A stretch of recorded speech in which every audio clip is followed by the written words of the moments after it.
Yo, what's up? What is up?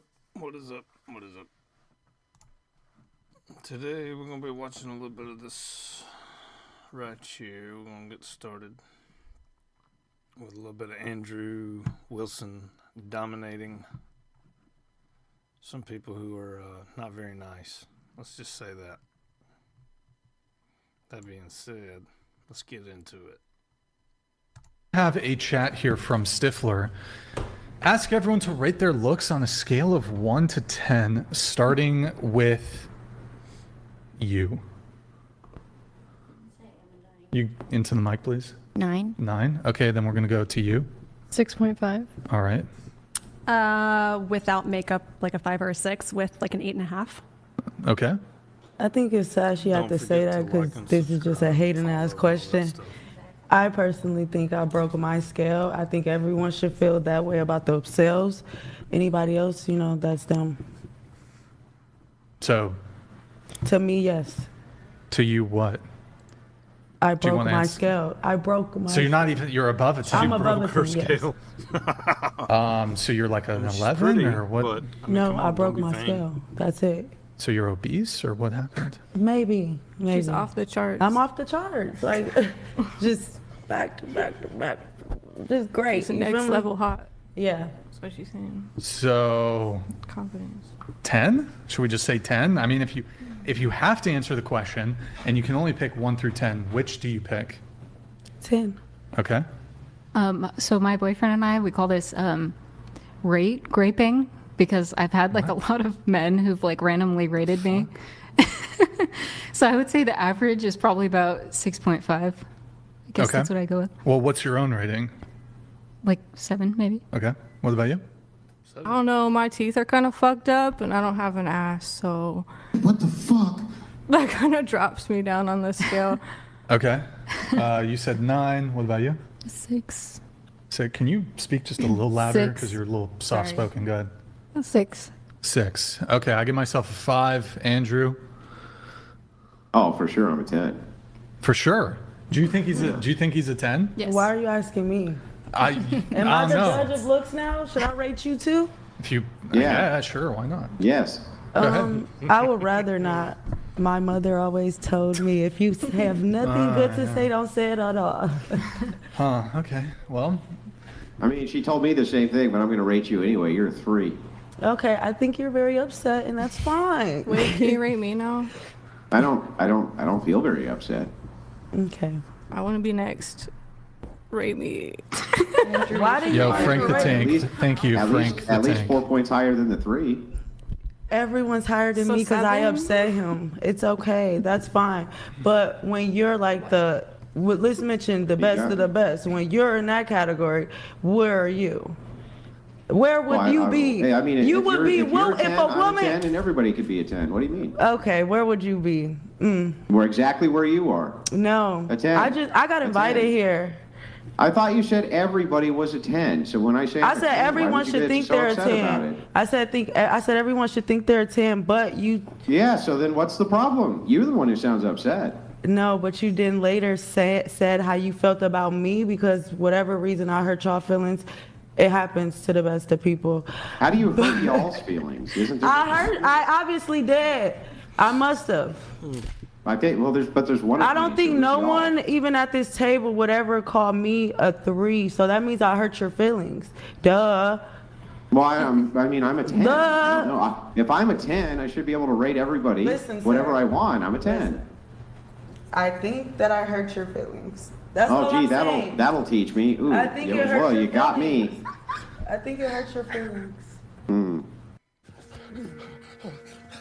You can do this. vanity. You can be the first millennial in history to book a trip on a device that is not their computer. You should take your wig off and say It's that. not a wig. That's rude. Thank you for assuming. I think you're racist. Why? Wait, why would that Because be? why would you think it was a wig? Yeah, where'd that come from? Where- Because why- I can clearly see that it's fake. What do It's you not a mean? wig. Backpedaling, It's not a wig, backpedaling. but it can be extensions and not a wig, meaning my hair is mixed in with it. I just added a You little. mean, okay, what are extensions? Extensions is not a wig. Fake hair? Just say fake hair. Don't say wig. No, that's the same shit. It's the same shit. Okay. I just feel like you're in your chest because you know you are what you are. I don't know. You're the one who Honestly, stood up and decided. if I that you had wasn't to trying give to us be a nice, interview. you're real waiting, sir. Like the real truth. You look like an English teacher. You're like literally -2. You look like your breath stank. Like we could really go there, but I'm not. I truly think you're just jealous, and you're mad that we're sticking up for ourselves. He does look better You know when his hair what? slicked You know what's back. actually nice about this exchange? It's the Is first your fucking teeth is time fucked. that you've been at that table that you've actually told the truth. Yes, because I was trying to. I said I do think everyone should like Yeah, I think know, highly you're full of of themselves. shit, and I got the truth out of you. No, the way that I was because- able to do that was by pointing out the obvious, which is that you're full of shit. No, I'm not full of shit. You tried to come Clearly at you're me. full of shit. You tried Come to on. you tried to take from what I thought of myself by saying I broke my scale. You tried to say to me you're a 3, and I said you're just hurt. Delusional. So therefore, I told you about yourself after, and you said, "Well, I'm a 10." You said everybody 10. Don't call me a 3, knowing I'm not, and then I come back at you and get mad. It's me defending myself. Yeah, because you were full of shit. You I don't wasn't believe full everyone of was saying. shit. You were I- lying through your teeth, and I pointed it out and proved it. No, I wasn't, because I think you should. Then think why are you that. saying shit about me? Because you think know I'm what it not is. A 10. Because I wouldn't say I'm a 10 and then Because you're say a fucking hypocrite. and then You're a say, hypocrite. oh, You're lying shit, to he's a 2. I wouldn't say that after though. I'm confident and want everyone to be confident.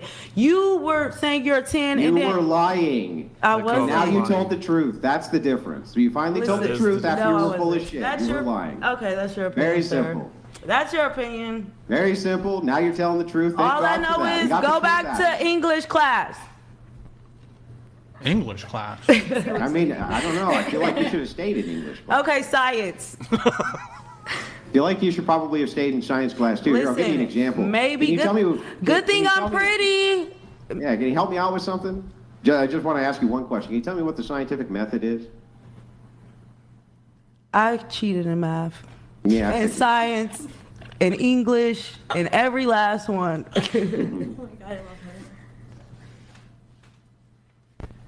I just got the popcorn. Keep going. Yeah. I hated geometry, so I don't even care about talking about science. I hated geometry.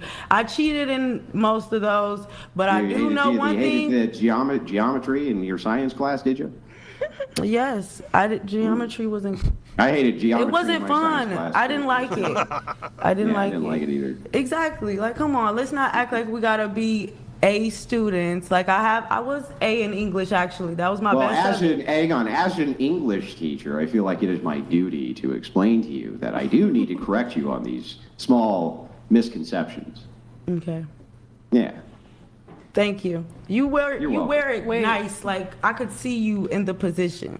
Is the scientific position. method the E equals MC squared? As a shit? teacher, the teacher. Yes, program. the scientific method is E equals MC squared. You got it. Is it Can you, not? for the rest of the show, can you call him Mr. Wilson? E equals MC squared Sure. is scientific method. That is crazy. Just for like respect.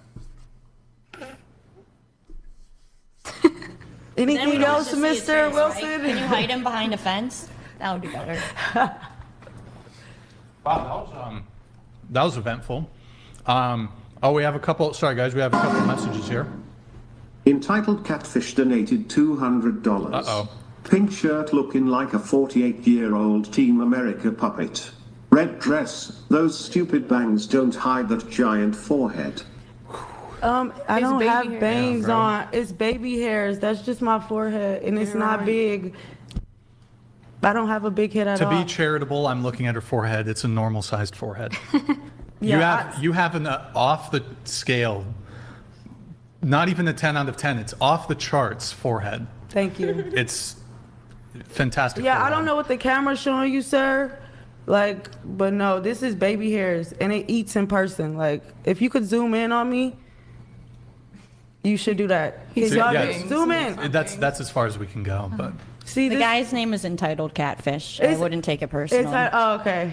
Hide it. I think he wanted me to have a big forehead to like slander me. Probably. Definitely slander. Lucas says, yikes, just blew up my pseudonym. I was Spyros Arsenis, real name. Back to playing George Sand. My wife does extend her gratitude for your levity. Suck it up, Buttercup. No butt hurt. You're a strong, independent woman. Right? That Thank wasn't you, bad, Lucas. like- I'll take the 100. All right, Lucas, thank you very much for that.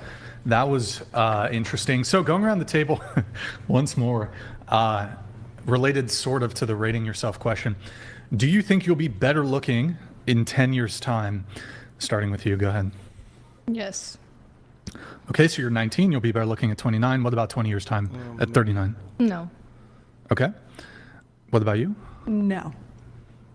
So you're 33, better looking at 43? No? At 43, no. Okay, and then were you better looking at 23 as compared to now at 33? I was more natural looking, so no. Wait, you were more natural looking? I work in plastic surgery, so obviously I've had fillers done, so. Wait, so better looking now at 33? I feel like I look better now than I did when I was At 23. 23, yes. okay, Yes. I got it. And that's because the fillers and Correct. some of the yes. work? Okay, Yes, got work it. does help.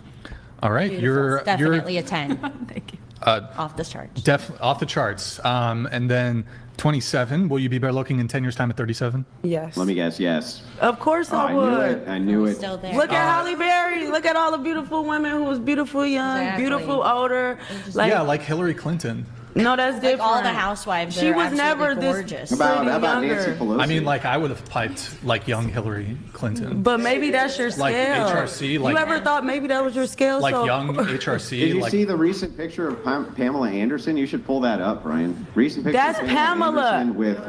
But that's oh, Pamela, man. though. Who- I actually look good without makeup. Like, honestly, I'll come back another day and Yeah. I'll wear my natural, beautiful fro and my natural face. let's do it. And you're going to be like, damn, Wait, can yeah, you- she looks better without makeup, one.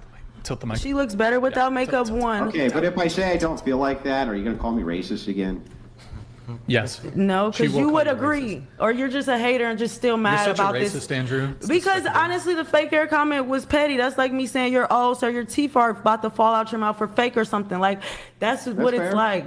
Because That's fair. But again, I just wanted. the Because thing my is hair that is still order mixed to in with elicit- this. In order to elicit the actual not a truth wig. from you, in order to elicit the actual truth from you, we snap you out of your delusion, was indeed for me to push back on your insane claim that you're in the top most beautiful women in the world. That's insane. That's you your know it's insane. opinion. And the way that we were able to demonstrate it is because the second I gave it pushback, you're like, well, let me tell you the truth about you. And it's like, right, perfect. Well, you great. wanted I can something, so I accept- gave you what I can you accept wanted. the truth about me. I gave you right? what But you can wanted. you accept the truth about you? That's the question. no, because I gave you what you wanted. Oh, okay. Well, how? I am so grateful that you gave me what I wanted. Because you can't which- come at me and say something that's not true, and then when I say, well, okay, how would You think it's someone true like that you're, you, how would I someone wanna know, like you think it's true that you're in the top? You think it's true that you are in the top, one of the most beautiful women in the entire world? Really? Yes, 100%. yes, I do. Okay. Yes, I And do. what are you basing that on? I mean, mirror? me, my everyday life, like you should. Your everyday life? You listen. If you guys want to come with me with the cameras, I swear to God, I got a lot of fans. I got a lot of people who love me. I have people who want to buy my face on their shirts. So I mean, you could say what you What? want, but you don't know the fan base I have or Yeah, who likes me. weird ass men will buy feet pictures from obese women. That doesn't make them beautiful women. That's them. We're talking about me. Yeah, I know. I'm saying that I think that you're making a category error. No, Clearly, I think you're assuming. Clearly, we know the scale of the most beautiful women in the world. It's not Yes. to say that you're a bad-looking woman. I'm Or not. that anybody is a bad-looking woman. It's to say that you're not in the scale of. That's your scale. You're It's more a lot of beautiful people- than the most beautiful women on the planet. That's absurd. I mean, that's your Absurd. opinion. I'm just not famous. No, that's a shared Yeah. opinion universally of all men in existence, that when you say you're the most beautiful woman on planet Earth, that's an objective lie. And you don't even believe it yourself. You don't even believe it First off, yourself. I would never say I was the most beautiful woman on the planet. Well, then how Earth. do you break the scale I said when that all of I the break tens, the you're scale. better than all the tens? And you ever thought maybe it's numerous beautiful women on Earth? Maybe This is really maybe weird. it's numerous ones. Maybe it's if you have a numerous broke the scale- scale where you see a lot of women, you're like, damn, All of you guys are gorgeous. Like, all of you just are gorgeous. Like, you ever thought maybe it's just a lot of gorgeous women, like, who broke the but scale? this doesn't make any sense. Let me explain it to you. It does make a if sense. Brian asks you, he says, on a scale of 1 to 10, 10 being the most beautiful woman on planet Earth and anything under that not being that, you say you're past that. Agree. Hang on, I still agree. Let me finish and I'll let you talk. You say, no, I'm past that. The most beautiful woman on earth? Fuck that chick. I blew past her last week. I am now the most beautiful woman in existence. That's what you said. Now, not only do I know for sure that you're full of shit and absolutely don't believe that bullshit, not for a second, right? But you're completely unwilling to admit it and you double down on it. Right, which is why we call you delusional. No, because I never said anyone was better than me either. I didn't double down on it. I said that it's numerous gorgeous women. So yes, you could have your type, but I'm someone's type that's the beautifulest. You feel me? Like, I don't know what you're getting at. No, I don't feel you. You don't. You obviously don't feel me. You don't, but that's your opinion. It's a lot of people who think whatever your view of the most beautiful is not that. But like I said, I have fans. I have people who like me, who consider me what I am. And I consider myself broke my skill because you asked me. I didn't go out of my way to tell you. And that's what I think of me. Yeah, do you realize the purpose of the question is to establish delusion. So the purpose of the question is to ask. No, I think if I said, "Oh, I'm just a 3," they would be like, "Oh, girl, no, you're not a 3. You're so cute." But because no one would ever call you a 3. Because I'm the only one who said I broke my scale. You're insecure about it and think I should humble myself. Dude, I'm literally 5'8". I could be a Victoria's Secret model. Like, I'm tall. Let me guess, you're not. I'm beautiful. I'm skinny. I have the perfect shape. Like, I don't know what you think. So anyway, so yeah. the reason the determination for the scale, the reason that the question is asked is to determine delusion. So what you do is you ask moderately attractive women who get tons of male attention, because all moderately attractive women do get male attention. What they think, honestly, in comparison to other But I'm women. not the regular one though. That's for another girl. But this conversation is for another girl. You don't want to let me finish, of course. I'm not the regular one. No, you're just gonna I'm top tier. You're still gonna scream? Because that's your opinion. No, you're still gonna scream. Okay. Because everything you're saying is your opinion. You said the moderate. I'm not that. I just said. So why would I continue if I'm not that? You get it? I'm not what you're trying to create. Make it a thing. That's not a thing in my world. In my world, that's great. I am a broke my scale. Yeah, I know, the delusional world. And that's your opinion. At the end of the day, y'all messaged us to be here today. Yeah, I know. We messaged you to What be here. about so us made you message us? Yes. What about us made you message us and tell us you'll pay us to sit here and talk? I didn't message you. I was messaged to be here too. What about me? What do you want? I was messaged to be here too, lady. So anyways, we're back. They said, let's put the most basicest old man up here that looks like an English teacher. Yeah, basic, flat-chested, broad, who's a loud mouth. Listen. You're about to do the finger snap. Oh, you're upset. Do the finger snap. Do the finger I knew he been mad at me this whole time. Once I say anything to you, you come back like, oh, she's that. Now, you talk shit. Okay, remember, your cheeks getting red. But remember, you said she's not going to have nobody, and I'm a 3. I'm not going to be shit. I'm not going to be shit. I'm not going to be beautiful. Like, bro, what if you're not going to be shit, not going to be beautiful? What if words in my mouth. Whatever. It's not even that. Let's get into it. What if everything you said backfired, though? What if she did get married? What if I was on Sexiest Woman Alive in 2 years and all over every billboard? Rocket ship to Mars. Yeah, I mean, it's possible. I mean, that's your opinion. That's your opinion. Anything is possible. That's your opinion. I see you live in delusion. If anything, I think you live in delusion. I've just been listening to you prattle for like an hour. Just wait a second. Let me ask you a single question. I know. I think he just lives in delusion now. I want to ask you a single question. Here's my question to you. If you were a gambling person, you were a gambler, you made your living by making bets. If you were to bet whether or not she's going to marry a multi-millionaire in the next year, she's only dating them. Hang on, let me ask the question. Can I ask the question? If you made your living as a gambler and you had to make the bet, Against or for that I was going to build the next rocket ship to Mars, that you were going to be the next Victoria's Secret model, or that she was going to marry a millionaire in the next year? Which way would you bet? Even I wouldn't. Now, go ahead and lie to me. Go ahead and lie to me. I didn't say I would be the next Victoria's Secret model because I'm actually not working towards that. I just said if I'm on the sexiest woman alive in a couple years, that would be shocking to you because you were a hater. Which way would you roll the dice? You were a hater. Which way would you roll the dice? But you were a hater. So if something successful with me pop off, just remember, you were my first live hater. Live hater. Question. Listen, and remember everything you said about me too. You're still not answering the question. Remember. Which way would you roll the dice? Listen, I don't care about what you're talking about. All the stuff you're saying, anybody could get. It's like you said, I said, actually. Which way would you roll the dice? It's not smart men out here. Why won't you answer the question? It's not. What's the question? Okay, I'm going to ask you again. If you had to roll the dice on whether or not you were going to be nominated for the most beautiful woman in the world in the next 3 years, and she was going to marry a millionaire. I don't think it's a nomination. A few minutes ago. I don't think that's even a thing. But that's not even a thing. Wait, you gotta let him ask the question. Let him ask the question. Go ahead. Let me ask the question. Go ahead. Instead of you obfuscating, so that we can watch you not answer it for a third time. So if you were a professional gambler and you had to make the bet for your entire life savings, and your life savings was $2 million, on whether or not that woman was going to marry a millionaire in the next year, or you were going to be nominated for the most beautiful woman in the world in the next 3, which way would you bet? Now lie to me. It's not a nomination for the most beautiful woman, so I couldn't make an opinion on something that don't exist. I had to see the last beautiful woman to make an opinion on it. Yeah, whatever it is. Whatever it is you said, most beautiful woman in the world, whatever that is. I said the sexiest woman alive on a cover. Yeah, great. Okay, so that thing. Have you ever seen, you know who Idris Elba is? He once was the sexiest man alive. You might not even know. You might not even know who he is. But that means he's sexy to certain women in the world. I'm just waiting for your answer to the question. Listen, your question doesn't exist in my world. Just answer the question. No, I'm not gonna, because it's not. Right. Because hers, because you know the answer. Hers is legit. Mine's is not a voting. I said no. I'm not getting married in a year to a millionaire. Because I don't know where this because mine, it's not no competition like that going on. All I said was this other gorgeous women, and I'm one of them. That's up there in the scales. You're steady bringing it to not be realistic. Asking which way you would bet. Can you just answer the question?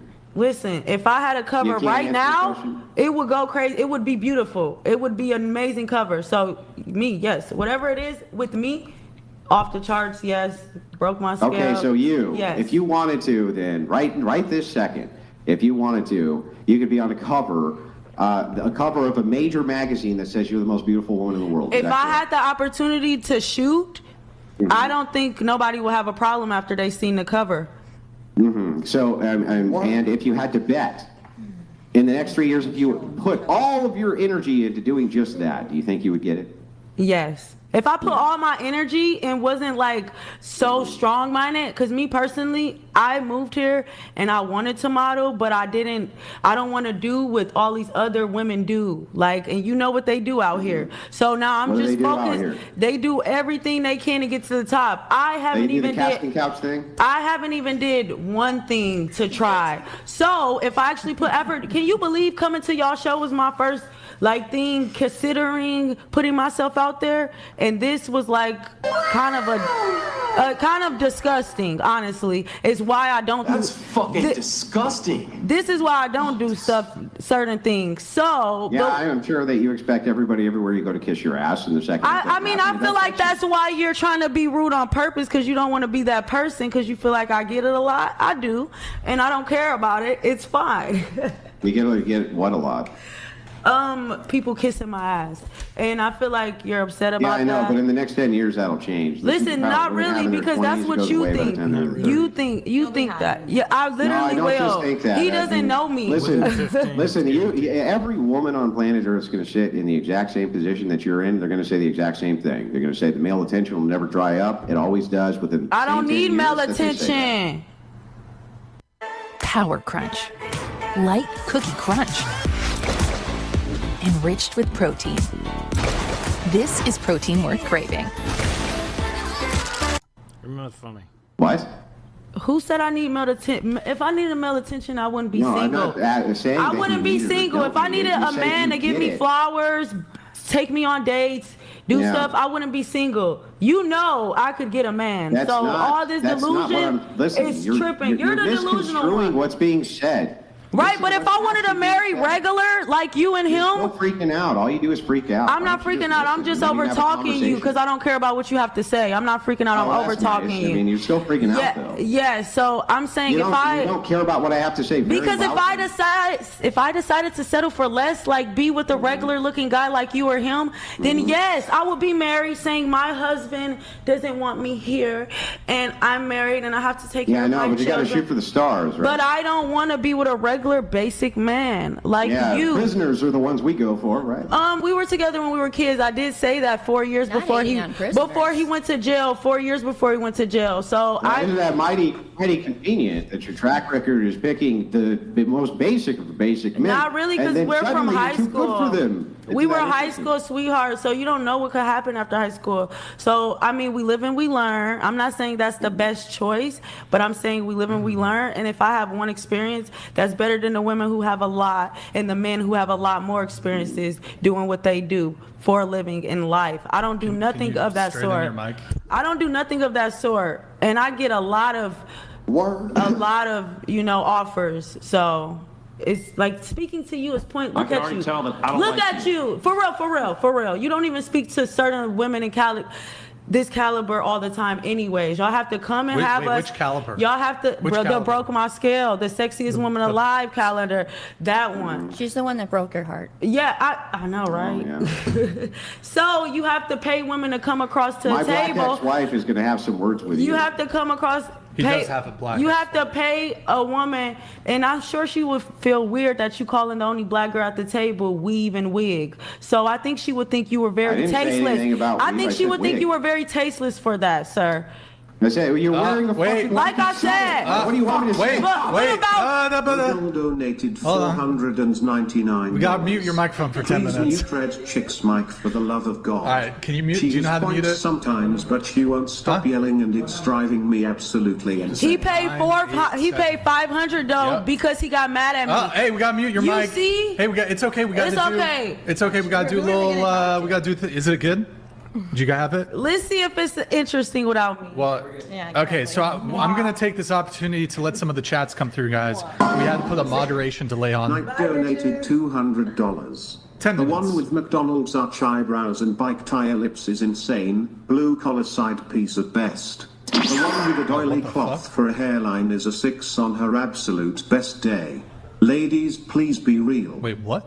Who's he talking about? I think he's talking about me, but people literally compliment my lips everywhere I go, so I can get two eyebrows? These eyebrows are amazing. Every time I get them threaded, they tell me how beautiful and perfect they are. So, K-Night, okay, don't care. Thank you for that. We have 3 messages here. Thank you, R Knight, for the TTS. Lucas, thank you for the Streamlabs message. Whoa, married gal is the most attractive of the group, yet the most grounded in her rating, the wonder of a strong man in a gal's life.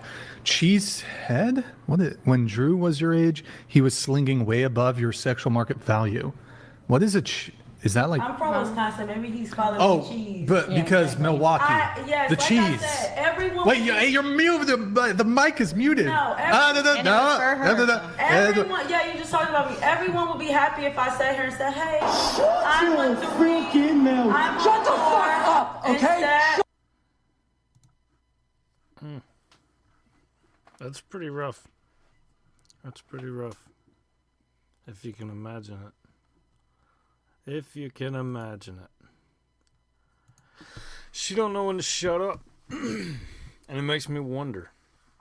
Is it modern women that are doing that kind of crap right there? Or is it just ghetto on that particular one? Because I don't think it is just ghetto. A lot of people would say that. The video we had yesterday, we had Dirina or whatever, the Cuban chick, and she was doing the exact same thing. And anywhere and everywhere you look, you'll see white chicks doing the exact same thing. I think it's just a modern women thing. So,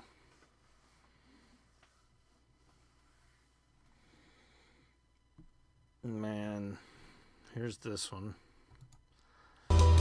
Don't necessarily do this, but I'm Introducing Grammarly, like you've never seen before. Your all-in-one writing essential. This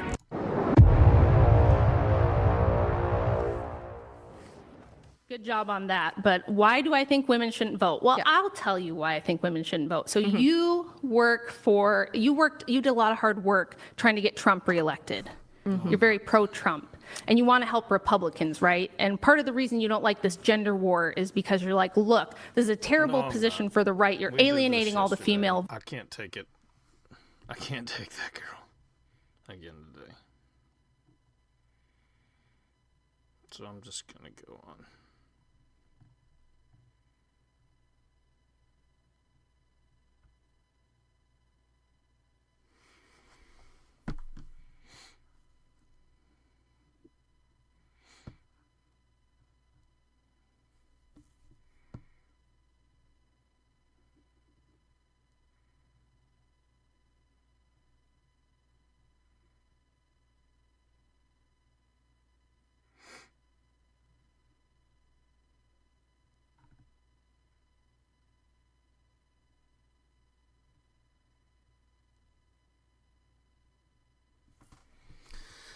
Well, I have one in mind, but I cannot find it. Oh my gosh. I should have clicked on it. That way it would have been easily accessible in my history. What was it called?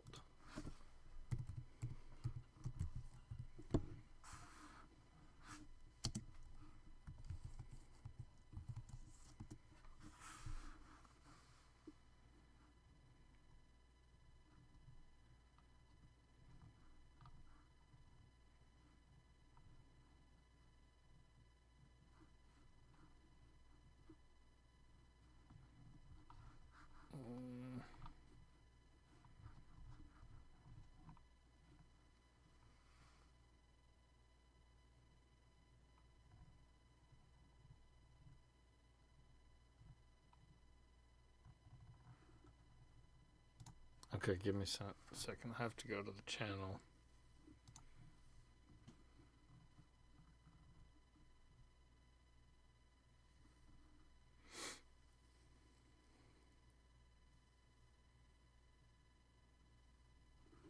There it is. As far back as I can remember, I always wanted to be a gangster. That's life. That's life. That's what all people say.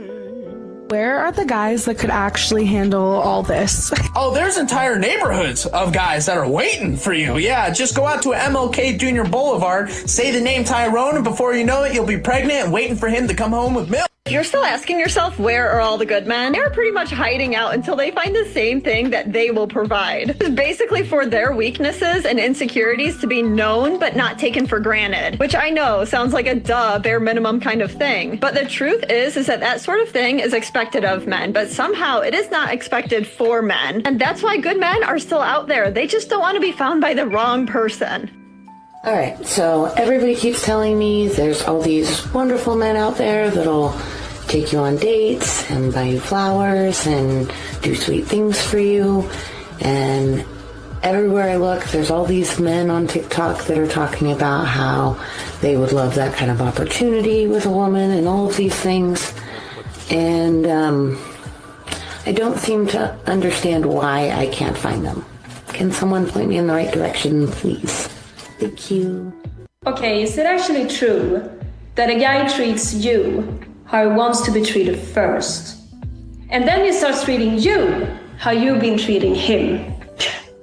Yeah, where are all the men, like the good, real men at? Ladies, listen closely, because I'm about to tell you exactly where all the good men went. Are you ready? You ready? Here it comes. They left you alone like you asked. Leave women alone. I honestly just want our guys to just leave me alone. Leave women alone. The only reason you could be excused for not understanding where the good men went is because of the fact that you don't often hear what every man hears on a daily basis, on every platform, in public, wherever he goes. But the thing is, that's just pure ignorance, because it's not like it's out there. You could easily find it, or, get this, you could listen to one of us MRAs who are telling you that it's happening, and then maybe you'd start to understand. The good men saw every single one of you posting a ridiculous laundry list of what is considered to be the bare minimum, while they only ask for a few very simple things. Someone who loves them, someone who cares about them, and somebody who will bring them peace. That's all we ask, and when we realise that we're not even going to get that after we have spent most of our lives dedicating ourselves to this ridiculous laundry list that you've got, we still end up getting divorced or left. I'm not even going to cover what happens when a guy is left or divorced, because the laundry list of shit that he has to go through when that happens is just too big for one video. We're avoiding you because A, your standards are near perfection, and B, we suffer consequences for even trying to be in a relationship with you, let alone the consequences that come after having a relationship with you. What's going on, fellas? Don't forget to like and subscribe to the channel. The key to being rich, it's knowing what counts. It's investing. That's very true. Leave a comment down below. Let's get back to the video. Where are all the good men? You need more than one? Well, I need options, a pool of people to choose from. Oh, so we're shopping for men now. I just want to be able to choose wisely. A net catches more bees with honey. What does that even mean? You don't need a bigger pool, you need a better signal. Right now, your energy is saying, where are they? Why aren't they here yet? Instead of becoming the person who attracts the right one. So it's about me again. It's always about you. So then what do? Shift your energy from scarcity and desperation to high value and self-trust. At that point, you won't even need all the options because the right one will come to you. Here y'all are at 45, 50, talking about where the good men at. They were back then 20 years ago. You said he was lame. You said he was boring. You said that you were too lit to be settled down. You were going through your whole phase. Remember that? So yeah, a lot of y'all have already missed that boat, baby girls. Or should I say baby grandmas? Because a lot of y'all are way too old to be in these type of situations.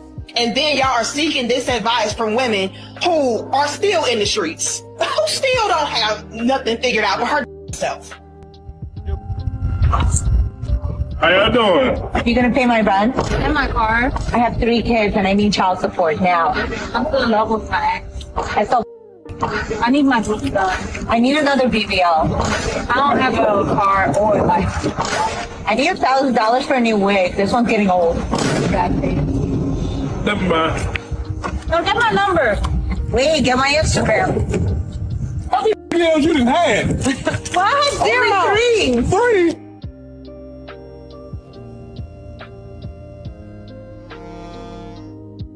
Women can't take over, right? We're not strong enough. What are you going to take over the military, honey? Women going to take over the military? What would happen? Oh, those other really scary countries are going to be so afraid of an all-female military. God help us all. We can't do it, right? We can't take over all the construction of the streets, right? We can't take over, carrying the gasoline to and fro and the pickup truck. We're not going to do all that. We're not going to be all the engineers, and we're not going to be all the construction workers, and we're not going to build the roads and bridges, and we can't do it, okay? And I would argue that there are many limitations that happen even in the political world for women because it's extremely grueling. Anything that you're going to do that's extremely grueling is going to take a toll on women differently than men because our hormonal cycle is built into our biology, and it just is. You were with 3 guys. Babe, that's not a mistake. That's a group project. Congrats, you are not my girlfriend anymore. You are a public event. First of all, if I ever got roasted by an AI Mickey Mouse like that, I think I would just end my life right there. Second of all, I love how they can't take any accountability, like ever. Accidentally got played by 3 guys. No, you were hoeing around, slipping and sliding all over some heat-seeking moisture missiles. Just say it. I love to see men starting to have more respect for themselves, though, because, oh my God, y'all have been putting up with cheating assholes for too long. don't gotta wait to be cheated on to be heartbroken. I'm heartbroken the moment you was talking about me in a certain way to your friend to diminish my character. I'm heartbroken the moment you paint me out to the kids to be a certain way because you mad. I'm heartbroken the moment that you show me you don't got my back because I could be trying to do something and you ain't even being supportive in a certain way. Like, the heartbreak for a man start based on a lack of loyalty and a lack of respect. So if a woman is disrespecting us and we want to remove ourselves, that's when we checking out of it, because it's like, I'm not about to go back and forth and disrespect you. We thrive off respect and loyalty. So it's like, when we see our women do things that appear to be disloyal, they don't understand loyalty the way we understand loyalty. They are loyal to how they feel in a moment. And their loyalty in most cases is to the end result that best serves them. Whereas though we make sacrifices as men, when you're a good dude, genuine dude, that don't always often benefit. Because they're looking for a child support check. They want child support, and they want friggin' alimony, and they want the bills paid, and they want all this, but they don't want to submit. They don't want to, really and truly, straight up, be decent. I mean, what's wrong with being decent? Especially to someone who's paying child support, paying alimony, paying, just being a good co-parent. You don't even get that. You don't even get that. Look at the one chick from the other video talking about, I got 4 kids. Why do you bring one McDonald's meal? Because he had 1 kid. Benefit us the most. Entitlement is next level, and there's no, man. When men stop doing the dirty and dangerous jobs that keep society running. Can you give me an example of which jobs you're referring to? Logging, plumbing, crab fishing, oil rig. When men stop doing the dangerous jobs, when men stop getting married, when men stop having kids, what's your plan? I'm not worried about that. Of course you're not. No. I don't have a plan, Pearl, for a situation in which men no longer do those jobs. The very microphone you're using was built by men. The building was built by men. And there's no gratitude or appreciation. You just tell them they're not doing enough. Future's not going to be great for feminists. You guys are going to get the equality that you're asking for. Men are not going to protect women. Not only that, everything needs to be maintained.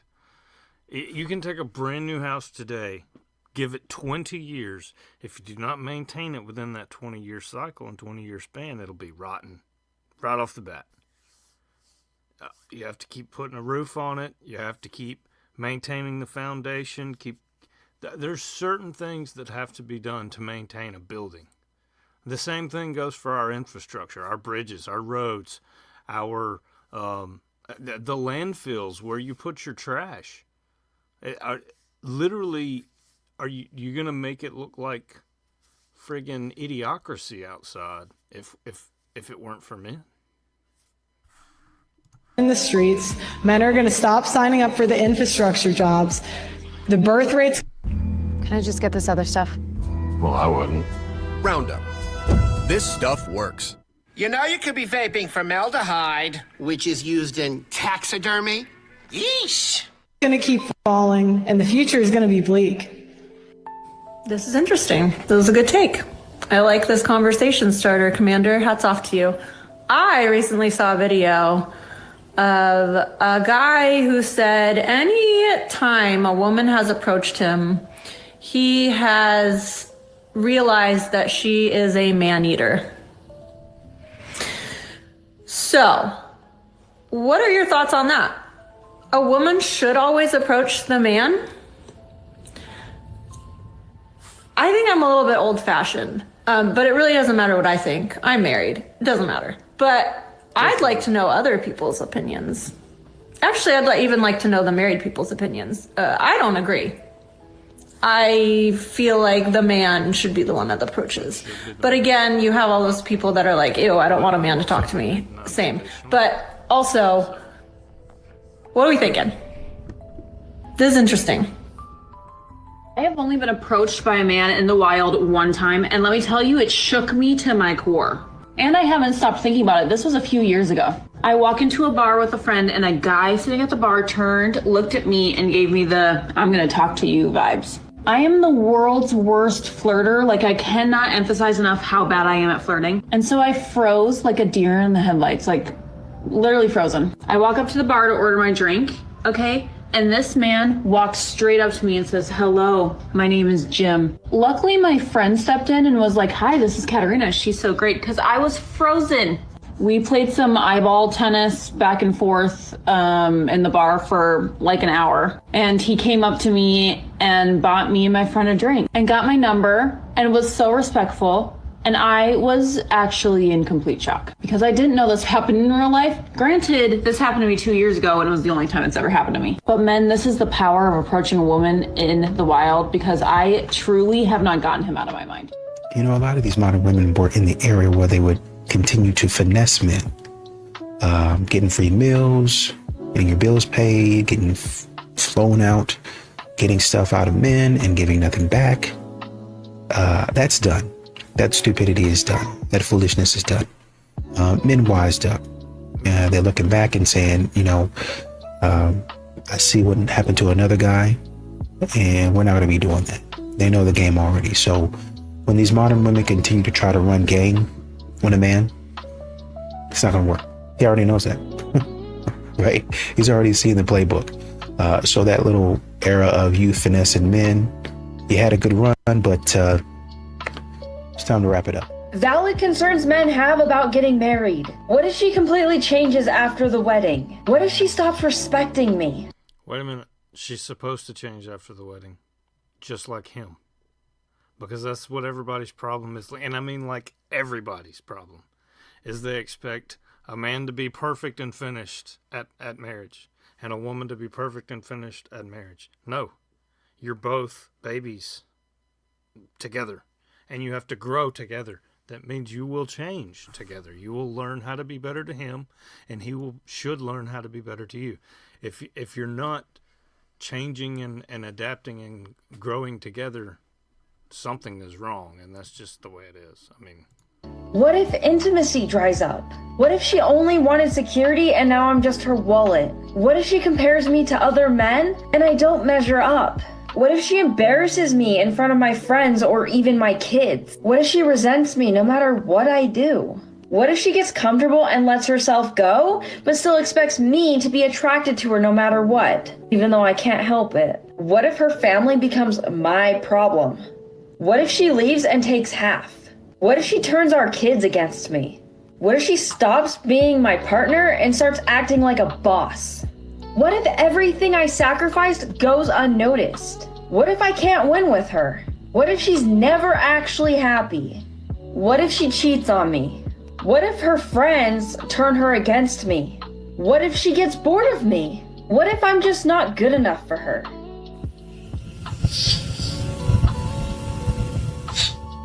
Marriage and family, unfortunately, isn't worth it to men anymore. Society encourages women to focus on themselves and prioritize short-term things over long-term commitment. And that shows up in every part of our lives, which makes men not want to marry us. A lot of the qualities that a lot of men look for in a woman becoming less and less common. And at the end of the day, the risks are so high for him getting totally ruined from marriage and having kids if things don't go her way. Men often don't feel appreciated in relationships anymore. They hear constant criticism about what they should be doing. Even though they're putting in so much effort and they're doing their absolute best, it's still not enough. And a lot of men out there who do want marriage and children, they're going to be a lot more selective than they used to be. They're going to make sure that you bring enough to the table. They're going to make sure they can fully trust you and rely on you when things get hard. They want to know that you're not just there for their resources and you're not going to try to burn them if you're not happy with the situation.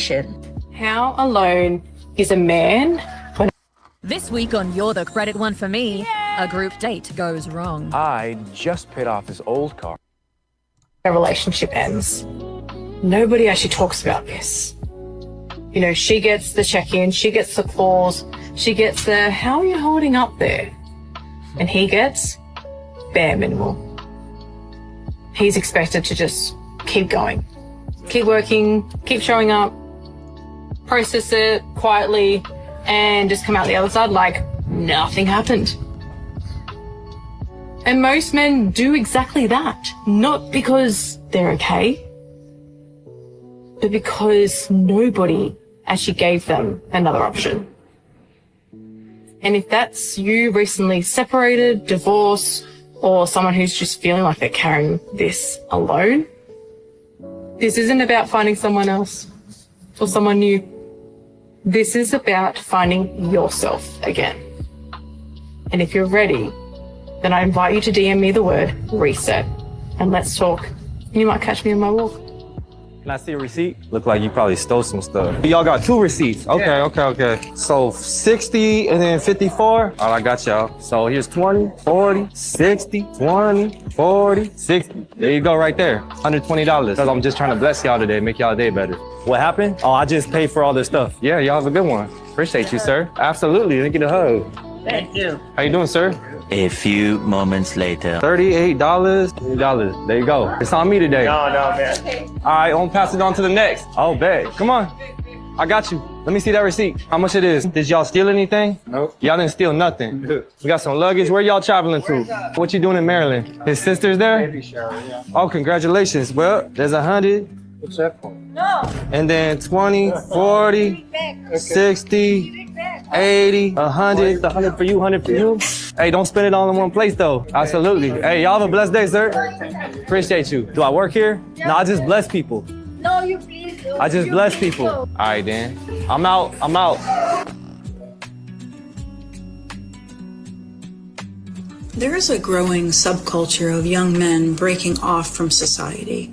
Red pill, incel, black pill, maxing, and probably more that most of us aren't aware of. They're not all the same, but they're built on the same thing: disillusionment. They were told, work hard, be strong, earn your worth, and you'll be respected. But that formula stopped working. Now they feel discarded, powerless, and without meaning. They're forming identities around grievance. They bond over made-up enemies: women, feminists, trans people, anyone they think is getting what they were promised. This isn't random. It's what happens when there's no initiation, no purpose, no elderhood. You know who understood this? ISIS recruiters. They didn't just offer ideology. They offered status, order, brotherhood, and a role in something bigger. This is the same psychological vacuum, just playing out online, just waiting for the wrong signal to light the fuse. If something better doesn't step in, something real, this doesn't stay a meme, it metastasizes. This isn't about politics, it's about meaning. And what happens when men can't find any? Right now, too many grown women saying, no, hookup culture's okay. Yeah, baby, get what you need to get. They already ruined their lives. Don't let these grown 30, 40, 50-year-old single, bitter, jaded women ruin these young 20-something-year-olds that actually still have a shot. These young 18-year-olds that still have a shot. That's how I feel. And that's the problem. There are too many women that are out here ruining the shot for young women because we're not being honest. We're saying, no, baby, you can be liberated. You can go on this sex walks. You can feel good inside of your body and you can do whatever you want. What life do they have that you want? The women that are saying this, they're single and jaded and bitter, the majority. Are there exceptions to the rule? Yes, of course there are. There's always an exception to the rule, but we don't speak to the exception. We speak to the majority. And the majority of women are getting used up and recycled by a bunch of different men that are never going to wife them. They don't want to marry the man that is actually good for them because he doesn't look good. And the fact that the 4 6s is what matters the most to a woman in 2026, that's the problem. Yeah. The measuring stick is so low. I just feel like people, yes, what you're saying is true. Understand that that's not what people do. I ain't gonna tell people what should anything. All I'm saying is if you choose to be a liberated woman, the odds of you marrying, being chosen by a high value, high earning, masculine man is a steep decrease. The more men you've slept with, the odds are even worse. That's just what it is. And that's the bed you made, you get to sleep in it. And some people might say, well, what if I'm changed now? I'm sorry for you, move. And don't ever talk about your past. And if it gets brought up, don't lie, but pray to God it never gets brought up because that is important. And I think that that's the point for me of this podcast. Can someone on this godforsaken app help me understand how I'm still single? People say, oh, maybe you have too high of standards. I don't think I do. I think I have quite low standards, okay? All I want is a man who is funny and kind and bald, just completely hairless actually from head to toe, has 0 ties to the state of Kentucky. Nobody really knows where he was on 9/11. Completely illiterate. Could perhaps be radioactive. Constantly drunk. 24/7. He's illegally blind, but his third eye is wide open. Now, I'm not saying this one's a requirement, but it would be nice to have a man who knows the Muffin Man. He's allergic to penicillin. He can completely unhinge his jaw. His taste in music can be best described as like a dentist office funk. Addicted to gambling, like 7 feet tall, 2 black eyes, and like, I think that's it. Like, I'm telling y'all, my standards are not that high. Like, just rise to meet them. Flock, dude. Oh, I almost forgot. He has to have a big ol' hog.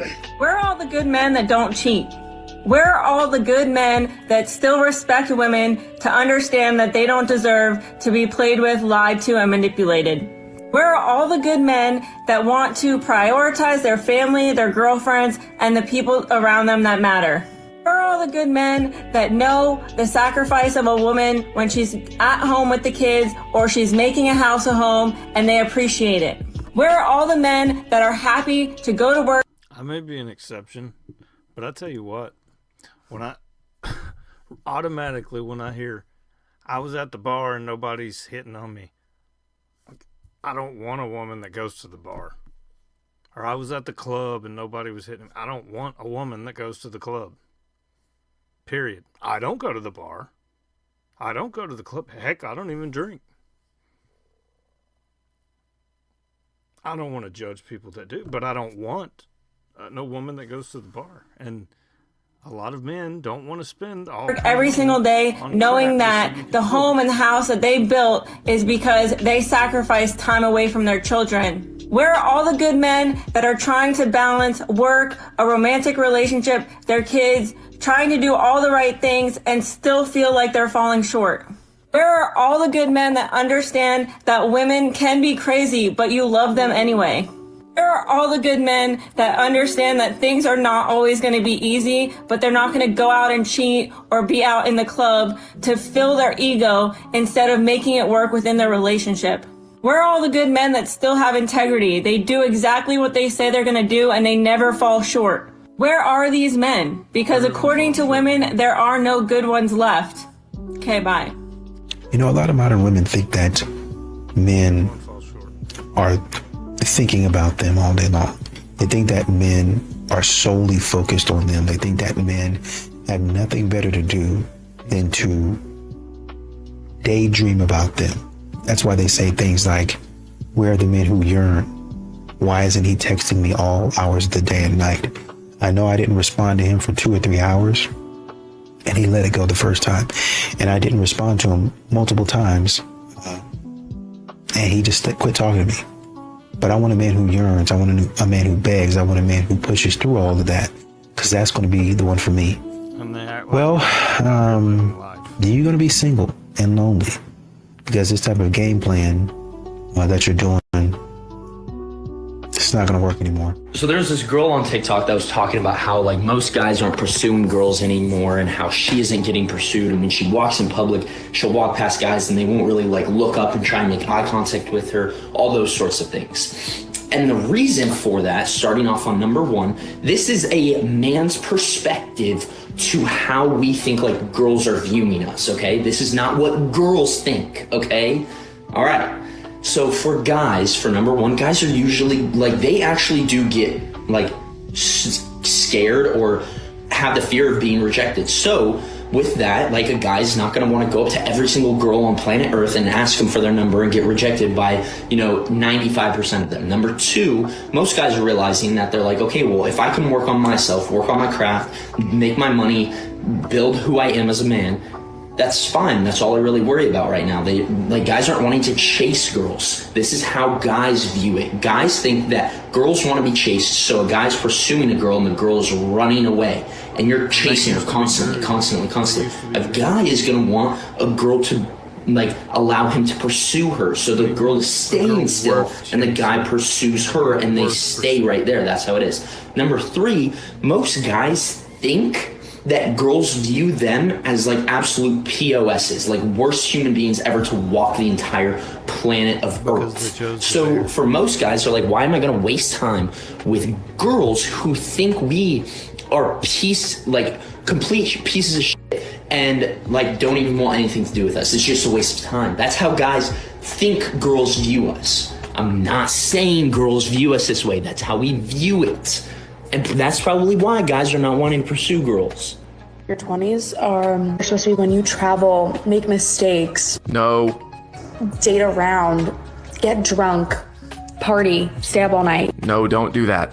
At least she's making some good choices. We have this idea in our culture like the choices that you make in your 20s don't matter. This is the quality of your choices and its effect on your future, and then this is age. And everybody agrees that your choices matter in school. And everybody agrees that adulthood is for hard work and responsibility. But for some reason, a lot of people talk about your 20s like, hey, f*** them, throw them in the garbage, who cares? And this is not how it works. This is how it works. There's a separate one for boys and girls. And I'm not saying that girls' choices don't matter. I'm just saying you can mess up pretty bad and someone will dig you out of here. So as we all know, your choices begin to impact your future in school at about your teens. And the choices you make matter more and more. And then as you get older, they matter less and less because there's less future. So the choices you make here are going to affect all the rest of this. And it's like she doesn't know that. You got time. You got plenty of time. Well, you do got time until you don't. That's how time works. This is less time. Here's my least favorite thing she says. Enjoy your fucking life. The right person will come when they come. Not the enjoy your life part, that's fine. I mean the right person part. They'll come when they come, until they don't. Don't let anyone tell you your 20s don't matter, they do. Good things do not happen by themselves, you have to make them happen in your 20s. And as far as partying and getting drunk, I've done that 1,000 times, and I promise that none of them were worth missing out on real life. We all want more. More progress. More wins. But what we really... Okay, can we talk about this? Because I'm seeing certain men creators on this app saying that women should be approaching men. And I just want to say that I think the level of men who think like that needs to be studied. And I'm not the type of person to quickly pass judgment on a person, but I'm really intrigued to know, like, how were you raised? I'm really intrigued to know, like, what's genuinely your interest. I know a lot of times people use the term of men being sassy these days, and I'm one that I don't necessarily want to outright call a man sassy, especially if I don't know them, but I'm really curious to know, like, what's your thought process of really believing that a woman should be approaching a man? And before any man get in my common sense. But hold up.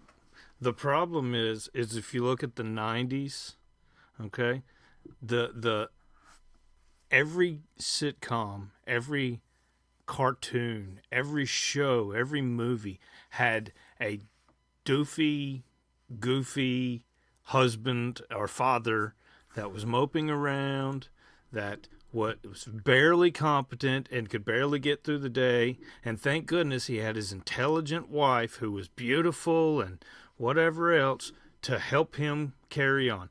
When that's not the reality, okay? So it's literally altered all of the women, that and social media and everything else.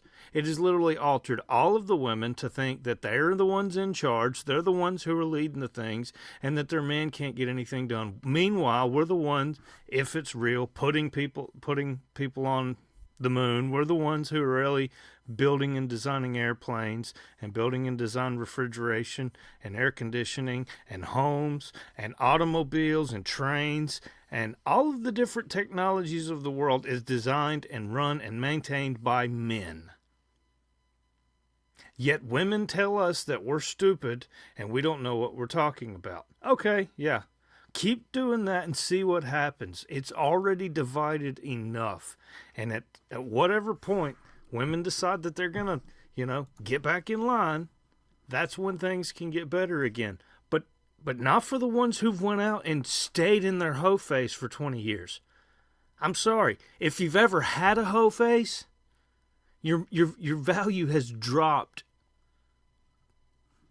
Period. End of story. So this is why women are single, because X, Y, and Z. I don't believe in women approaching men, but I do believe women should be positioning themselves to be approachable, to be kind, to come across as friendly, and to give some indication that they are available.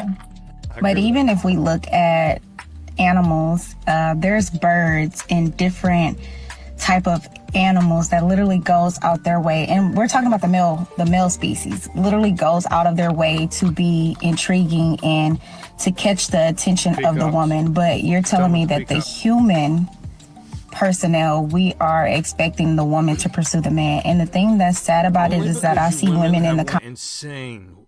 Men have made it so comfortable for women, okay? We've made it so comfortable, in fact, that you feel so entitled that you would ask a man to not only peacock and be high value, high earning, high love interest, perform sexually in the bedroom, be 6 foot tall, have over 6 figures, have 6 packs. You want men to be so perfect in as far as the way it is, but you're not willing to do your part. That's the problem. Women quit fulfilling their duty and their obligation to society. Men have still been doing theirs, even though men are the ones who stepped out first. I'll give you that. Comments like, oh my gosh, I'm gonna try that, let me do this. And the thing about it is that honestly, either he's taken or he's just not that interested in you. And the thing about it is like, it may be a sad reality, but it's okay. You're not going to be everyone's type. I'm not everyone's type. That's okay. But at the end of the day, it's like you have to have a certain level of standards and boundaries to where desperation is not leading you in these moments, because the way you start that relationship is definitely how you're going to continue it. If you pursued him, he's never going to let you forget that. So ladies, stand up and be approachable, but do not pursue him. Post reads, sent my daughter to school in a bonnet. All right, man. Jesus Christ, bro. This is already bad. Okay, let me get myself together. Let me start from the top. Sent my daughter to school in a bonnet because I didn't want her to miss school trying to finish her hair. Why I pick her up with her hair all over her head? Because halfway through the day, the special teacher said it's considered a hat. So you mean to tell me that y'all rather embarrass a child and make them prone to bullying rather than let them cover their hair? Anyways, she will continue to miss school when necessary when it comes to her hair. I don't care. So what you're trying to tell me is her having a certain hairstyle is more important than her education. Instead of you being an active parent and making sure her hair gets done either the night before or getting up a little earlier to make sure her hair gets done properly, you rather just have her miss school. But when I tell y'all some of y'all do not deserve children, I mean that in the worst way. You talk about that young woman being prone to bullying because she doesn't have a certain hairstyle. How about her being prone to bullying because she's going to be an idiot because her mother did not prioritize her education when she was a young girl? Because her mother thought the way she looks is more important than what she has in her brain. And you wonder why a lot of y'all kids can't even read. I'm in true disbelief. There's no way in you trying to tell me your child is going to miss school because their hair is not done the right way. Like putting a little girl's hair in a ponytail is rocket science. As a man, I know how to do that. Although it is your responsibility to make sure that their hair is done the right way. And I know for sure, even if you do keep them home from school, you ain't gonna follow up. You ain't gonna do it. You're not gonna go to the school to pick up no makeup work. And I know you ain't teaching them that's important at home just by the way you wrote this paragraph. You probably didn't finish school. At this point, that's why it's not that important to you. Because you're like, man, you know what? I didn't finish school and I turned out fine. No, you didn't. Fellas, please stop procreating with these type of women. They don't deserve to be parents, bro. It really, we are doing more harm to our own community by procreating with these types. I really hope y'all listen to me. Y'all keep it change. Dirt. I love dirt. I'm a dirt nerd. No one invited me to win the 10K and set the NCMH record. The thing is, women will have this long laundry list of standards and requirements for the man that they date, for the man in their life. But when it comes down to it, she is likely going to settle for maybe half of that list. For the right man, she'll accept way less than what she was actually seeking out of a partnership and out of a man. But when it comes to men, from the outside, a lot of them act like they're really low maintenance. And they're like, oh, all I want is, a girl to have fun with, like a girl to go out with. At the end of the day, their list of requirements is actually way larger than a woman's when it comes down to the actual relationship in practice. Because so many women are taught to give men the benefit of the doubt, to overlook this, overlook that, give him a chance. But men are not socialized like that. It's more of a like, you can't help who you're attracted to. You can't help what you want. A woman will swallow a lot of what she wants. Like, she will tamper that stuff down to keep this relationship lasting, to keep it happy, to keep it peaceful, because she doesn't want to nag him. She doesn't want to bring up that thing again because it sucks every time. She doesn't want to get into an argument. She doesn't want to be accused of trying to start an argument. So women will often shrink down a lot of their standards at the end of the day, while men will realize that women will pick up the slack wherever they drop it. Wherever they're dropping it, you're going to pick it up. You're just going to be there. He doesn't even have to ask you. He can just rely on the fact that women are always pretty much going to do whatever he isn't doing. At the end of the day, men's standards for women is insidious because he acts like he's going to be this egalitarian partner, like, let's go 50-50, let's be equals here.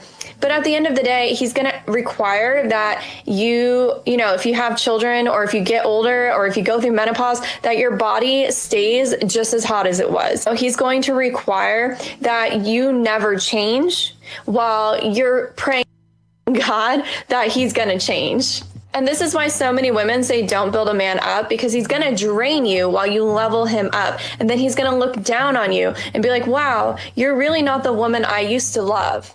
A lot of these modern women, even though they're trash themselves, they want to build a bear man. You want to customize him. You want to change this, fix that, mold him into what you want him to be. But that's not how it works. That's not how it works.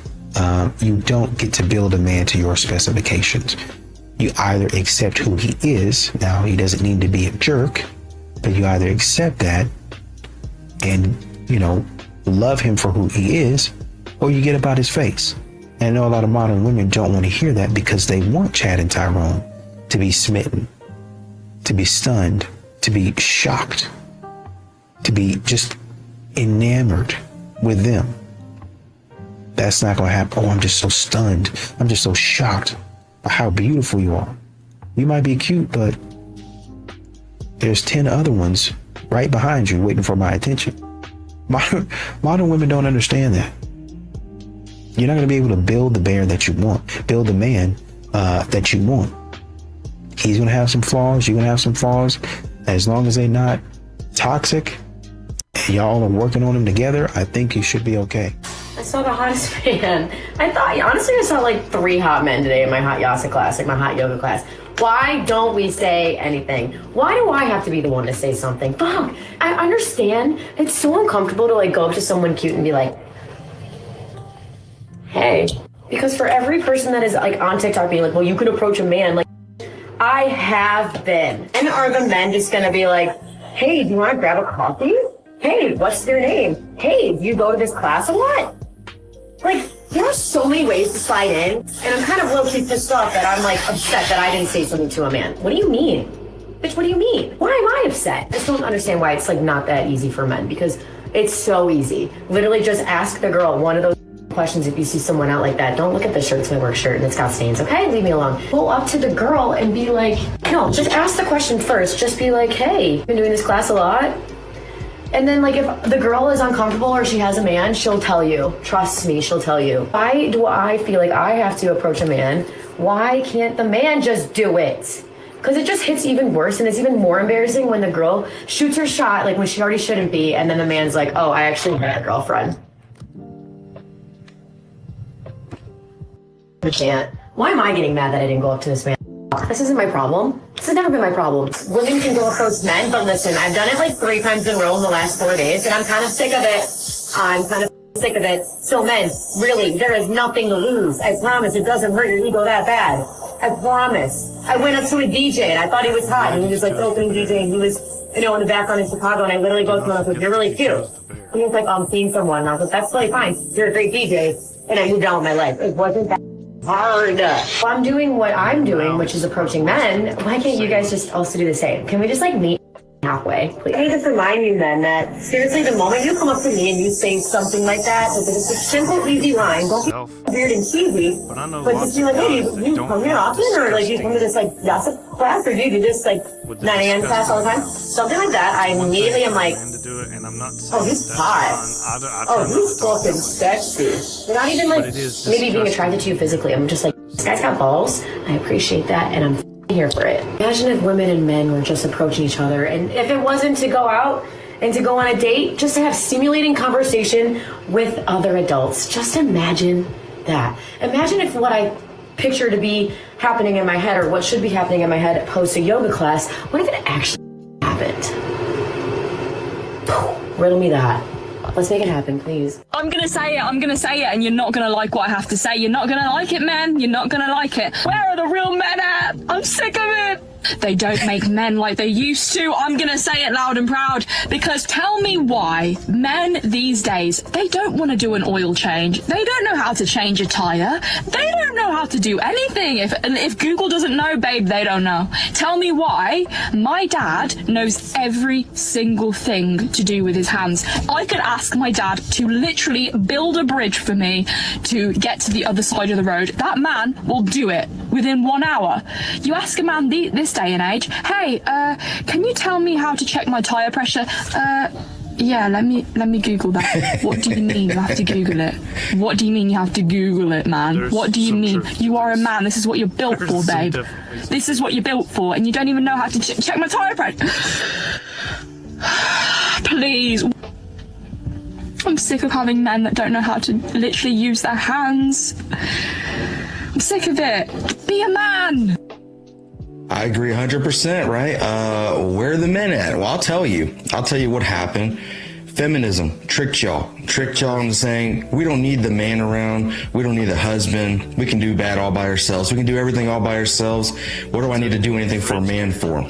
You needed your man in your life to raise your kids, to turn your sons into men. And now that we have a whole generation of women that abandon their husbands and try to raise their children on their own, their sons became feminine, zesty, like they're adult boys that have no idea how to do anything a man is supposed to do because there weren't no men around to teach them. Now, I've talked about this a lot. There's a lot of males out here that are now becoming adult men because the feminist movement really took off in the 60s, and then that generation raised a bunch of broken women who were getting pregnant at very young ages, right? So around the 90s, early 2000s, they were having kids while they were teenagers, while they were still children. And now those children with the stupid husbands and the oh so competent beautiful women who thank God they were there to help the dumb husbands along. That's all we got. They have grown up to be 20, almost 30 years old, right? And those are just broken men. They are men, they're grown men, but they are acting like little boys. They're acting like girls, honestly. They're acting like they're already wives. And you wonder why, and all this transsexualism and this furry nonsense and this deviancy has just become a rampant issue, a plague in our country. It's because of feminism. Right? Everything boils down to feminism when we really look at it. When we look at the liberalitis spreading around this country, the liberal movement that has taken over our country, that's because of feminism, all right? We used to be a strong conservative country with conservative values. Christian ethics were involved in our lives. And now we've just abandoned all that for the sake of being a strong, independent woman and trying to treat women like they're equal to men. If you make the first move on a man, he's gonna treat you like fast food, okay? He's gonna show up and eat for sure. But it's gonna be sometimes, it's gonna be in an act of desperation. It's gonna be at the wee hours of the morning. And in general, he's not gonna take you seriously. Do I think that women should approach men first? Yes, I absolutely do. But I do think that women need to have realistic expectations about this. And I do think that's where this conversation gets lost. Approaching men first doesn't mean that every single man that you approach is going to be interested in you. It also doesn't mean that every single man you approach is going to want a long-term relationship. Sometimes they will give you a chance because they respected the fact that you were confident enough to approach them first. You might have not been their 10 out of 10 ideal, type or whatever, but they liked the fact that you initiated, they liked that you were confident, and they were willing to give you a chance. And then just realize there's not enough compatibility, or realize that maybe there was some attraction to you initially, but he realized after a few dates that he wasn't growing the attraction to you, that he would need to pursue a long-term relationship. A lot of women have said that when they've tried to approach a guy first, he would kind of use them as a convenience or use them as a placeholder while looking for the woman that he really wanted. And I do. But you see all these videos, and I understand this is anecdotal, but you see all these videos of a skinny, scantily clad, barely dressed young lady who's going and asking some, younger dude out, and he instantly says no, and she's like, but why? And they don't tell her. It's because you look easy. It's because you look like you're desperate. It's because you look like you have no modesty or consideration for how he's going to look for being seen with you. And maybe that's just my anecdotal experience. I don't want to walk around with no ran through lady. Most men don't. I agree that those situations absolutely happen. But I also just think that that is the risk you take when you are the approacher. This isn't really about women approaching men. This is just about who is the pursuer versus who is being pursued. And I understand that a lot of women are used to being in the role of the pursued, and being the pursued is a lot more fun. It really is. It's a lot more fun to filter through your options and to be able to look at this lineup of people who are kind of trying to show you attention, to show interest, to get a date with you, and you being able to kind of sort through and choose the best one. That's a much more fun position to be in than being somebody who is pursuing and consistently getting rejected. But the positive about being a pursuer is that you have a larger pool to choose from. Now, that doesn't mean that every single person that you choose is going to choose you back. In fact, most people that you choose are probably not going to choose you back. But if you're looking for a monogamous relationship and you have a specific type, or the people that you like just generally don't approach you first, approaching them first doesn't mean that you're going to get every single person that you approach, but it does mean that your chance is just going to be increased. And so I think, in my opinion, approaching as a woman can be very beneficial if you have realistic expectations for being the pursuer or the one who approaches a man first. Let's say that you approach 10 men that you're very interested in.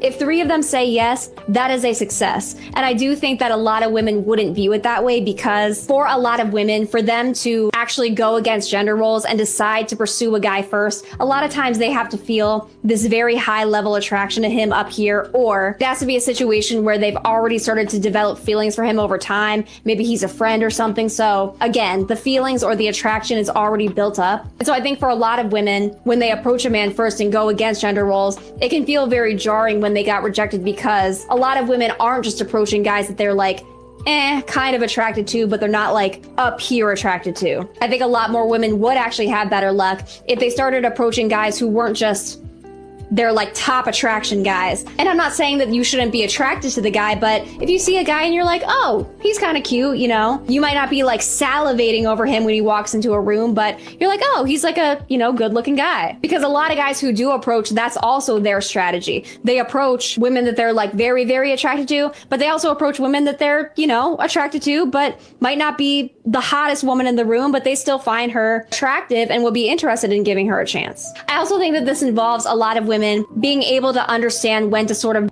the situation. And even if they approach a man first, they kind of need to know when to back off, because, okay, you approached that man first. He was interested. He gave you the shot for the date. If he starts being flaky or not responding, then you take that as a cue to move on. But that doesn't mean that approaching a man in general never works. This is more just about being in the driver's seat of your own love life, being confident with what you want, but knowing when to exit the situation because you're not getting what you want from that dynamic. But this is my personal opinion on women approaching first, so let me know what you think. Let me know if you agree or disagree. By the way, this is also part of a long-form YouTube video, and while most of this video on YouTube is the same, I did add a few tips if you're a woman who wants to approach men first. So if you're interested in that, go to my YouTube. Bye, guys. Men, where have you gone? Please come back. That's both a personal plea and the title of a modern love column worth devouring. The piece explores the slow vanishing of presence of half the population. It wasn't. Single women are leaning in with confidence while single men are there, circling intimacy but never entering your titties it. are hanging out. Button your buttons. Women keep showing up alone, in groups, That's in why we're dating, gone. but men are performing elsewhere That's why we're gone. alone. You keep showing your titties. Being seen with a woman is no longer a marker of success or desirability. You're not So modest. many men have You don't quietly wanna filtered be us out. Submissive. Whoa, I needed a moment to unpack that idea. Then I realized don't it want perfectly feminists. articulates what I keep Unless you're experiencing. Destiny. Go Take to Destiny's the channel. devilishly handsome man I went on a date with. Our first encounter was a dating success. Hours of conversation, a kiss, talk of a second date, and then silence. Months later, he's still lurking in my Instagram stories. Maybe he's even here right now. Entertained enough to watch, but never following up. As the columnist Rachel Drucker puts it looks like interest, it feels like silence. Or as my beautiful friend Julia puts it, don't look through my window if you don't plan to sit at my table. It's happening offline too. Dating events are booming, but How can you imbalanced. not look through your window Companies when such you as leave Goose the window and open? Boda and Anti-Swipe and even my own close the Single curtains Paw and sell button out your women's shirt. tickets within minutes and scramble to fill men's spots right up until the last day. At the event, sometimes you'll even find 2 women to every man, and that's before the inevitable no-shows. It's such a missed opportunity for both sides. One common explanation is that men face dodging a and bullet fear for men, rejection insane. in their day-to-day lives. Your So they are titties even are less hanging out. inclined to enter a room with the potential for mass rejection. Yet, at dating events, it's the opposite. Everyone is single. Most came alone and actively want to mingle. And chemistry has an opportunity to shine. Even I will fall in person for the man I'd normally swipe past. If he can hold his own and hold my attention. It's a bottle of potential just waiting for men to uncork. Whether at an event or in the wild, men are seemingly approaching women less. Theories range from lack of practice. If you don't try, you'll never learn. Fears around being creepy. Even a stray ick can crush the bravest of souls. And male sedation. The idea that porn, video games, social media are numbing men out of traditional status-seeking and mate-seeking motivations. And what role have women played in this reality? It's because video games don't take half of your stuff. Video games don't make children with you and then take them away from you and then have you pay for them and not get to see them. Video games and things of that nature do not ruin your life like a woman who keeps her titties out, pretending that she's interested just long enough to get you on the hook. And that's about the reality. In our ascent to equality, did we flatten masculinity? Yes. Can a single rejection of a man's unrequited advances stifle his confidence forever? Or is it nothing to do with us at all? What we did. Whatever the cause, there is heartfelt concern.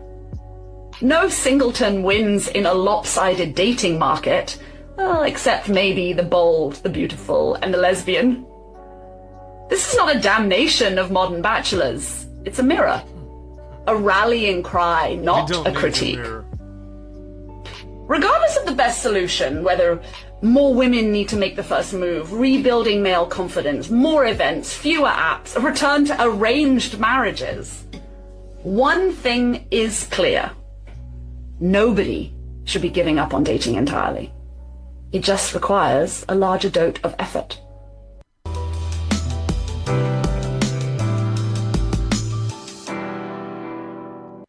At Floor & Decor, you see more than your dream. What about this one? You see a way in. I love my wife. I love my sisters. I love my mother. I love my grandmother. I love women. I love there's still girlfriends that I've had in my life that somehow I still love. And I've got, that's 40 years ago. How in the world is it that you ladies make it like we don't love or we can't love or things of this nature? It's not the case. Your standards are out of the world. And your choosing the bear has made us go, you know what? That's fine. I'm out. I would rather play my guitar. I would rather buy a new amp. I would rather work on my truck or go ride a motorcycle. I would rather do anything than have half of my stuff stolen from me, pay alimony, pay child support, lose my kids. Because that's the pattern that you ladies have been showing us for the last, I don't know, 45 to 50 years. In the end, dating only works if people actually participate. It's messy, vulnerable, occasionally mortifying, but it's also the only way anyone ever gets through the door. Sure, peeking through the window might feel safe, but it doesn't take much more to knock. With love and other rubbish. Candace. That's my piece that I wrote in my newsletter this week.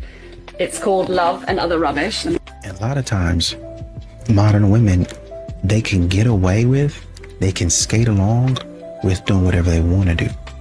They can skate along with, oh, well, this is how I feel.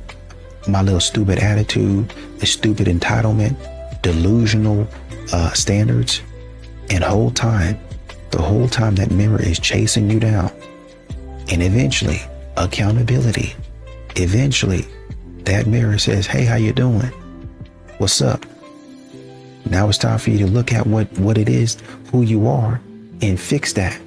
And a lot of modern women, they talk about men, but they're not up to the challenge. They're not up to the challenge. Y'all been trying to blame men your entire life. You had 15 to 20 good years of that. And now it's time for you to take accountability and fix the stuff that you was doing wrong. And even now, you have modern women out there in their 50s. In their 50s, bro. Talking about, oh, well, you know, these men, and I don't doubt there are some men out there that ain't doing what they're supposed to be doing. That's fair. But when you gonna take accountability? 50 and 60 years old, boo-hooing on camera, talking about, oh man, I can't find a man to love me. I can't do this. These guys are playing games. Well, it's probably because you met a 20-something-year-old, 30-something-year-old guy looking suave, and you already know the game. But you said, I'm going to do it for the plot. When really, you was like, oh man, I'm going to try to get him to see the value in me because I'm smarter and I'm wiser. And I know what I want. And I go for what I want. And I got my money in my house and my car. And that man said, I know what I want to. I want to crack. You have a good night. You want some coffee? I'm going to say the STD rate is the highest it's ever been right now. Okay? Like the highest it has ever been.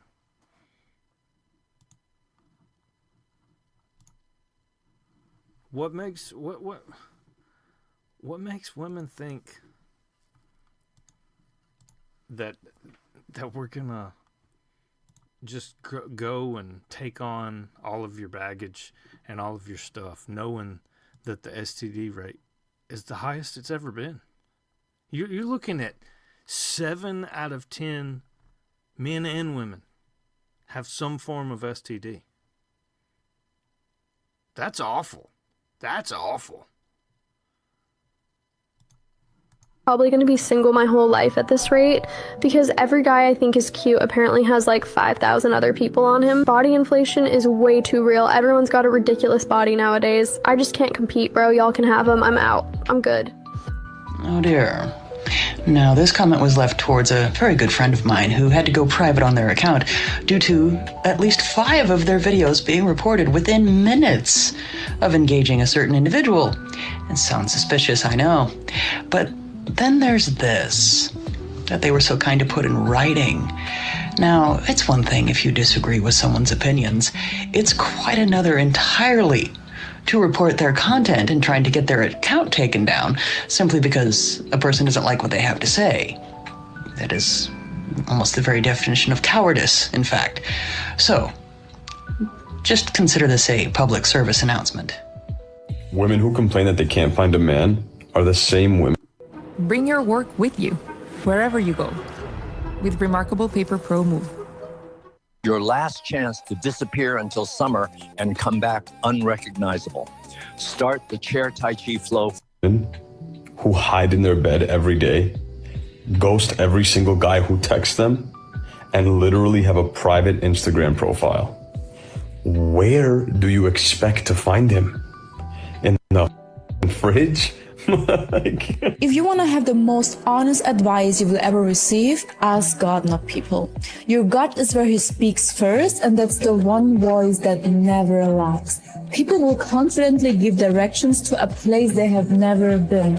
They will tell you how to build a business when they never built one themselves, how to make money when they're scared of money, how to chase your dreams when they abandoned theirs years ago. So advice isn't neutral. It comes filtered through someone's fears, failures, limits, and comfort zones. So you can't follow people who haven't walked the path, because their ceiling will become your ceiling. Their doubts become your doubts, and their limits become your limits. What's going on, fellas? Don't forget to like and subscribe to the channel. Leave a comment down below. Let's get back to the video. Women don't lose good men. Men lose good women. Let me say that one more time. A woman doesn't leave a good man. Men leave or get left by good women because they could not maintain the emotional capacity that relationship required. Why do you think men just go run to something easier, something that doesn't require them to actually feel, grow, and turn into the man that they actually want to be? A man's lack of emotional capacity to love you has nothing to do with you. It has his lack of ability to grow into the highest version of himself. So don't let him bring you down. You keep moving. You keep just getting better. You keep blowing up. And believe me, you just keep dating, because there's so many men who love you. I feel like such a dude right now, because it took me over a year to realize how badly I fumbled the bag when dating this amazing man. Like, he was one of the sweetest, kindest, most genuine guys that I've ever dated, and I threw him away like day old trash. And I'm just so disappointed in myself, in how I conducted myself and how I behaved and how I treated him and made him feel taken advantage of. And I'm just disappointed in the way that I ended things so abruptly, so rudely. And this is something I've wanted to process so many times over the past year, but like, I genuinely couldn't come face to face with myself and like how I conducted and just my behaviors, because honestly, I know so many of the reasons why I behaved the way I behaved is due to past traumas. And while that's not an excuse to treat people poorly, I do have to recognize how, you know, my past does affect me. And, you know, I'm in therapy and I have a coach and I'm working through a lot of these things, but yeah, it just sucks when you realize how badly you've fumbled. And it's not just because it's 1 a.m. on a Friday night coming home from the bars and realizing it being so apparent how challenging it is to meet good men out in the wild. Yeah, it's definitely a wake-up call. I'm like consistently working on my shit with my therapist so that I don't let subconscious behaviors and reactions treat other people poorly and, you know, stand in the way of my own happiness. Yeah. I wish that I could reach out to him and apologize and have a conversation, but it's been a year. It's too late. And I wouldn't want to hear from me either. But I just felt like I needed to express this. I wrote him a letter that I'll never send. But yeah, I recently saw that we don't follow each other on Instagram, but I was curious and I looked him up, and it looks like he moved states, and it looks like he has a new girlfriend. His profile is private, but his profile picture has him and his girlfriend. They look happy, and it makes me happy. Yeah, I feel... But yeah, I fumbled because he was hot, and he had a great job, and he looked like a young Justin Timberlake, and he would cook me dinner. We went to Six Flags one time, and my shoes were untied, he just right down, tied them up. Like, that's so sweet. Anyways, good night. You guys want to see one of the best things I've seen in a very long time? Here it is. He said, right. I used to be like that too, and do stuff like that for women. When I was young and naive, before they stuck daggers in my back and in my chest and twisted them, before they cheated and before they took advantage of every warmness and kindness that I ever showed them. And then I learned you do not put women on pedestals.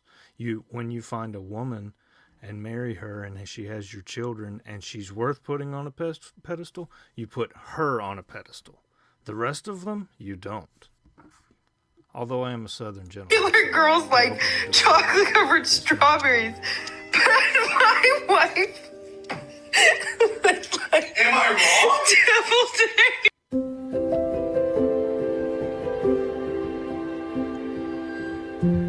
But am I wrong? No.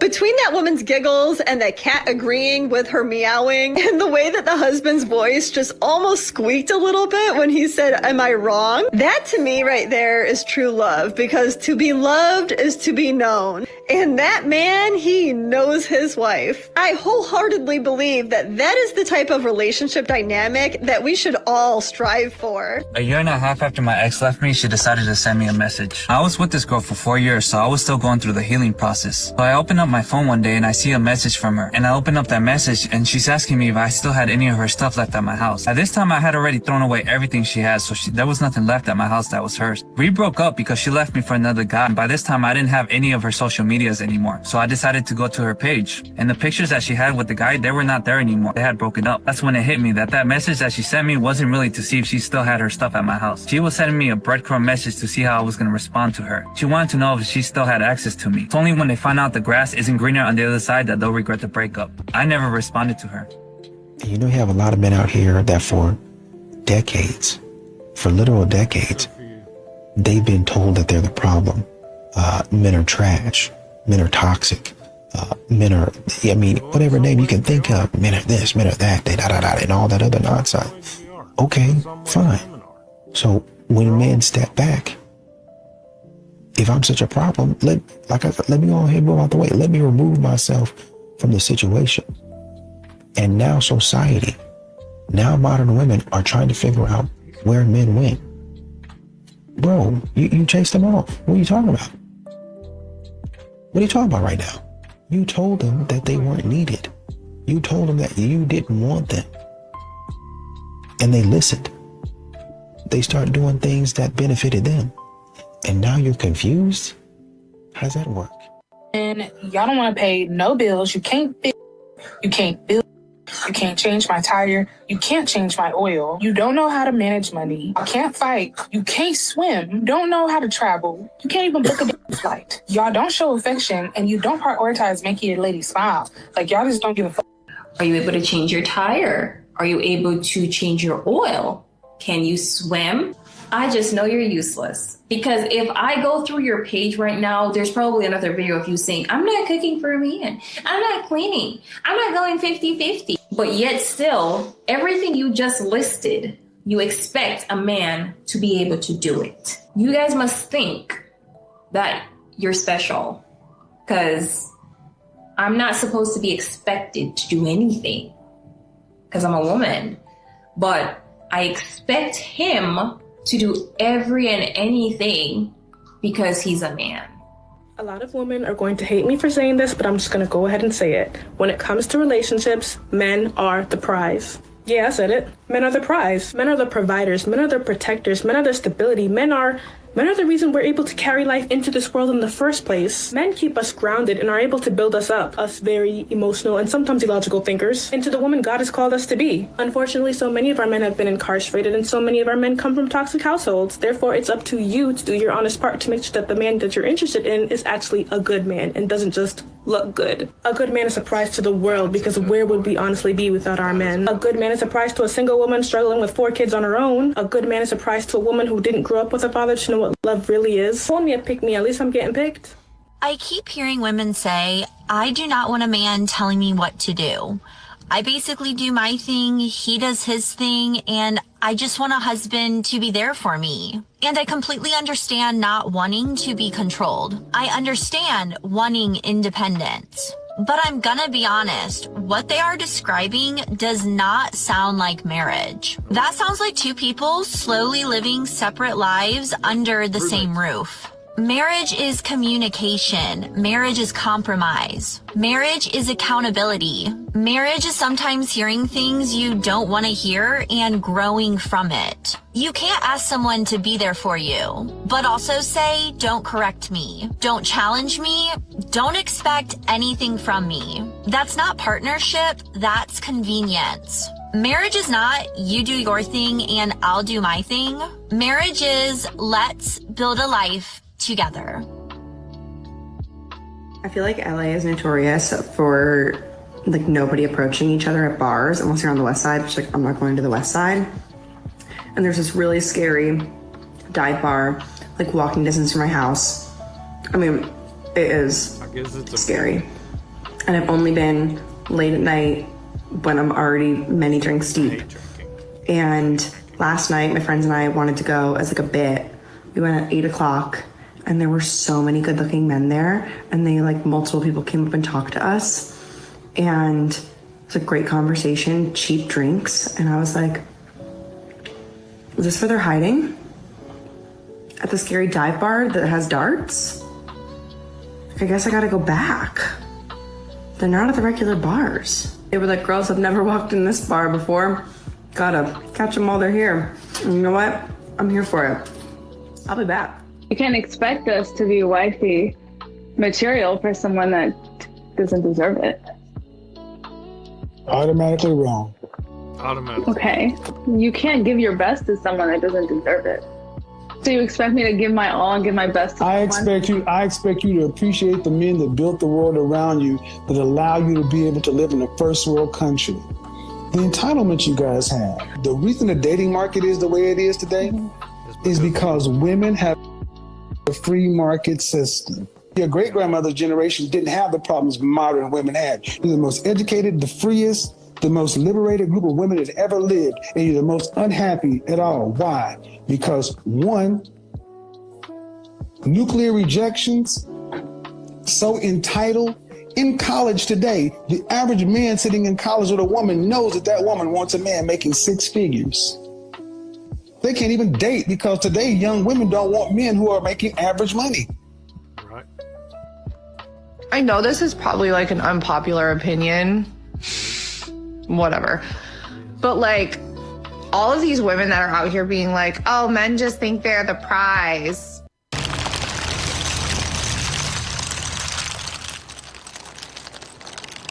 I have a house payment. I have a car payment. I didn't know Spectrum had mobile services.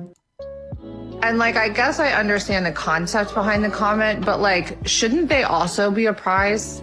Like, I know I'm a prize, right? Like, we know what we bring. Like, I worked too damn hard on myself to be won by another freaking loser. Like, I also want a prize. Like, I want somebody who brings as much to the table or is the table just like me. I don't need to be in a relationship like I've been in the past. I want something better than that.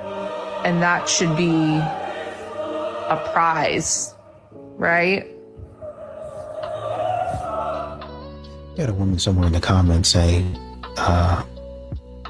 something to the effect of, I think somebody might have said, you know, but who did you vote for? I need a man that looks red, but votes blue. So basically, you know, you want a liberal in disguise, which is fitting because a lot of these modern women and that's why paint their people want to faces repeal the 19. and they're not authentically themselves either. So it would make sense that they're looking for somebody who isn't who they say they are. Of you think Which once again, if you double down on that point, blah, blah, blah. it would make even more sense because every single day. that's why they keep on running into Chad and Tyrone. So, and going home with Chad and Tyrone because Chad and Tyrone make it seem like something that they're not, and they fall for it every single time. And keep doing your thing. So there's that. And the I think I'm gonna start dating for looks now.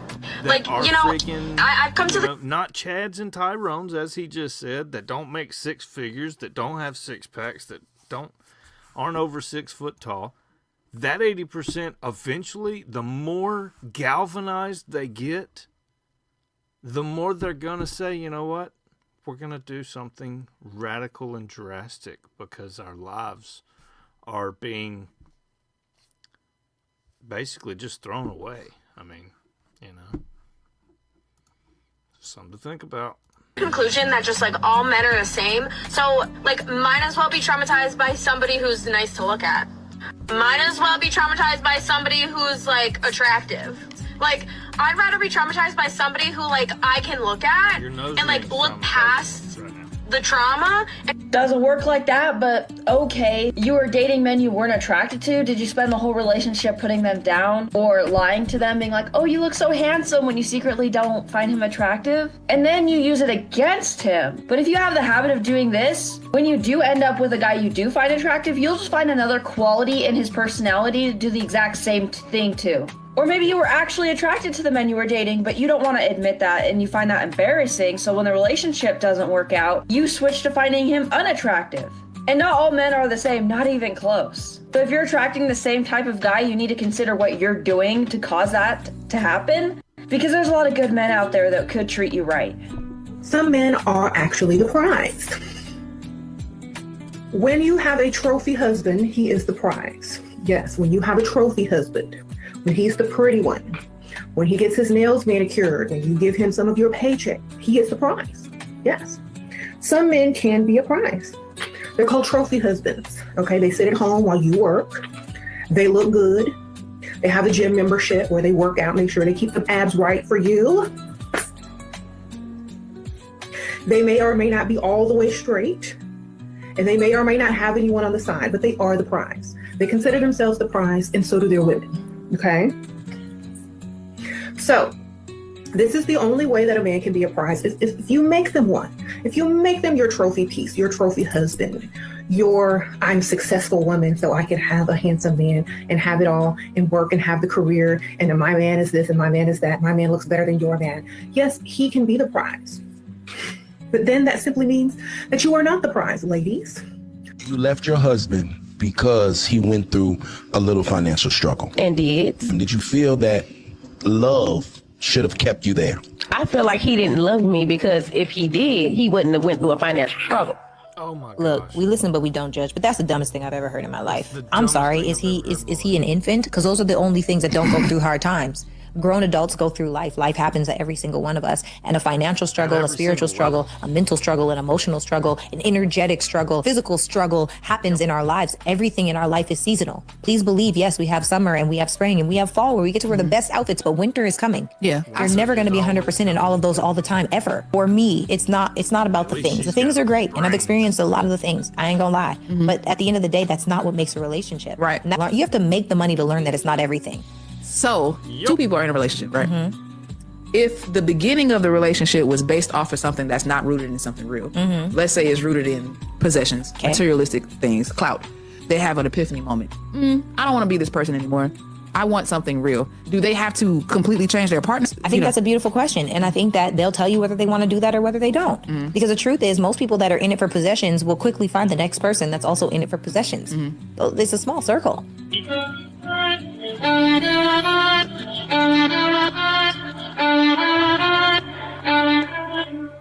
That's a good point.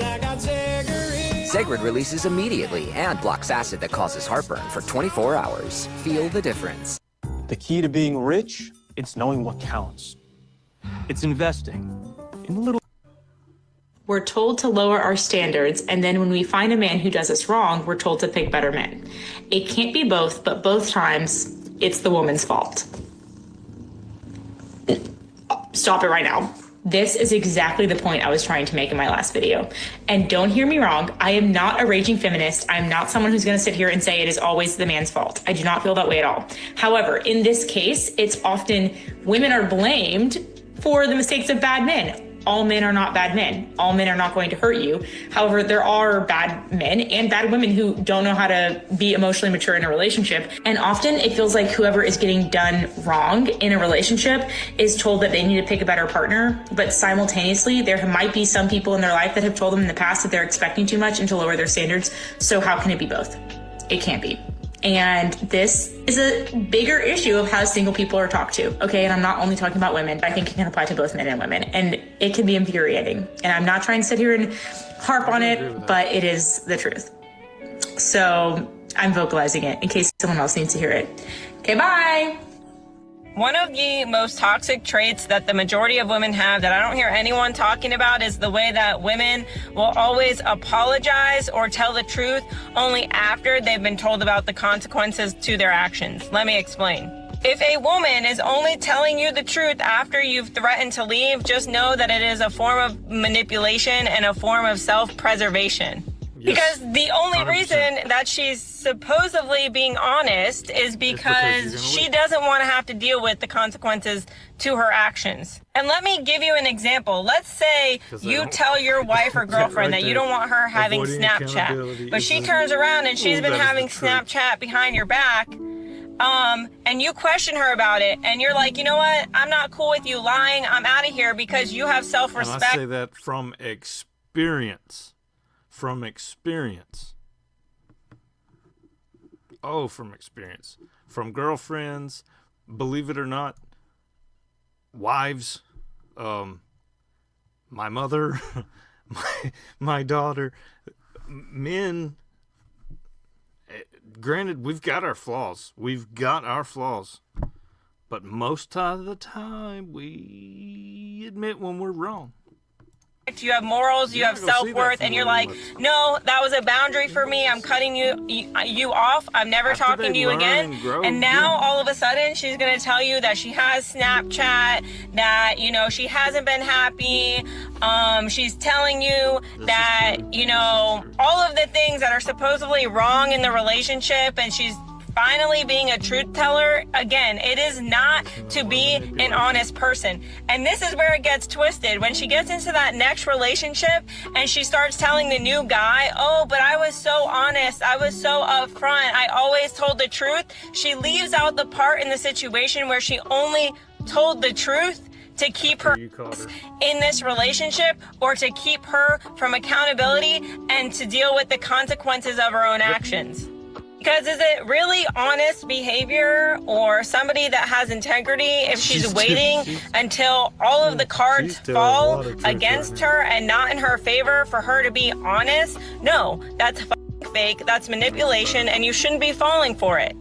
The majority of women are not telling you the truth because they don't want to hurt your feelings, or the majority of women are lying to you because they don't want to deal. They literally, in a circle of women, they will literally say, oh, no, she's a 10, she's a 10, she's a 10, she's a 8, when she's really like a 4. Like, I mean, that's just the reality. Don't get me wrong, I'm nothing special. I'm like a 4. You can't all be 10s. You can't all be 10s. That's reserved for the most beautiful women and men. It's reserved for the most beautiful in the world. Not everybody. With how you might react. All in one, you would say a 5. You got a lot of these guys or a 4, that are 4 to 6, somewhere in there. Minimalist. A lot of men don't need a lot. You give a man a place to stay, something to do, and you leave him alone. Yes. He's good. That's pretty much it. But a lot of times modern women can't understand that. They can't understand that, you know, men don't all of this, and that's why they say I would prefer you with light makeup or no makeup at all.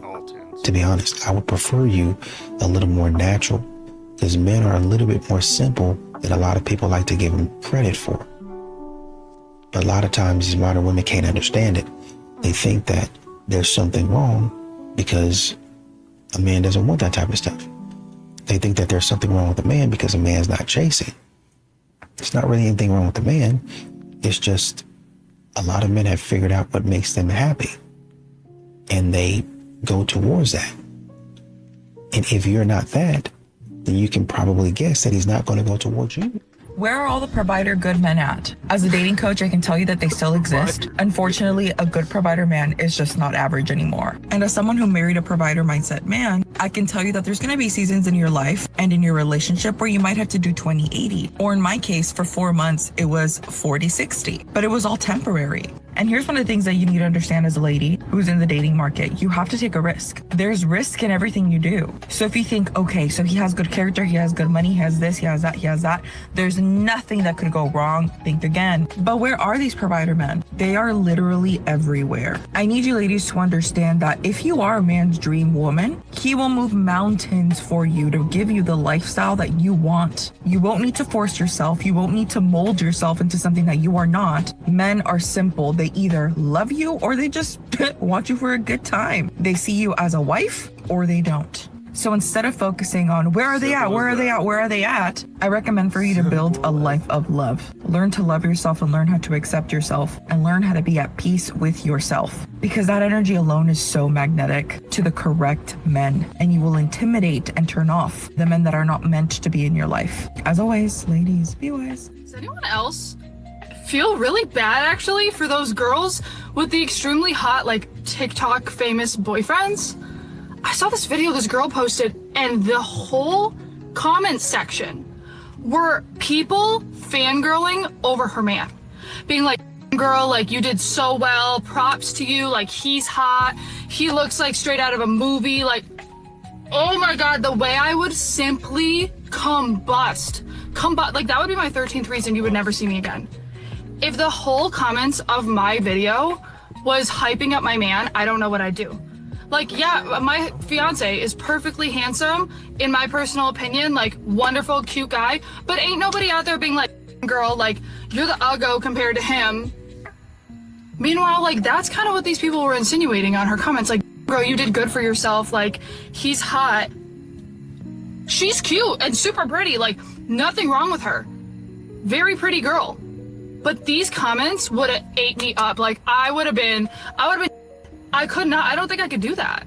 Especially if they have like some kind of like social media presence too, where it's like their whole comments is like girls simping over them, and then like any girl they date, everybody's like, oh, she's mid, like, no way. Ain't no, like, I don't think I could do it. Do not come to college looking to find your husband, looking to find your HBCU boo, don't do it. Because you only have 4 years to get what you need done. And you came to college for a reason, which was to get a degree. Because once those 4 years are up, that guy is going to graduate with probably the girl that he cheated on you with, and you're still going to be stuck in freshman classes. Now, I'm not saying come to college and just avoid males in general. I am. But I am saying don't let that be your main priority. Because being in love and everything is great, but when it's bad, it's bad. Because now you're going to be seeing him everywhere. And if y'all have the same class together, that's even worse. You're going to see him in the CAP, you're going to see him in the student center, you're going to see him passing. It's horrible. So don't come to college with the mindset, I'm going to find my husband, I'm going to look for my husband. First day of school, you're scouting for a husband. Don't do that. Let things come naturally. If you're meant to find your husband in college, you will. But forcing it is only going to make things worse. And also, the first guy that expresses interest in you, you do not have to entertain, you don't have to date, you're not obligated to do anything. Because college boys will literally say anything just to sleep with you and then discard you the next day. And then boom, it's the cycle just repeats. So save yourself that heartache and pain and just focus on what you came to do, stick with your friends, and make sure you stay true to yourself. 15 years from now, she's going to be on TikTok talking about where all the provider men at. Yeah, exactly. You know, she's this not. is bullcrap. I say congratulations to every one of you that got engaged and are actually getting married, and I hope that you all like lift each other up and grow together, because that's the way a successful marriage is. This is complete and utter garbage. This girl's spewing right here. Going to do 50-50 relationships like the rest of them. With her all the provider men are in college. But instead of building with a man, you decided to build up your ego. Yep. Men have always been the prize. Women, no, let me, hold on. Let her finish. But as for this conversation, I will admit I am one of the few people who did not know who Simone Biles was until this situation. However, I want to say something, and I know some of y'all might feel away, get mad at me. Men have always been the prize. Women, no, let me, hold on. Let me finish, because let me finish. Men have always been the prize. And I'm going to explain what I'm saying. Women marry who they can, men marry who they want. You can get offended by the statement, but if you really sit down and you think about it and you be honest with yourself, that is a very valid statement. Also, not only that, but by him saying that he is the prize, that does not make her not a prize. I myself am raising a young man. I'm raising, my son is 7 years old. He is a miniature Einstein. He has manners, his manners are beyond most adults that I've ever met. His style of dress, his respect of himself as well as others. I'm instilling in him his faith, his spiritualness. I'm instilling in my son to be a prize, especially with these days, the way that women are raising these young girls. And it's unfortunate, but and also the number. That. It takes a mother to point this out. A mother of a son who doesn't want her son to be treated like modern day men are being treated. I, as a dad of a daughter, I don't want my daughter to be treated like men used to treat women. At the same time, I don't want her to grow up like modern women. I mean, it's kind of disgusting. It's always been since the beginning of time. Really disgusting. Women will fight over a man, you know what I'm saying? But they'll accept. But at the same time, they're going to accept, like back in the traditional days, that as long as the house is taken care of and he pays all the bills, he can have those 2-3 families up the street. You know what I'm saying? Men have always been the prize. We have gotten to a point where we disrespect our men so much. I worry so much about what the world is going to look like when my son becomes of age to date and to court and to marry, because I will never let any of your daughters tell my son that he is not the prize. That will never be a thing. And if you have sons, nephews, whatever the case, godchildren, you should not ever tell your son, oh, she is a. Do you guys see what type of young girls are being raised? So you're telling these young girls that they're a prize over the son that you're putting your time, that you're actually the man who's supposed to be the provider that you guys are looking for, the man who's supposed to be the protector that you guys are looking for, and you just want to sit back and live a soft life. He's not the prize. That will never make sense to me. And I'll leave it there and let you guys marinate on that. You just drove them all crazy.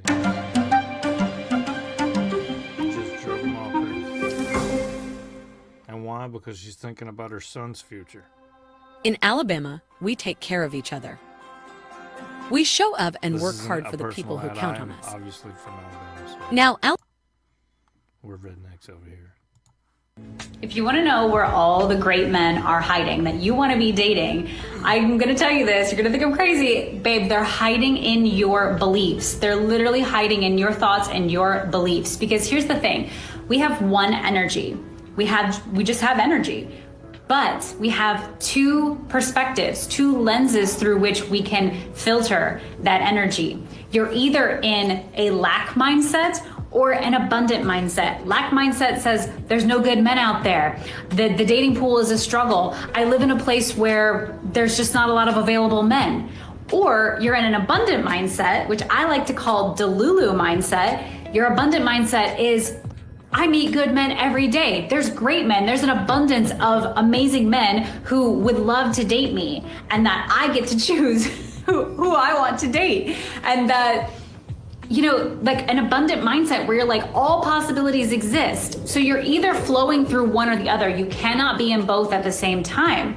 Are you blocking yourself from meeting the very man that you desire to meet because you are flowing your thoughts and your beliefs through a lack mindset of, there's no good men out there, the dating pool sucks, things like that? Or could you choose to believe that every time I walk out of the house is an opportunity for me to meet an amazing man? And the only reason why this actually matters is because of how these two different perspectives make you feel. Because you know that you attract by who you are being, not by what you want. You attract who you are being. So you're either attracting from this area of lack, which you get to experience your beliefs. So if your belief is that there's no good men out there, you're going to continue to experience that. Or you're attracting from abundance. And you are starting to meet men who are more and more aligned to you. This is exactly what I have experienced in my own life. I only attract men in person, and every time I date, I attract men who are more and more in alignment with me, and I get to then refine my desire going forward. This is why I enjoy the dating process so much, and I have so much patience, and I also use my Delulu mindset because I know that I'm on my way. I know that I am on my way to the man. I know that I am putting myself in the best possible energy to attract a man because I choose to be in this abundant mindset. And also I know that I'm using my energy. This is why I call it being a turned on woman, is because my energy is turned on towards my desire. It's literally directing me towards my desire, and it will not miss. So I don't think modern women understand, and this is one of the bigger reasons why men are checking out of society, right? Is you tell a man he needs to work towards a goal, he needs to be something, but then when he works towards that goal, and you say it's trash or it's garbage or it doesn't mean anything to society, you're essentially saying that all the effort that he put in doesn't mean anything and we can't use it. And so then, after you're done trying to break his psyche, and I know you want to say that men should be strong and all this other stuff, what are you expecting him to do? A lot of people in society do not treat men as human beings. And so you get a man that just kind of goes through the motions. Does things to pass the time. Men might go to the gym, 5, 6, 7 times a week. Not really. I'm just, keeping up on my health. I'm at the home chilling. I'm at the house chilling, but there's, not a lot that I'm doing. Going to work, just existing because you guys say that you don't need me. And essentially what it comes down to is waiting until the next disaster happens. And then, that's essentially what they try to do is, in the concept, I'm just talking about the concept, is they treat men as reserves. Like, just stay ready, stay, in tip-top shape in case we need you. But it's years before they actually need a man. Society treats men like robots. Right? Well, we'll just turn you on. We'll do a little maintenance on you here and there, but we'll just turn you on whenever we need you. And then whenever we don't, we'll put you back in your cage or your charger or your docking station. And then, bring you out whenever we want to. We have friends over. We'll bring them to look at my expensive toy. That's really what it comes down to, right? Because modern society doesn't really know how to use men, to treat men, how to utilize men.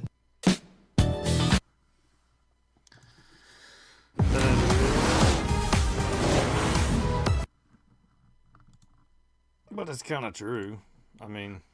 Really and truly, we're only useful when we're useful. Other than that, we're useful idiots, right?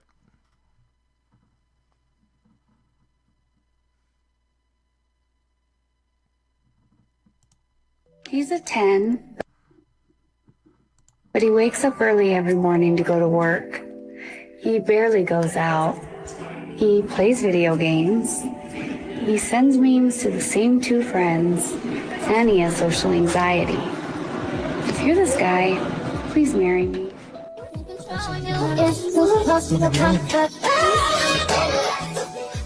Men don't randomly lose interest. Something usually led up to it. Most of the time, they tried in the beginning. They planned, they showed up, they put in the effort. And somewhere along the way, it either wasn't noticed or it just didn't matter. So eventually, they adjusted. Not because they don't care, but because they don't see a return for their effort. And coming from a woman's point of view, it looks like he's changed. But from his side, he just stopped doing what didn't work. Men, tell me down in the comments, what causes you to suddenly stop putting in the effort? Pretty much. Oh my goodness. This is just seriously too funny not to reply to. This individual is of the opinion that I actually subscribe to woke ideologies. If anything else didn't say that person has never watched any of my content, I don't know what does. And talk bad about minorities. Really? How so? Please explain when I've ever generalized any group of people or talked about any group of people as a whole. That should be fun. And by the way, guess who can hear dog whistles? Here's the thing about dating a rich man that nobody tells you. When I dated older, wealthy men, yes, they paid for me, and yes, we had a great time, but they never took me seriously.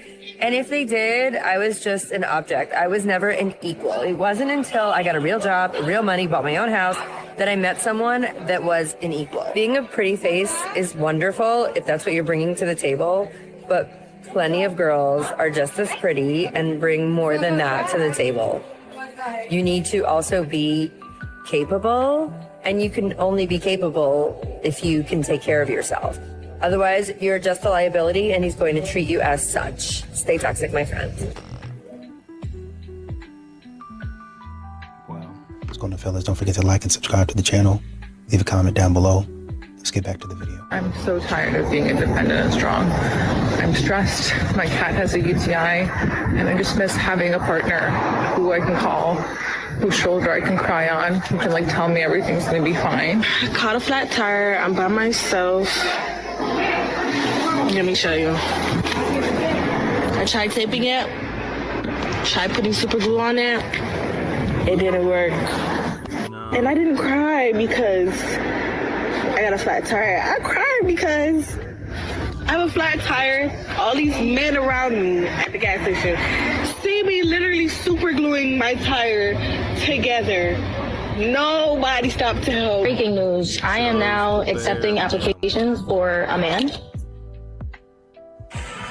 Jacob Elordi, you have 10 minutes before I walk down the aisle. There is such a double standard here. This has literally become a trend for women in their wedding gowns about to walk down the aisle to call out some man that they have been interested in or have crushed on. They give them like 10 minutes, to call them before they walk down the aisle. I understand that it's a joke, but not everyone understands it as a joke. And that is why it is actually disrespectful to your about-to-be husband. So because he can even understand it as a joke. But if Aunt Susanna doesn't see it as a joke, all of a sudden he's seen a different way, which is not good for that man, and it's not a great way to start off your marriage. Would you guys cheat for $100? Absolutely. Yeah, Why? because it's $100.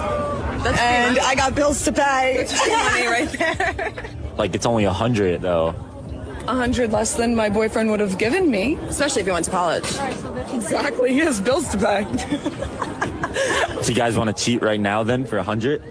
I mean, it wouldn't really be cheating, but maybe. And then people ask, oh, why are guys not looking to hook up anymore? When I say hook up, meaning like hook up and stick around. Why aren't guys wanting to date women anymore? Maybe they saw one too many videos of you all being ingrates and nasty. $100? You're going to cheat for $100? Disgusting. All right, y'all, so serious question, right? Why is it that the new generation of men want to be pursued? Like, they want women to chase after them in order for them to feel like a woman is worthy of them chasing her or pursuing her or going out their way to make her feel special. Like, when was it a thing for a man to automatically feel like he's the prize? Like, is it a money thing? Is it like... I don't like that. Like, y'all very sassy. Like, y'all want to be women so bad. And I'm not bashing all men. All men don't act like that. So don't come in my comments trying to talk crazy. But I just really want to know, like, this has been on my mind so heavy lately. Like, men really want you to pursue them and to do the utmost to prove that you really want to mess with them or you really want to, you interested or what. Ew.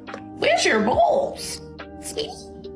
And y'all don't want to pay no bills. You can't fix, you can't build, you can't change my tire, you can't change my oil. You don't know how to manage money. You can't fight. You can't swim. You don't know how to travel. You can't even book a flight. Y'all don't show affection and you don't prioritize making your lady smile. Like, y'all just don't give a fuck. Are you able to change your tire? Are you able to change your oil? Can you swim? I just know you're useless. Because if I go through your page right now, there's probably another video of you saying, I'm not cooking for a man. I'm not cleaning. I'm not going 50-50. But yet still, everything you just listed, you expect a man to be able to do it. You guys must think that you're special. Because I'm not supposed to be expected to do anything. because I'm a woman, but I expect him to do every and anything because he's a man. Man, is there any single men that are really trying to find their person that's not for the streets? Because it just seems like that's what's going on. All y'all men is just not serious about being with one woman. Y'all want your cake and your ice cream, your food.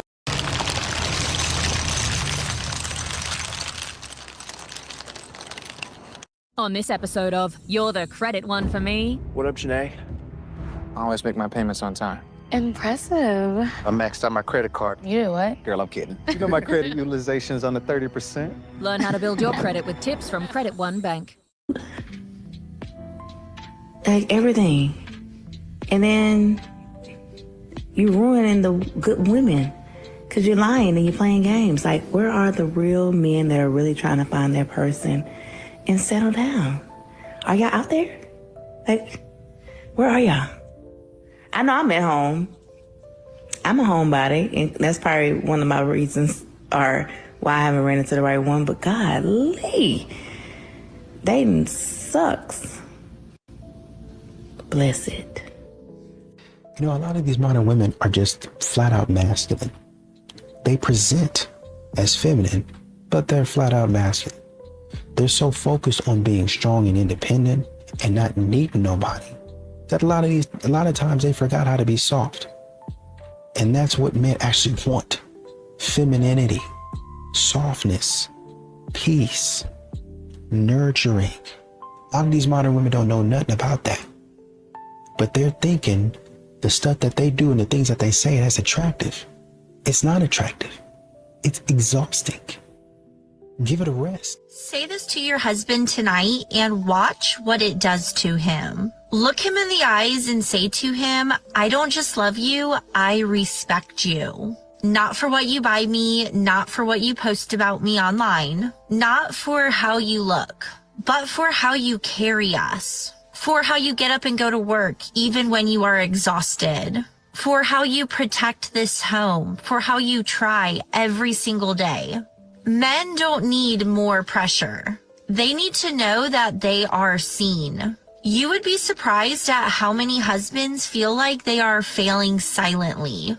So tell him you see his effort. Tell him you are proud of him. Tell him you would choose him again. Sometimes the strongest thing that you can do for your marriage is speak life into the man that is holding it all together. A world where more and more men are single because women do not want to date them is a world that's very dangerous for women, which is why I worry about retaliation in reaction to the rise of single men. Men don't need to resort to it's just going to be absence, right? Once men are not there to do most of the creating and the maintaining of the infrastructure, the way that you're going to feel that is by men's absence. So don't worry about any like that. The absence of men is what you need to worry about. This illusion of peace, right? The stability that exists once men disappear, right? Or they feel like, okay, this no longer benefits me. I'm not getting what I want in the contract. This is not a 50-50. Then they'll no longer participate. It's not going to be a slow decline. It's going to be an instant collapse. And that's what you should fear.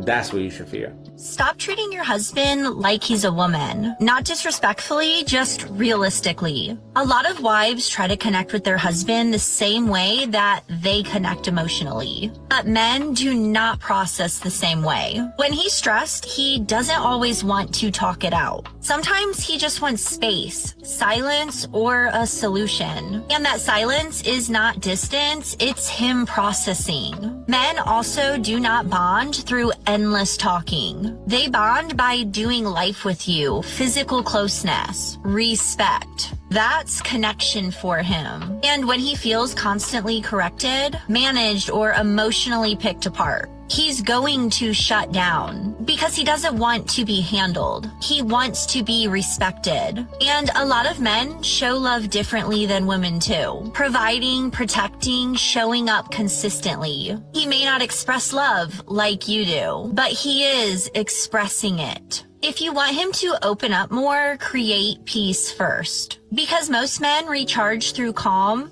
not conflict. What is with these dudes and thinking that they are the prize? Let me know, because I'm confused. This guy asked me on a date, right? Okay. I'm like, cool, yeah, like I'm free such and such day, like let's do it. Tell me why. Dude replies and says, well, make sure to text me this weekend so that I can remember. What?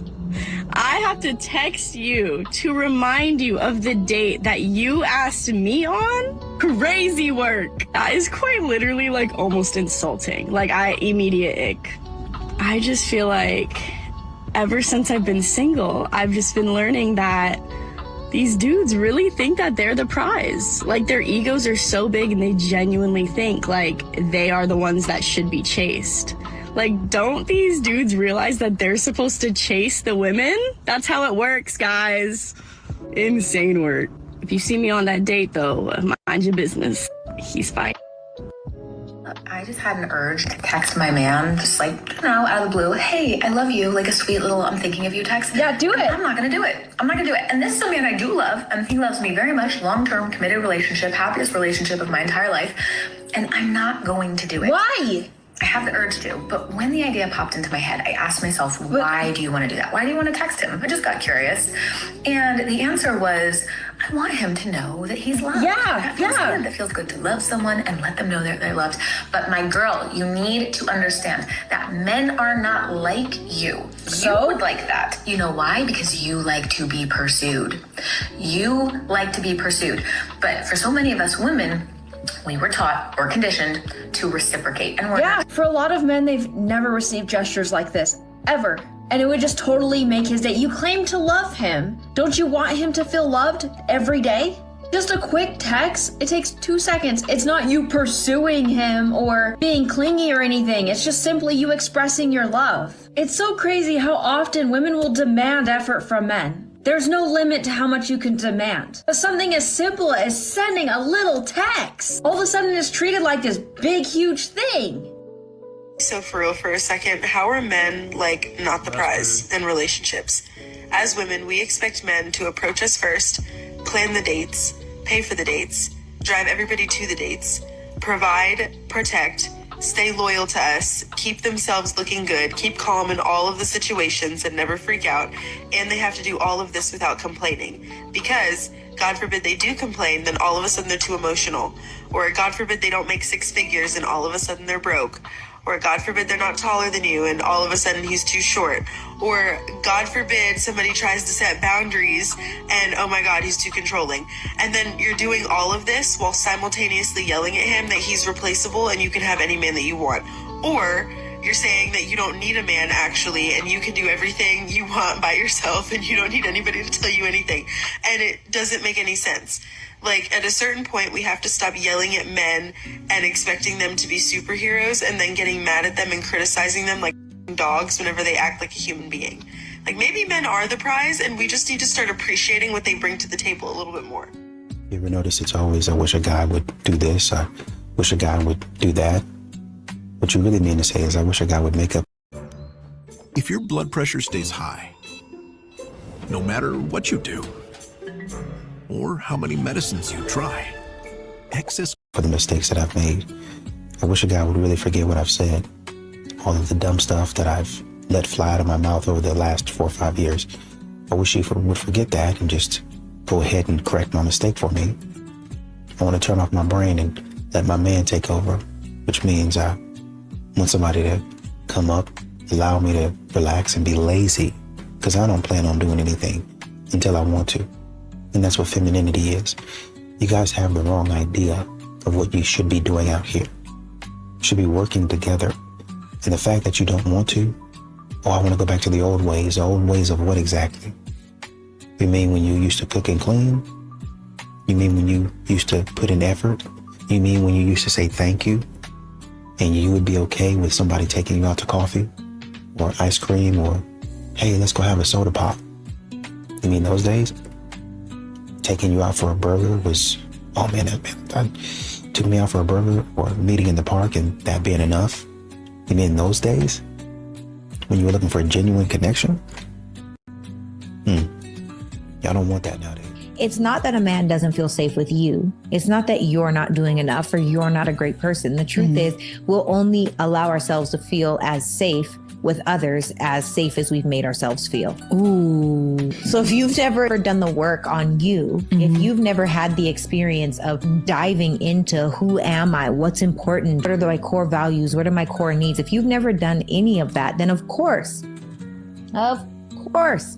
you won't feel safe with anybody else because you don't feel safe with yourself. Yeah, you got too many things under your rug to keep swept under. Yeah, and now the rug is a mountain. Yeah. There's a whole mountain in your living room. Yeah. And it's the same thing with trust. It's the same thing with actions, right? That's why they say you teach people how to treat you. That's another thing with self-love, right? Why I'm such a heavy self-love advocate, guru, whatever you want to call it. I can talk about self-love because I know self-hate and I'm never going back. But I've accepted the parts of myself that I didn't accept about myself. What does self-hate look like? Self-hate looks like wronging yourself, guilting yourself, shaming yourself. Self-hate looks like trying to fit into things that you know that you don't fit into. Self-hate looks like seeking validation from others instead of knowing that God gave it to you. Self-hate is anything outside of you telling you what you should be when you already know who you are. When who you are never feels like enough. That's what self-hate was for me. After talking to hundreds of you guys, I've realized something that I need to get off my chest. It is the men who are actually trying to save the relationships here, not the women. And what's crazy is that most of the women I've actually talked to and had consultation with tell me that their husbands are the ones sending them my videos. And that says everything. 70 to 80% of divorces are filed by women. That is not trying to fix a marriage. That is walking away from it. Most women threaten divorce long before they're ever ready to file. They use it as leverage until the man finally hits his breaking point and says, I'm done. And once he does say I'm done, that's when the gaslighting starts. She flips the script, plays the victim, promises to change, cries, manipulates, you name it, anything to pull him back in. And they say that all these men are putting all these boundaries on them. A man only puts boundaries on a woman that he cares about. If he doesn't care and she's just a one-night stand or a 6-month stand or whatever it is, he don't care. He's not putting boundaries on her. And because the control is slipping from her end. But when a man truly checks out, it's not loud, it is quiet, and it is final, and you've lost him. When a good man walks away, it is not because he stopped caring. It's because he cared too long and nobody met him halfway. So if you're watching this, man or woman, ask yourself, are you really trying to build your relationship and save it? Or are you slowly tearing it apart while you're convincing yourself that you're the one being wronged? I'm just wondering what kind of options would be available to me. I'll give you a quick synopsis. I'm 42 years old. Last year I used to weigh 203 pounds. None. God damn! No, I'm not finished. None. Yeah, you That was are. last year. Yeah, you are. This year I weigh 165. No, ma'am. I I've been- said you're finished. You're finished. I'm done? Yep. There's nothing left for me. Not realistically. Well, thank you. I'm not gonna lie to you. Because I'm 42? It's the age and the weight. And then if you have any children over 40 and you're obese, and if you're coming down, you still can go the other way. And then you have children. Okay, the only way that there would ever be any chance for you is if you were gorgeous. And if you were gorgeous, you wouldn't be calling. So I need the people to understand, I'm not being rude. It's just oftentimes I'll get women who want to call in, they want to tell me their story, and then I know where it's going to end. Ma'am, you kind of knew that in order to overcome just your age alone, you're going to have to be very feminine, very submissive, very cooperative. You have to bring a lot to the table. That's before your weight and before your children. And your children are a messy detail for a man. And you can love your children, but people don't look at our kids the same way. So that's why when you ask, I'm like, Let's just be real. Imagine walking down the street being like, oh my God, she's so gorgeous. Not knowing that I used to be a man. Did he say used to be a man?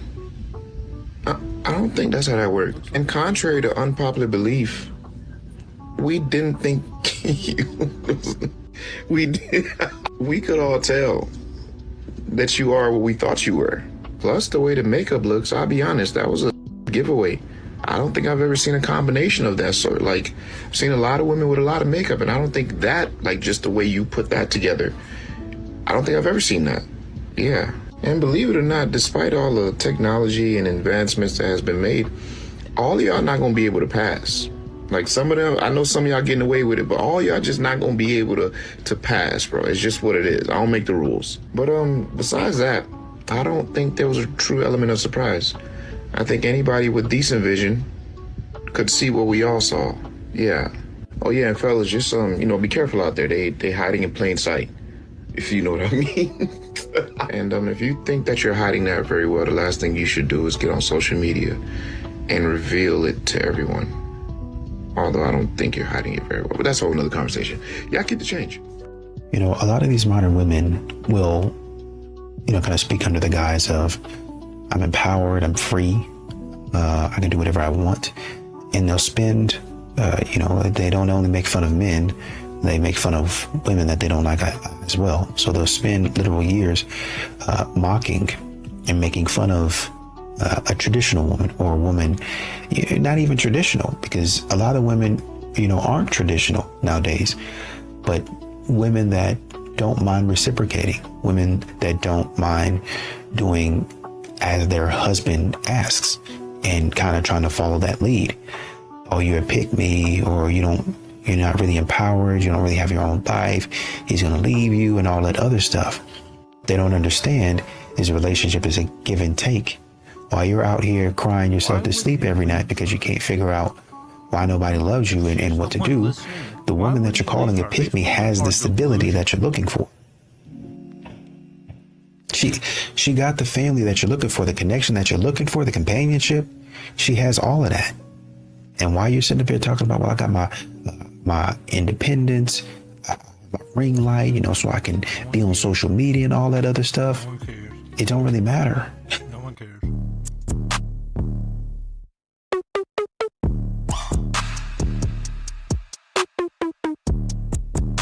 It don't matter, because at the end of the day, you're still lonely. Do you think Margot Robbie is prettier or me? I think you're both beautiful. There you go. Don't ask questions like that unless you want him to be honest. She keeps pressing him. It's a trap question, because if he's like, no, she's prettier than you are, you're gonna freak out. But if he's like, no, I think you're prettier, you're not gonna believe him. It's a lose-lose. Don't ask questions like this. Just go with what he said initially. You're both beautiful. Great. But who's pretty? Margot Robbie has a team of professionals that make her beautiful. He's got a point. That's what she looks like when she wakes up in the morning. Okay, so does that mean you think I'm prettier than her? Oh my gosh. So no, you still don't think I'm prettier than Margot Robbie? Why can't you answer the question? Because he'll get You think Margot trouble. Robbie's prettier than me? You can say it. No, he can't. Somebody somewhere is tired of her shit, though. So the question, I'm asking you a direct question. He doesn't want to answer. Because I want to know. Do you think, yes or no, am I prettier than Margot Robbie? Because I want to know what you think. My husband, the man I've chosen to spend the rest of my life with. Do you think Margot Robbie is the hot? And what's crazy is the comment section was full of women being like, leave him. He's not meant to be your husband. Blah, blah, blah. No, what? Someone can still love you and see maybe an actress or something prettier than you. It's okay. It happens. And if you don't want to know the answer to these types of questions, don't even ask. I feel like a lot of men think that they are it. They are the prize. They have to get chose. They can make the decisions. It's them. Well, if they're getting what we do, if they're getting chose, then I don't see how their reality tells them that's what it is. right? But they think that 5 girls, women, whatever, choosing them is they're top. They're him. That's it. But that's not really. The reason why a man would think that, like say 5 beautiful women want him, You know how choosy women are? Yes. So if five choosy women choose on one guy, then he gotta tell 4 of them, all right, I'm good, I got one. The thing but how is men that? are gonna choose all 5. That's Yeah, because men are gonna choose all 5. Because that's how we're wired to be. Yeah, but for what? Why? But what if all 5 girls is giving him the same thing? What if one of them aren't sticking out? You have to pick. This isn't polygamy. But look.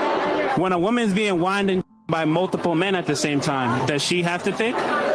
Or does she have the right to allow all those men to prove themselves?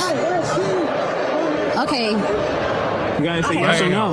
Okay, I'm gonna let you answer that. Okay. Go over there real quick. Okay, No. I'm not gonna hold you. Do it. So like. But you just said you're in a season of having A woman's mental load is fake. It is a crock of. A woman's mental load is made up, and it is a crock of. It is a woman's anxieties that she's put upon herself, and she's taken on more responsibility, and she uses it to self-sacrifice herself as if she's doing more in the relationship to make you feel like. Most women will take on more and more responsibility without ever having to ask, and they will take on this responsibility as if they're some kind of mortar to the relationship, and the only way the relationship is working out is because she does it all. It's also made up so when she's ready to divorce your or needs an excuse to leave you, she has it on a silver platter with a laundry list of expectations and imaginary standards that you didn't even know about. So when she's ready to leave, she'll dump your ass.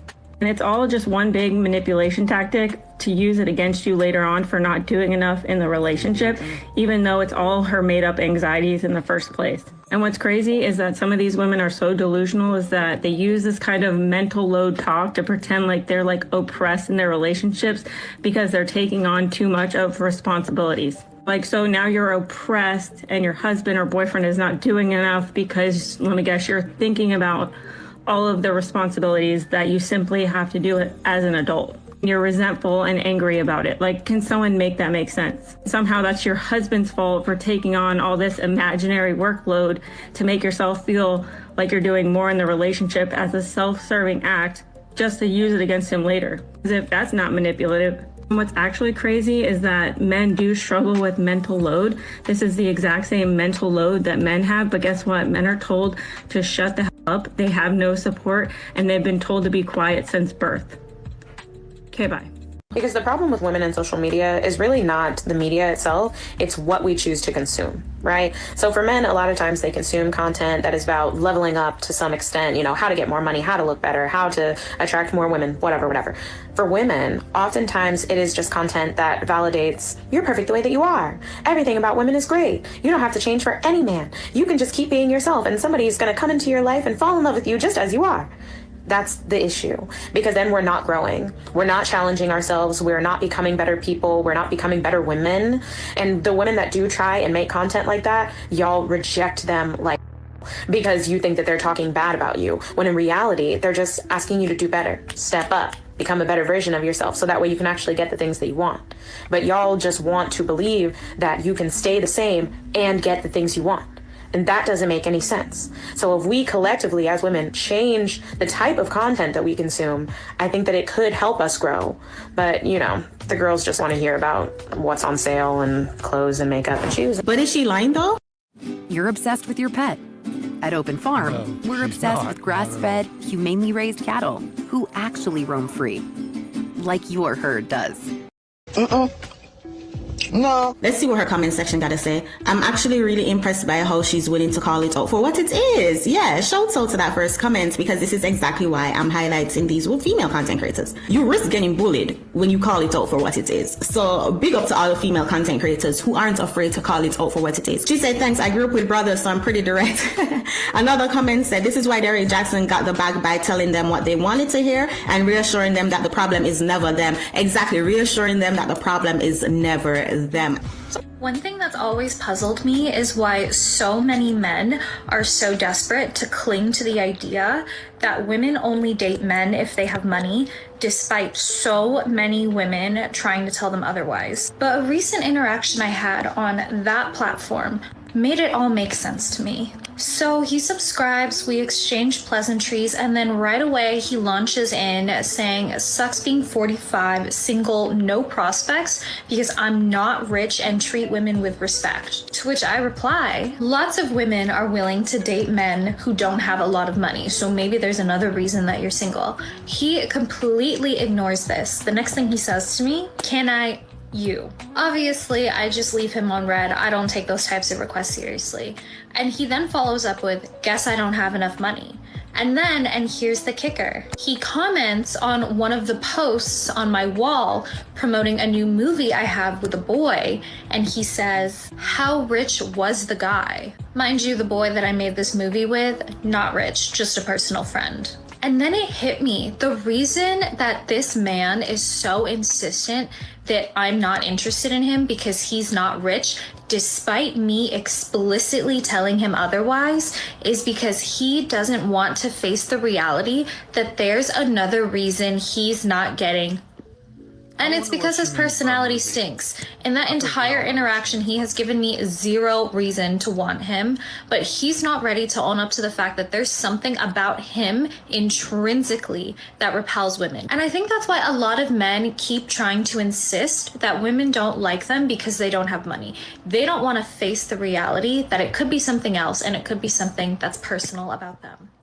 Well, many men walk around with unspoken desires, unspoken fantasies, unspoken truths that they will never say out loud due to the price of freedom. Hi, I'm Pepper. I've been working in the adult industry for almost 4 years, and I also have a podcast called Spicy Spectrum with my What He's Thinking series, where I give my bird's eye view of men. I recently came across a video where this woman secretly recorded a man who decided to open up about his desires, and she thought it was weird and funny, and she posted it online. And when she was laughing at his face, he looked so defeated. People want authenticity. You all talk about being real, being honest, but as soon as someone is honest about their desires, what they're thinking out, and they say it out loud, people get uncomfortable. There is a difference between being uncomfortable and shutting someone down. I have a lot of men who come to pay me for freedom. When I say that, they pay me to be truly themselves, because they know, especially the high profile customers, because those are my main customers, I'm just being honest, but they know the true cost of freedom and them verbalizing what is in their head and what will happen if they do.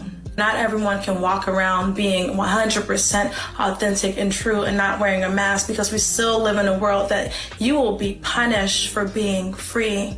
You will be punished for saying what's on your mind in terms of what you truly desire and the thoughts that you feel comfortable saying to other people. You will be punished. There are a lot of people who are immature. If you're going to talk about authenticity, you better be ready to hear the truth. So a lot of these modern women, with the way they talk, they're going to continue to talk crazy. They're going to continue to talk, I can't even say masculine. They're going to continue to talk wild, like men are not going to notice. And then at some point in time, they're going to try to switch, especially for the man that they like. They're going to try to switch and start to be feminine because they think it's something that you can turn off and turn on. And the man's going to look at you and say, oh, now you want to be feminine. Now you want to be soft and submissive and traditional. But where was that femininity 5-10 years ago? Yeah, men be watching you. They be keeping oh man, she's cute. And they keep tabs on you to see if you're going to act right. But during that time, he sees that you a strong, independent woman. You don't need no man. You was running around talking about, I'm this, I'm that, and I ain't never going to need. And now, the point that you run up in his face, and you see you're not going to be dominating him, now you want to switch. Oh, you know, I'm feminine now. I've always been feminine. No, you're not. No, you're not. You're acting like it. You playing feminine. It's like one of those, what else? You playing possum? When you playing dead? Where they like to play dead. These modern women are playing feminine. Where they They're aggressive. They're unruly. They're uncontrollable. They're uncooperative. And then when they get in front of a man that they want, now they play feminine. Oh, I would never say that. Look at me the way I'm dressed. I'm feminine. I'm dainty. I'm a girl. I'm soft. Absolutely not. There are 3 kinds of methylene blue that you can take, and a lot of people are selling. The first one is Indian curry methylene blue, and that's because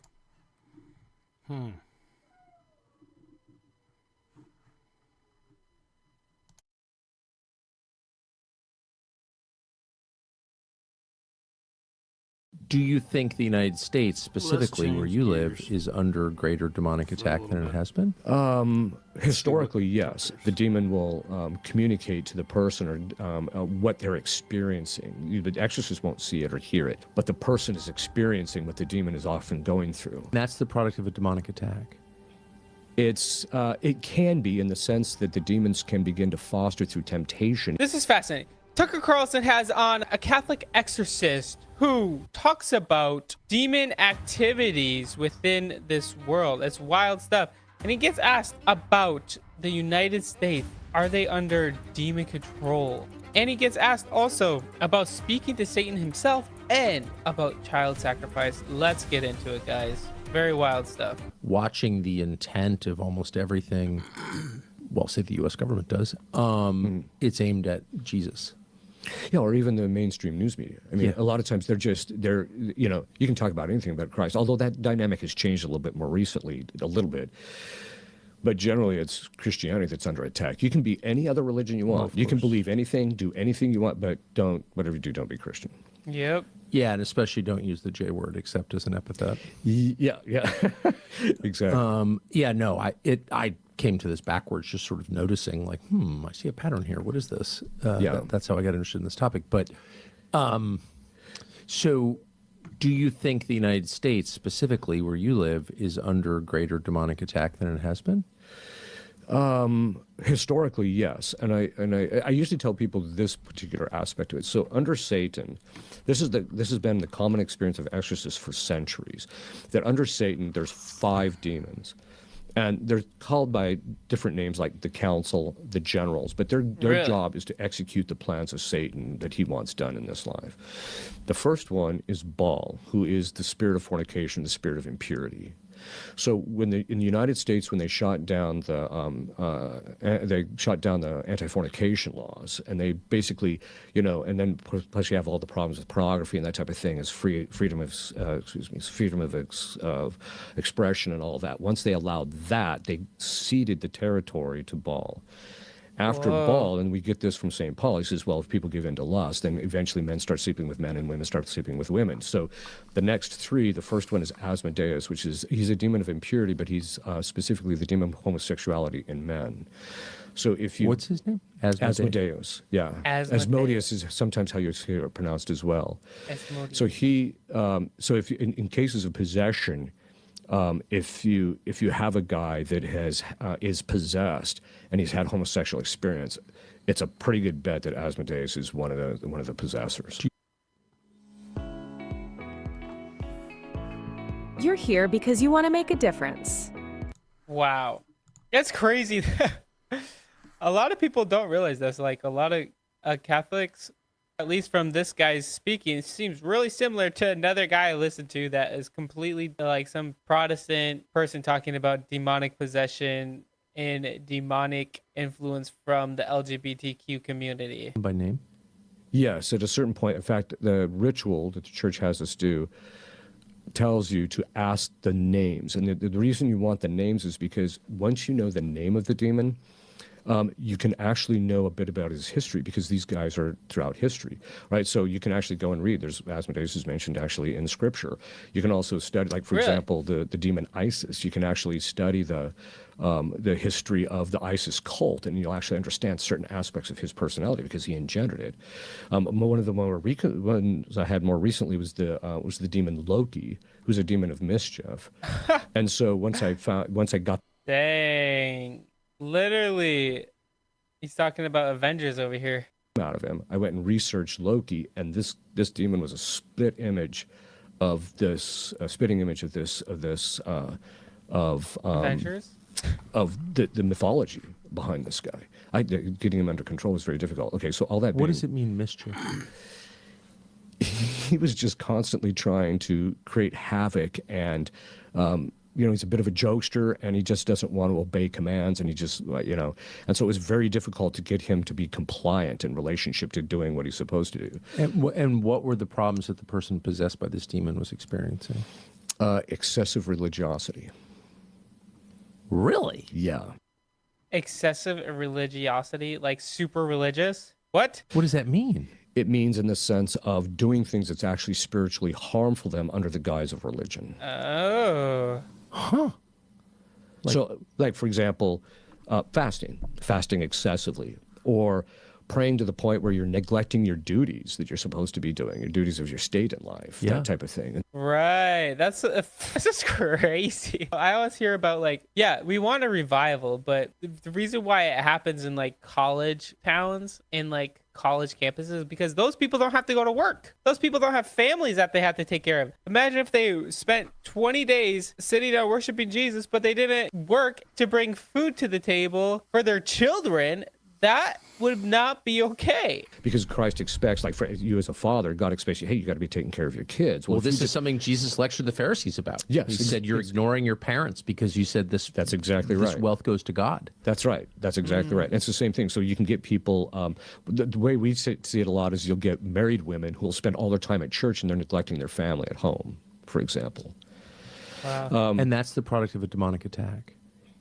It can be in the sense that the demons can begin to foster through temptation. They can foster that type of thinking that I'm doing a good thing because hey, look, I'm looking at church. I get it. Yeah. So when you actually know the duty that God wants you to be, things taking care of your kids and your husband, etc. So Asmodeus is the demon of homosexuality in men. In women, when he's cast out, do the impulses leave? Yeah, it's kind of interesting that you asked that question. I actually had a case that had the noonday devil mentioned in Psalm 91 as a possessor. And the noonday devil? Once I found out who he was, I went and I researched in the Fathers, who is this guy? It's very fascinating. He's actually the demon of the midlife crisis, according to this is the Fathers of the Church. Ooh. The guys that were around after the apostles all the way up to about... Wait, they believe in a midlife crisis demon? Oh, wow. Everything is spiritual, so... Who knows? Referred to him as the demon of the midlife crisis, but he's also the demon of achadia, or spiritual sloth. So once I found out about who he was, I started. But then during one of the sessions, after the sessions, we'll often talk to the people that are possessed and say, "What did you experience?" Because a lot of times, the demon will communicate to the person or what they're experiencing. The exorcist won't see it or hear it, but the person is experiencing what the demon is often going through. And so he said, "Well, the noonday devil kept crying out to Asmodeus, Asmodeus, Asmodeus." Now, this is a guy that was married to a beautiful young wife with 2 children. And I said, "Do you have homosexual ideation?" And he says, "Yeah," and I don't know where it's coming from. He didn't have the trauma that's normally associated with guys that have all that. He didn't have the psychological history. So I did a prayer to sever the connection between the noonday devil and Asmodeus, and boom, from that point on, he never had the ideation again. Now, I'm not suggesting that all homosexuality is diabolic. I'm just saying that because people can become homosexual through psychological, there's a whole psychology behind it. But the demons can drive those kinds of thoughts. You'll get guys who are normal heterosexual men, and all of a sudden, they'll just out of the blue, they'll get a thought about something like that. Well, that's not your thought. That's usually something That's crazy. How did I not know about this before? Healthy Cell. All of their supplements are gels. This heart and vascular health makes sense. It really does. The enemy's trying to kill, steal, and destroy. It's constantly trying to pervert and twist things. Of course they're gonna put in thoughts and weird things within your mind. That's crazy.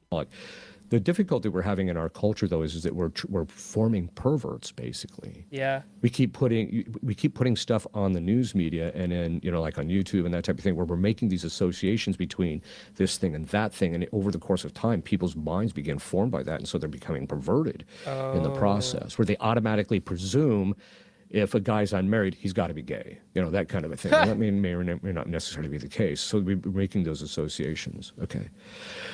In women, there's two demons of homosexuality. The first is Lilith, who is of the more passive, feminine kind of homosexual women. These are women that you look at them and you're like, oh, you seem like a pretty decent looking gal. Why don't you just go get a guy? That type of a thing. So these are women that they're not acrimonious. They're very, very passive, more seductive side of things.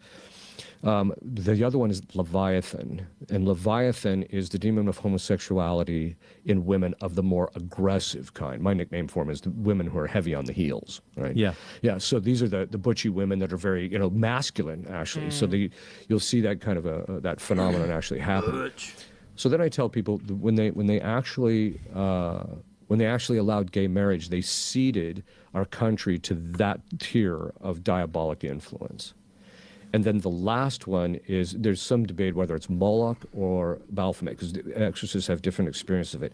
But Baphomet is the primary demon, although Moloch is also a demon of child sacrifice. But Baphomet is the demon of child sacrifice, abortion. So when they allowed abortion in this country, so you have those 5 generals now basically have a gainsay over our country, and so their influence is extremely powerful. You see that all over, and there's literally statues everywhere of Baphomet in the United States. Why? Why is that okay? We should tear them down, burn those to the ground. And we know this just by virtue of the fact, like, to try and get rid of abortion is like extracting teeth without Novocaine. It's just so brutal, difficult to get done, and that's because the demons empower the people that are keeping it in place, because the demons love abortion, basically.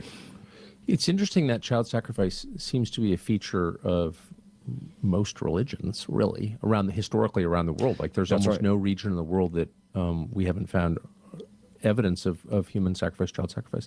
Yeah. So clearly there's something real there. It's not. That's right. It's like the Incas, and some Central African tribe didn't kind of come up with this because they were talking to each other on the internet. That's right. There's something organic and real about it. What is that? Well, I think it's the tendency of demons towards those specific things. But do the people who participate in child sacrifice, whether it's abortion or voodoo or muti in Africa or whatever, do they receive power from demons? Exactly. Some of them do, actually. But usually, in order for them to receive power from it, usually it's the opposite. They become a subject.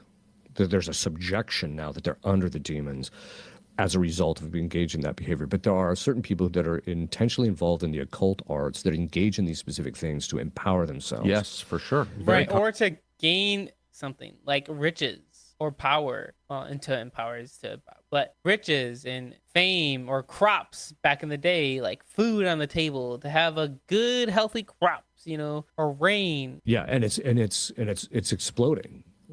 But does it work in the short term? I mean, does it, so the trade is in Haiti, in Africa, here, Santeria. Yeah. The trade is I pledge allegiance to a demon, and in exchange, I receive power or wealth. Right. Does that work?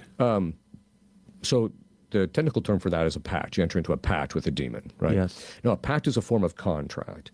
And there's certain aspects of a contract. And so one of the aspects of a contract is there has to be a guarantee that you can fulfill the terms of the contract.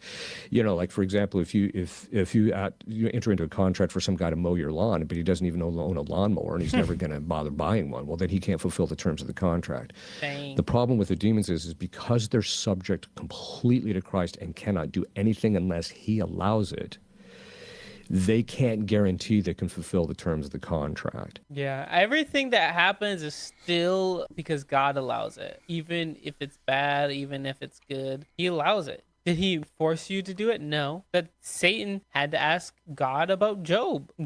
God is the one who's like, have you heard about my servant Job? That man is fine. He's doing good.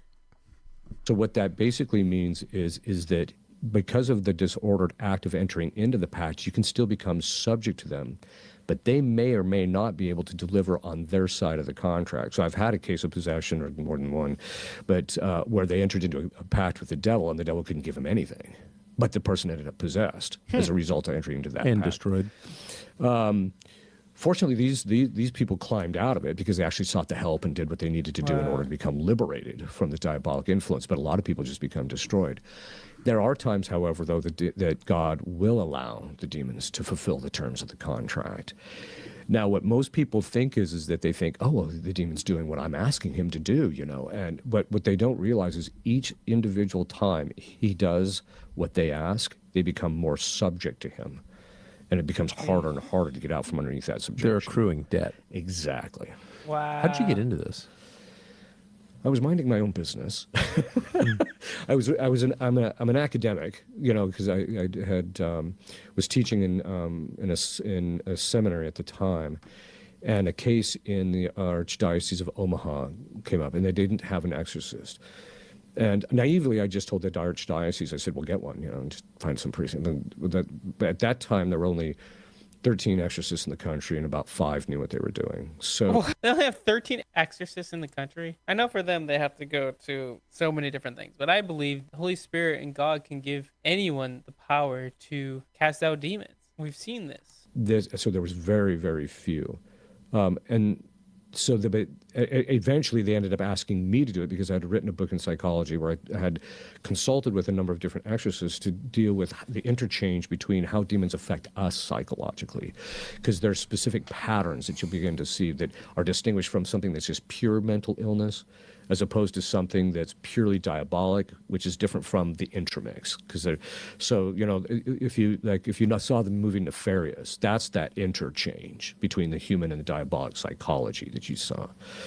But anyway, so they asked me to do the case, and so once I agreed to do it, and it had to do with the fact that when the case was diagnosed, the demon manifested to me the first time because the pastor I was with asked me to pray over this guy, so I did, and boom, he immediately manifested. The demon did, and that was an indicator that usually when demons will manifest in relationship to a priest, it's an indicator that that's the priest that's going to liberate, usually.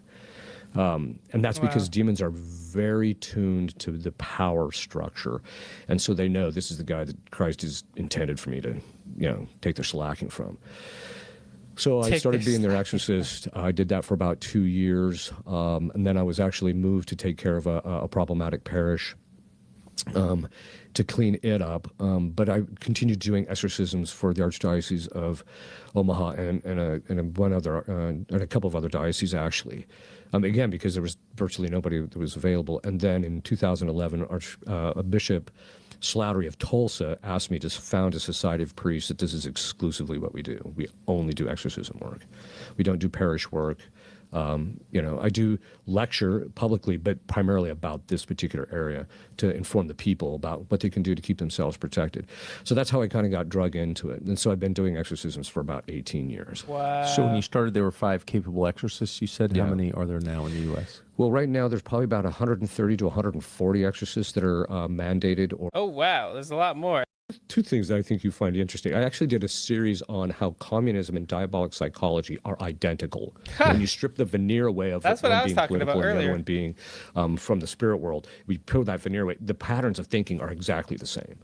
But is that true? Yeah, it is. It is. Can you? That's worth lingering on for a moment. Can you describe what you see as similar between the way demons behave and the way that the Bolsheviks behaved? Yeah, I mean, well, we see it even happening in our own country in the sense that the demons always present a temptation as this pie in the sky, great thing that you're going to get, and you're going to get all this pleasure and joy, and everything's going to turn out right. This dog's got an itch. There you go. But they'll present it as, you know, this is a great thing. You're going to get this pleasure. You're going to get this. You're going to get power. You're going to get, but then once they get, and so then you give into the temptation, and then from there they take you down. Wow. It's the exact same thing in communism. It's a pie in the sky thing. We're going to have nirvana because, you know, nobody's going to have to, you know, there's not going to be any private property. You're never going to have to worry. The government's going to provide everything. Everything's going to be peaceful and joyful. And it's because of capitalism that there's all these wars. It's, you know, it's they sell you a bill of goods, they get you to sign off on it, and then from there they take you down. Wow. And that's exactly what the communists do. This is one of the reasons why one of the patterns in relationship to politicians in this country that are clearly communist. I always watch, I said, you can just watch the pattern. They'll start out idealistic. But I always tell people, give them a couple years and you're going to see the malice. Oh, yeah. And that's what you see. Hurting people. Yes, exactly. And they think it's justified to achieve this good thing in the end. But here's another one. And you see that exact pattern of behavior in demons? Yeah, in forms of temptation. When they diabolically obsess people about certain things. Obsession is where the demons besiege their imagination and their emotions to such a degree that the person can't really think outside the box. Oh, man. Who hasn't been there? Yeah, well, that's it. And this is one of the reasons why, but from that you can self-liberate just where you're just totally distracted all the time because you're focused on this one thing. Yes, Usually exactly. It's lust-related, but not always. Sometimes it's greed-related or... Right. And a lot of times the way you know it's diabolic is if it's from yourself, you can usually like, okay, I got to put that side effect, and then you go on. But when it's from the demons, you'll kick it out and it comes back. You kick it out and it comes back. And it's kind of this battle of just trying to keep that thing at bay. Being angry at people? Yes. Envy? Yeah. Another sign of diabolic obsession is it'll switch on and it'll switch off without any external stimulus. You'll wake up in the morning just torqued. You're like, why am I mad? Or something will happen and you're just like, why am I sad or why am I angry at this particular person, etc. Dang. And so, maybe you should just wake up and be like, I rebuke that in the name of Jesus. Very, very fascinating stuff. Shout out to Tucker Carlson. The entire video will be in the description below. But 100%, we need to be on guard and be praying and fasting and seeking Jesus more than anything else. Because that's what we're called to do, is to bring glory to him. Love the Lord your God with all your heart, mind, soul, and strength, and to love your neighbor as yourself. So guys, I would love to know what your... Well, we might...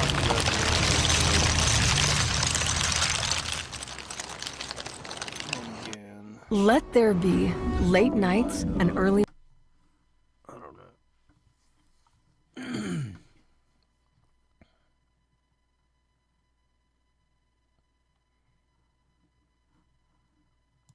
I really need a man who yearns for me.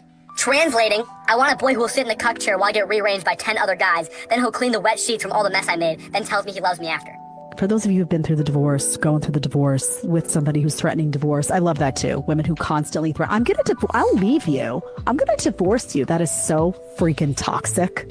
By the way, these women that are always in relationships, in marriages, like threatening, I will leave you if you do. I'm going to divorce you, right? Toxic energy, right? Thinking that threat's going to have you puppy dog your way back and do whatever she wants. Honey, listen, maybe he winds up divorcing you.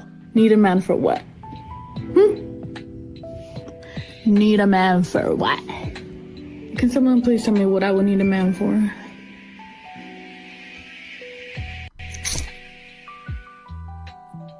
Can't get her out of my mind. Wow. Think about the girl all the time. Wow, wow. I like the way you work it. No diggity. I got the bag. Those ladies in this situation are doing everything right. Like, that is adorable for them to have that sense of humor and to put those fake glasses on. Now, everyone is in the comments of this video really bashing the guys because they didn't really have any reaction, like didn't even crack a smile. And I usually always, you guys know, I'm in your corner. There's two reasons why these guys may have had that reaction. Number one, they're taken, so they shouldn't find any other woman funny. Or two, they did have a reaction. They were just in shock and they didn't show it within the first 2 seconds. I find it very hard to believe that one of these situations was not occurring because I think that most men would find this to be adorable. Am I right, guys? You guys, I'm so tired of being an independent woman. I don't want to be that. I don't want to pay my bills in full, okay? I want to go halvesies. I don't care, okay? I want someone to pump my gas. I don't want to do this. What's going on, fellas? Don't forget to like and subscribe to the channel. Leave a comment down below. Let's get back to the video. She don't want to be saved, bro. Hear me out. I've been 18, 25, 30. You meet a woman, she's down on her luck, and you like her, right? Like, you see things in her that she don't even see in herself, and you see potential, and you're like, you know what? I'ma save her, and I'm gonna be different from every other man that used and I'm going to be different from every other man that caused her trauma and caused her pain, and I'm going to love her, and I'm going to give her my all. And what you have to understand, bro, is she's a dream girl. And I know what you're thinking. What do you mean she's a dream girl, Truth? She's only good for one night only, bro. She's not meant to be saved. She don't want to be saved. The predicament and the circumstances that she's in right now, bro. She wants to be there. See, the reason why you can't save her, She wants to be there. is because she's not ready to appreciate a man like you. She wouldn't even understand how to appreciate a good guy. Do you know that when you try to save these women who don't want to be saved, they're going to always revert back to the men who treat them how they actually view themselves? Yep. Like I say, single women keep women single. Why is this? Because they care more about their female friends' feelings than they care about their men. And gentlemen, this is when you need to start drawing a line. If a woman can't apologize, leave her. Give her the benefit of the doubt. Tell her the first time, but tell her, look, when you mess up, and you will, I need an apology. And the apology needs to fit the offense, because soon as you mess up, soon as you do something, you start swinging into fixing, doing it more, because that's the way we've been cultured. The men got to fix women, but women ain't got to do except be there for men. You're supposed to be there for management of emotion, stroking of ego. They don't even understand the impact, guys. Women don't even understand the impact of when they do something wrong and they act like they didn't do it. And then when they finally get around to apologizing, they are indirect about it and then say, I apologize. And you're left like, that's empty. So the other day, I was talking to one of my homeboys on why he doesn't talk to women anymore, right? And the response this he gave me, I had to write it down and share with y'all niggas, bro, because it's insane. I'm like, bro, is it riding fire? It's told me, I don't chase the tide. If the waves come, he'll dance with them. I told him, what do you mean? He said, hold on, let me finish. If the tides don't come, I'll still be at the shore. This nigga's philosophical with it. My bad, bro. I didn't even know that you were on this type of journey. The fact that you just spoke to me, is this fire? This is speaking like he a poet now. So my bad, bro. I'm gonna leave you alone for that. My bad. And remember, ladies, if he's inconsistent, that means that he wants you to get with a new man.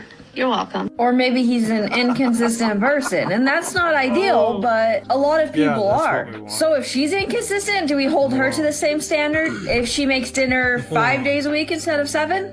It's just so weird how men are held to a much higher standard than women ever will be. Why is it that men get absolutely no— Yeah, single women should totally take advice for relationships from other single women. That makes all of the sense in the world. no understanding for anything? And is it that he's inconsistent? Is he overwhelmed? Does he have too much on his plate? Well, men need to take, advice about relationships and dating from single men. That logic gets you nowhere. That is stupid. We never consider those things. What about the things he does do for you? Do you see, acknowledge, and appreciate those things? Or do you only see the things that he's not doing? Because a man will stop giving effort if the effort he's giving is not appreciated or acknowledged. And why wouldn't he change things up in that case? A lot of women go into relationships expecting everything to just be handed to them. And they can't even be bothered to at least say thank you. It's just expected. But if men expect anything, they're heavily shamed for it. I've officially decided that I'm no longer a lover girl. I am now a supervillain. I don't believe in love anymore. I have no hope in men. I used to think like, oh my God, no, not all men, not all men. I'm done. I'm just done. Nothing in particular Can't be anything you did. set me off, set me over the ledge, but it's just, I think, the experience I've had as a whole. It's over. No more. The marriage that you and your spouse both want in 10 years starts with how you treat each other today. Not on the wedding, not on anniversaries, not on vacations or date nights. Today, in the normal, boring, everyday moments. It's built in how you both talk to each other when you are stressed. It's built in how you treat each other when you are tired. It's built in whether you say thank you or I love you, whether you reach for their hand, whether you choose to be kind even when you are annoyed. People think marriages fall apart because of one big thing. But most marriages don't fall apart all at once. They fall apart slowly when two people start to feel alone in the same house. Strong marriages are not built in big moments. They are built in the way you speak to each other on normal days. In the way you always show up, no matter what. In the way you keep choosing each other over and over again. So if you want a strong marriage later, in my experience, making mistakes takes longer than making a plan. Introducing our biggest GMC Acadia ever. be a good spouse today. You know, a lot of these modern women is crazy. They can have all That's on both sides. they can have all these preferences that they want. Oh, you gotta look a certain way, you gotta have a certain body type, and all that other stuff. All that. That's standard. That's no, oh, I know my worth. I know what I want. But the moment a man says, hey, I would like a woman to take care of herself this way. Hey, I would like a woman to behave in this way. Hey, I would like a woman who don't have 10 kids. Shallow, insecure. Now you can't take it. You're not a real man. I need a real man to step up. Okay. I don't even think you know what a real man is. I see why work out, ain't gonna lie. I would never, but I could see why you could be like, yo, this, like, you know what I'm saying? Like, on some human level, I get it, but don't do that, bro. Call your bros.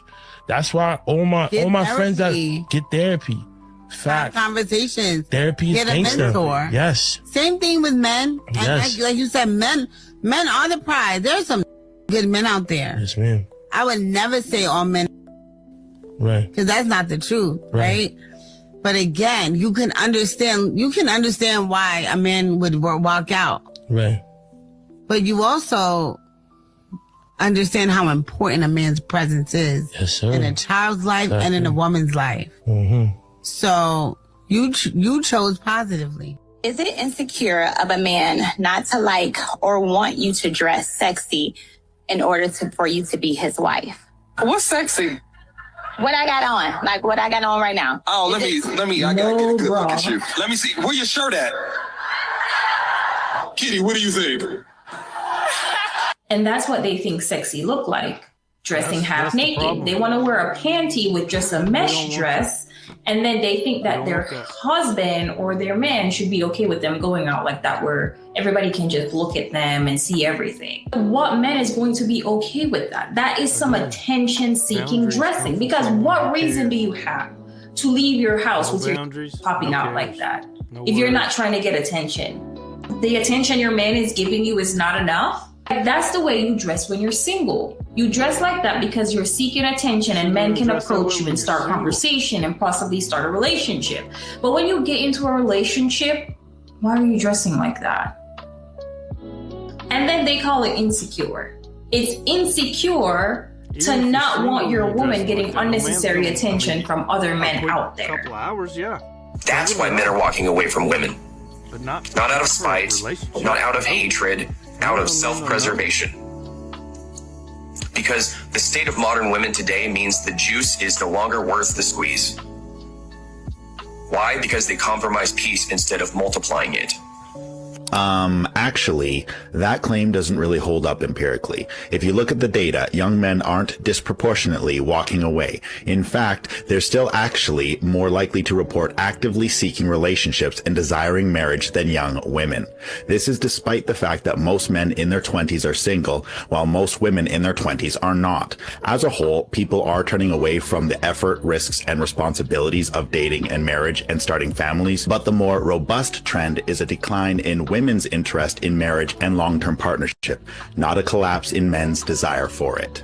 Happy Men's Mental Health Awareness Month, guys. So far, so good. I'm kidding, that's a joke.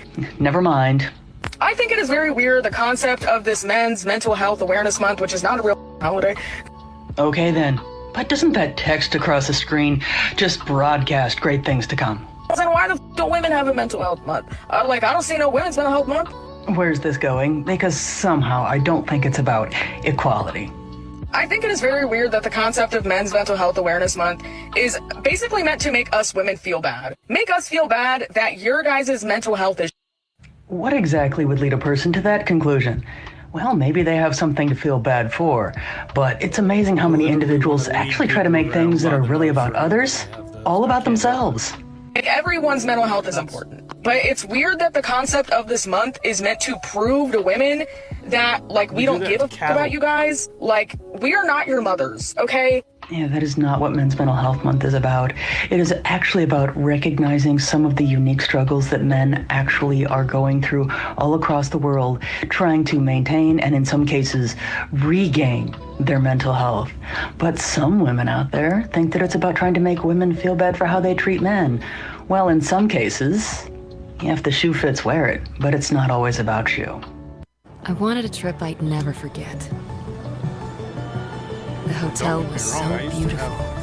People, flavors, new experiences. Pierced and stuff like that. Chase Sapphire Reserve. Heavy metal band. I mean, I get it. But why every woman wants lip fillers, a BBL, a nose ring? It's like how much does a man have to make to date you? How much does he have to what? Make to date you. How much he has to make? I mean, first of all, he gotta be rich as like Elon Musk. Like how much? Like Elon Musk. You think a guy who's rich like Elon Musk is going for you though? Elon Musk would eat this pussy all night. You know, 80 years old or 8 years old, he wanna eat this. It's like that. What makes you think he'd be interested in you? What makes you think he'd be interested in me? I mean, first of all, I'm so sexy. You know, like, I'm very natural. Like, I ain't no, like, you know, hood bitch. Ain't no street bitch. Ain't no airplane bitch. Ain't no one-of-a-kind bitch. You know what I mean? Like, I ain't like that.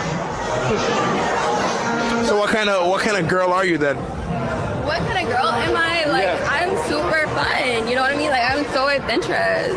I'm just kidding. I'm really just a bad bitch. I don't give a about nobody. Okay. I don't give a so, you know what? Every time you meet somebody, they Everybody.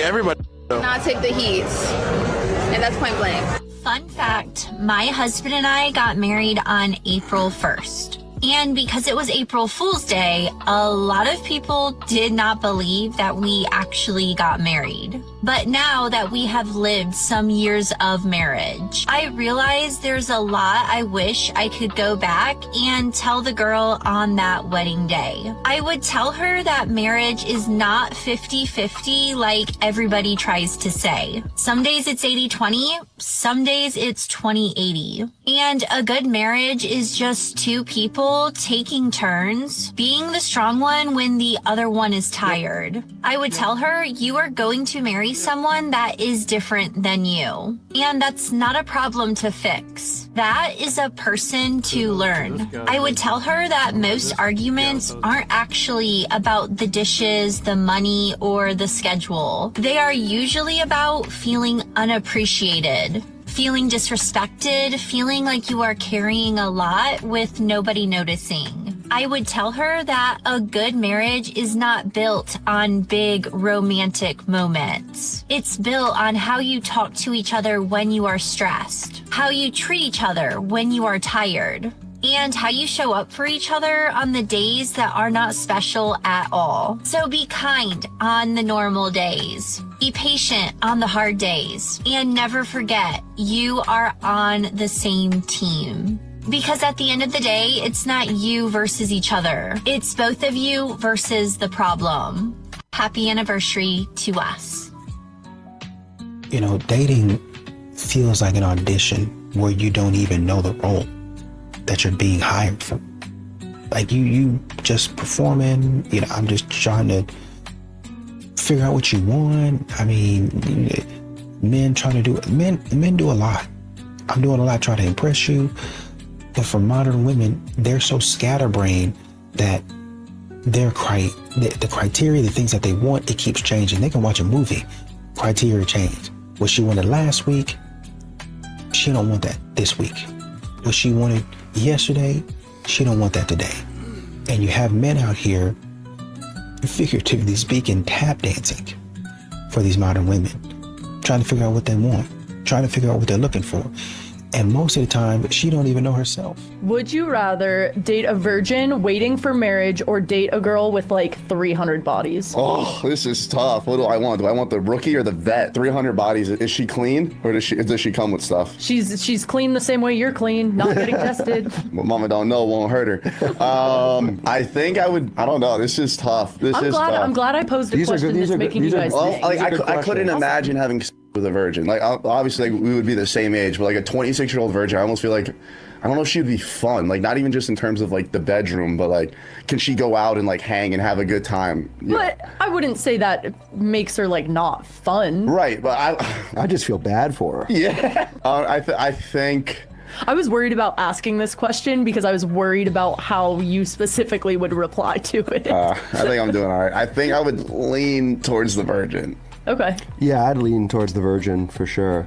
That doesn't sound like a lean. That sounds like a firm answer. Yeah, I'd head towards the virgin. Yeah. Yeah. Fair. So speaking of character, who do you think I'm more like, you or mom? Well, I think in many ways you got that tenacity and that take no prisoner attitude like your dad. And you got a certain fierceness like your dad. But deep down, when you peel back the layers, you really like your mom in many ways too. And I'm going to leave it at that, you know what I'm saying? I'm sorry, guys, that she's the way she is. You guys that didn't make the cut.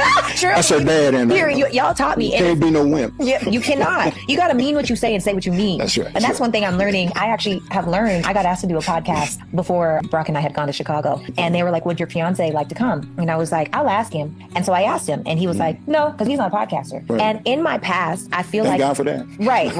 That part. In my past, I would have asked him again and again and again. Or I would have tried to change his mind. Right. And now I'm in a place where I'm not challenging his answers to me. If his answer is no, it's no. Now, before I went, I might say, did you want to come do this podcast? Mm-hmm. And I told the lady, he probably won't come or whatever's going on. But I'm learning that as a girlfriend, fiance, wife, whatever, we have to stop challenging everything that man says just because of what we want. Yeah, because that doesn't bring peace. You want peace in the relationship for both of you. And like in my past, when I was younger, before I met your mom, like there was a lot of women who always sweated the small stuff. And no guy, if he's honest and if he's true to his feelings, like nobody wants a woman where he can't have any peace, or she's sweating small things that don't even matter and make a big deal of it. So I would say a lot of women got to learn, don't sweat the small stuff, because a man, all he really wants, when he's with his woman and they are together, and when they have a household, all they really want is peace. A man just wants peace in his abode. Yep. You know what I'm saying? And a lot of guys right today don't even know what that is. Are they scared? They scared.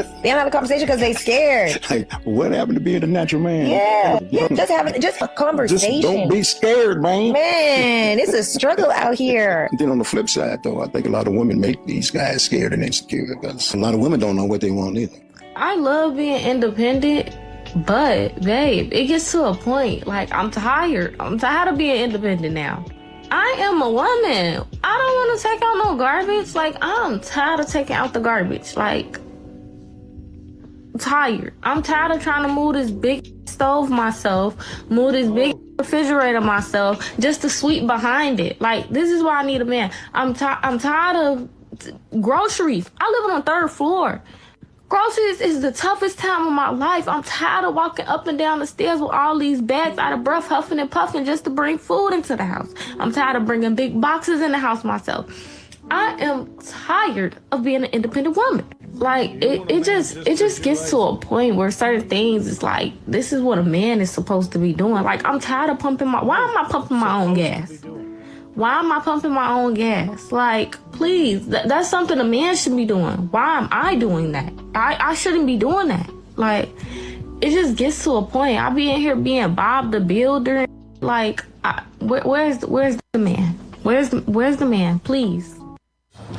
Chevy trucks bring big time power, so you have choices for every job. As a new mom of 2, I'm so glad that I found the world's first 3-in-1 child shield. Y'all, I haven't even walk off. You want us to not approach you. You want to choose the bear. We walk off. We don't approach you, and you chose the bear.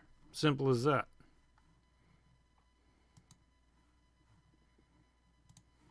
been posting in forever, and I had to like come out of hiding for this next one. It has to be studied how men will claim they've never been treated right, but will push the girl away who will literally do anything for them. Like, sir, what do you mean you've never been loved right? Let's be honest. These men are suffering from unhealed trauma, entitlement, and misogyny. I'll explain. Unhealed trauma because their daddy wasn't and their mama wasn't. And they said, everybody always abandoned me my whole life. But when they grew up to not be either. They grew up to treat other people like, and relationship after relationship, they continue to blame the other person because they just wouldn't let me be me. They kept trying to change me. They just weren't happy. They were crazy. I didn't do anything. I just loved them too much. Want the freedom to treat you like or however they want without you holding them accountable. I genuinely don't even know where to begin in this video because what do you mean that a man saying that he's never been loved or treated properly means that he's misogynistic and entitled? Like, do you hear yourself when you talk or make this up in your head to avoid accountability? Imagine a woman came online and said she's never been loved properly. Would you sit there and gaslight her and tell her that it's not true? Because that's exactly what you're doing to the men. How many women have ever taken accountability for yelling, for screaming, for talking down to a man, for emasculating a man, for making fun of a man, for mentally, emotionally, physically that man? Probably never. So you want to talk about accountability? Where are women owning up to their own?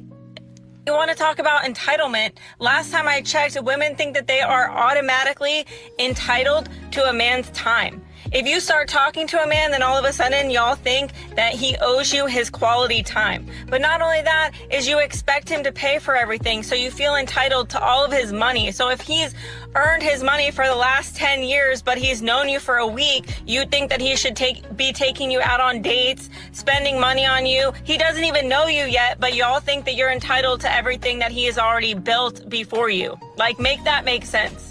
And then to sit here and like pretend like everybody cares about mental health when you're literally making fun of somebody's actual trauma.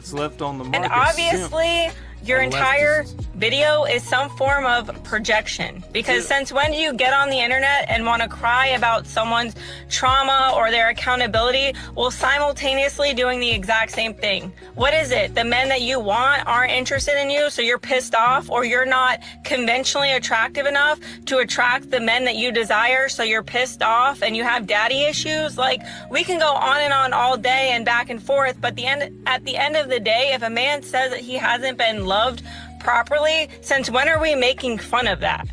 There are men out here that don't speak up, that keep to themselves, that are providing every single day for an ungrateful woman.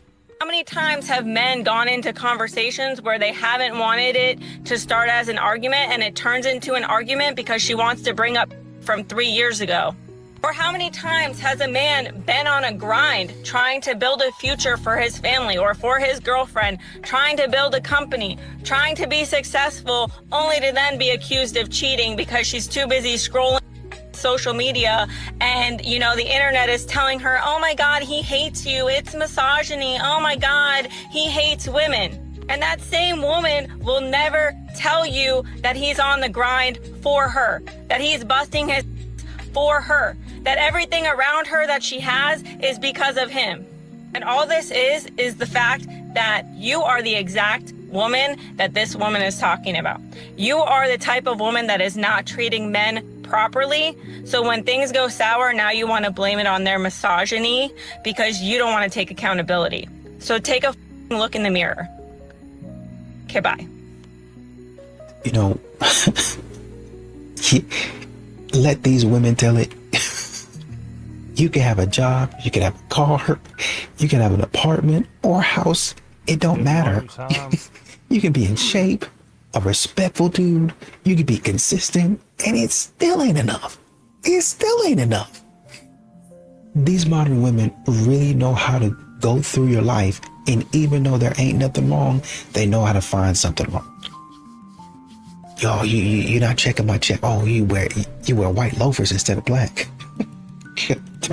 God, dog, man. God, dog, you could be doing everything right and still get passed over with these modern women. And at what point? At what point do men just say, forget it? This is stupid. What's your body count number? And does it really matter in relationships? We're talking about the amount of people partners have had sex with. Now, for me, it doesn't really matter. I don't care how many you've really had. The only time it actually factors in for me as potential information is just knowing the level of relationship experience and experience my partners had, because it helps me understand like how new things are going to be be for them. Right. Things that they haven't experienced. Do they have a bucket list that they're wanting to do?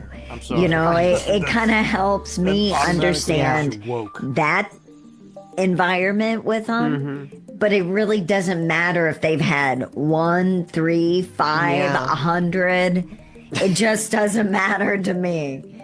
It's really about understanding the level of experience with intimacy and relationships that the other person has had. Yeah. But it's become such a hot topic. That number.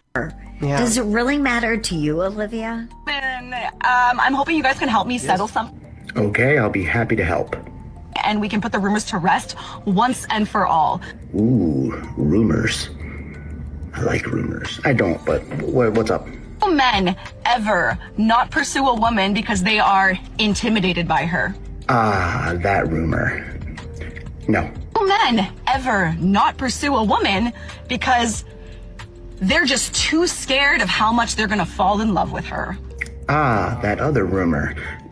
No, that's not true either. I've been fed this tale that if a man is not pursuing you and a man is not making plans with you, that's probably because he's intimidated by you. He's intimidated by your success. He's intimidated by your beauty. He's intimidated by how fancy of a lifestyle you have. Yeah, you know who fed you that rumor? So what do you think, Pops? Best gift ever. I hope you didn't break the bank. Other women. Neither are true. If a man isn't pursuing you, it's just because he's not into you. I mean, there's nothing wrong with you. It's just that he personally does not like you in that way. Hopefully that helps. What it is that women are just too scared to admit that he's just not that into you and that he just doesn't like us. Oh, okay, you got there on your own. Good. Sometimes it's not even really you. It's what he thinks you are based on his past experiences. Like, you might remind him of someone, like your lifestyle, your success, all that stuff. You remind him of someone else that he pursued and that just like failed spectacularly. So he doesn't want to do all that again. So he's like, you know what? I'm probably gonna avoid this type of person in the future. So once again, it's not even you, it's kind of you. But don't take it personally. There's like literally a billion people out there. I wish that I could be Here comes the as delusional as some men. Welcome back to Delulu Land, where the Delilah seem to believe that all of the Delulu logic comes straight from a man. Are you serious? Because what? How are y'all okay with the woman that you are with? You say you love working. No free lunch for you. If she wants to do it, that's one thing. If you require her to work and pay for anything, sir, what? Flag on the play. I don't know what the hell that was supposed to be, but in 2026, unless a guy's rich, both the man and the woman have to get out here and grind to get these chips. You ain't never lied. I am never again, ever gonna be with somebody who's like, oh, so what do you do for work? Like that's the first thing they ask. I figured it out.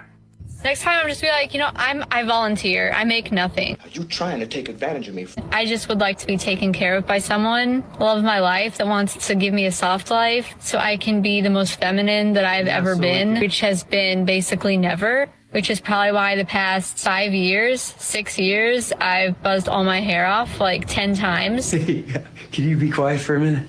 Yeah, please. And that concludes today's tour through the mind of a Delulu Delilah. Got my blood pressure all up. Gentlemen, listen. If the only reason she's with you is for you to be her retirement plan, then you don't need her in your life. That's right. Do yourself a favor when you find out that she thinks like this and show her ass taillights and tailpipes. If men are constantly staring at you, but they never approach, here's why. First of all, being constantly approached by men is not a good sign. Girl, do the hokey pokey and turn your ass back around. And we're gonna do the For Dummies version on this one because I've made this video before. There are 2 types of women that men will like. I like you for the night, or I like you for forever, or at least in the meantime. More than just like a one-night thing. Girl number 1, all of my appliances are running. Girl number 1, I like you for the night girl, will get approached a lot. And you may have a friend like this who is constantly approached. Here's why.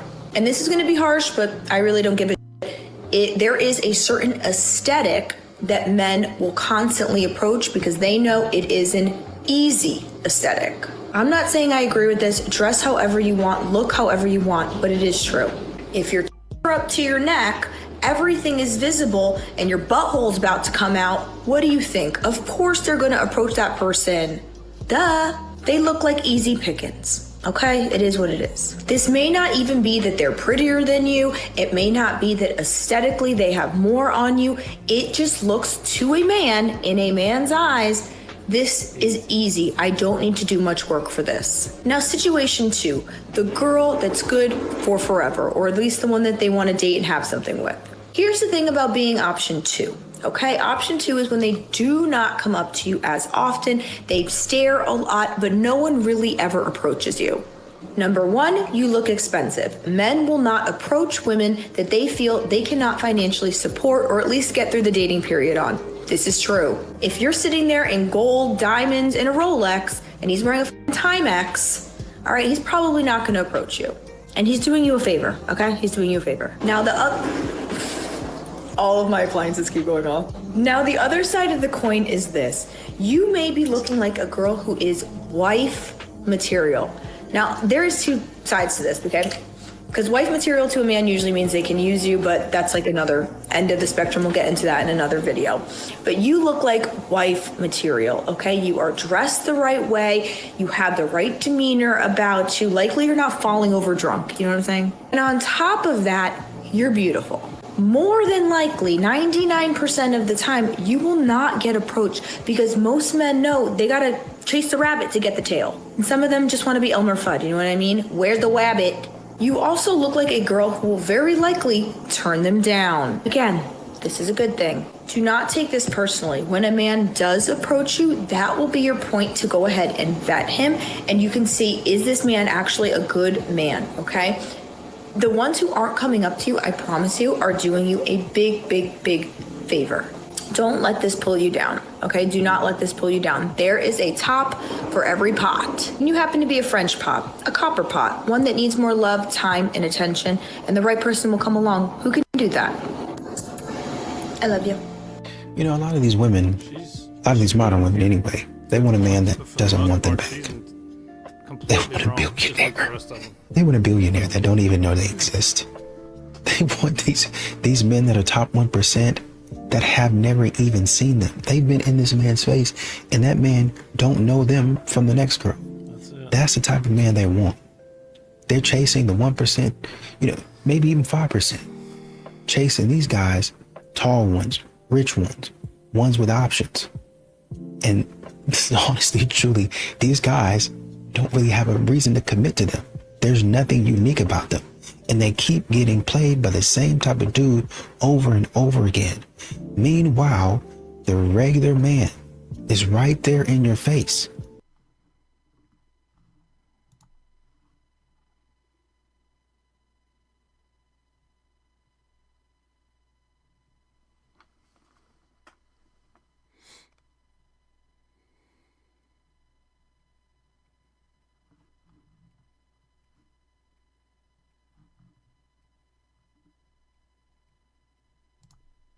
The Chicken and Cheddar Rancher is here, stacked with grilled chicken breast, crispy bacon, and buttermilk ranch. Only at Firehouse Subs.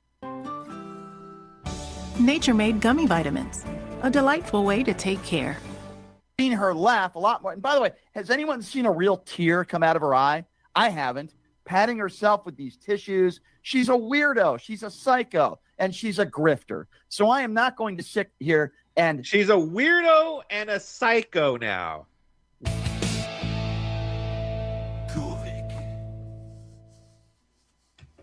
So I don't know. This is like, remember when he like went and like went outside the TP USA headquarters with all the America goons, and that's when Jack Posobiec came out and they were talking to him.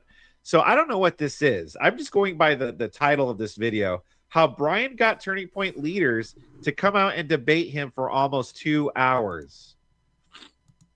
The Brain Shapiro. The visceral disdain they have for Trump and Trump supporters is off the charts, yet they're the rational ones. Yeah, exactly. Yeah, they're the rational ones. So, yeah, I wanted to check this out because I was like, what's this about? He got people from Turning Point to come out and debate him for 2 hours? So let's watch this. Let's have, I guess we should finish off the Bryshap day, huh? Close to downtown Phoenix.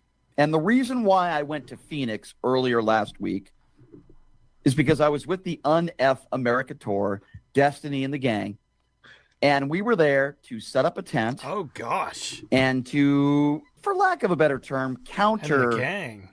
Turning Point USA. They were also supposed to be setting up a tent.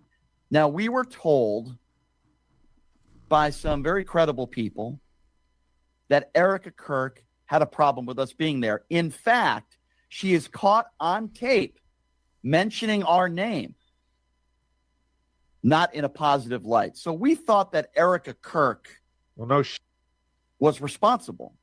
I still think she's responsible. Yeah, but no, you know, you guys made your own organization just following off of Charlie, just piggybacking off of Charlie and just following him around and trying to troll, you know? So of course she's not going to be favorable toward you. You guys are lunatics. Yeah, Destiny. Destiny and the Legion of Coom. Yeah, exactly. Destiny and the Legion of Coom. The pack of Coomer gremlins over here. She might have been responsible. Legion of Coom. So a friend of mine who is in the UNF America Tour, she's great. Her name is Mercedes. You know her all over social media. She's got millions of followers. She said, Brian, why don't we go down to Turning Point and just ask to speak to somebody and see what happens? Hold on, let me go back. It's great. Her name is Mercedes. You know her all over social media. She's got millions of followers. She said, Brian, why don't we go down to Turning Point and just ask to speak to somebody and see what happens? So before I get into the details of how that took place and what happened, I was interviewed by a local Fox affiliate in Phoenix after we had an interaction with Jack Posobiec and Andrew Colvett, who, you know, those guys basically run Turning Point along with Is that Z who he's talking about? Z/Zer? Is that her actual name, Mercedes? Her name was actually Z. Erica Kirk.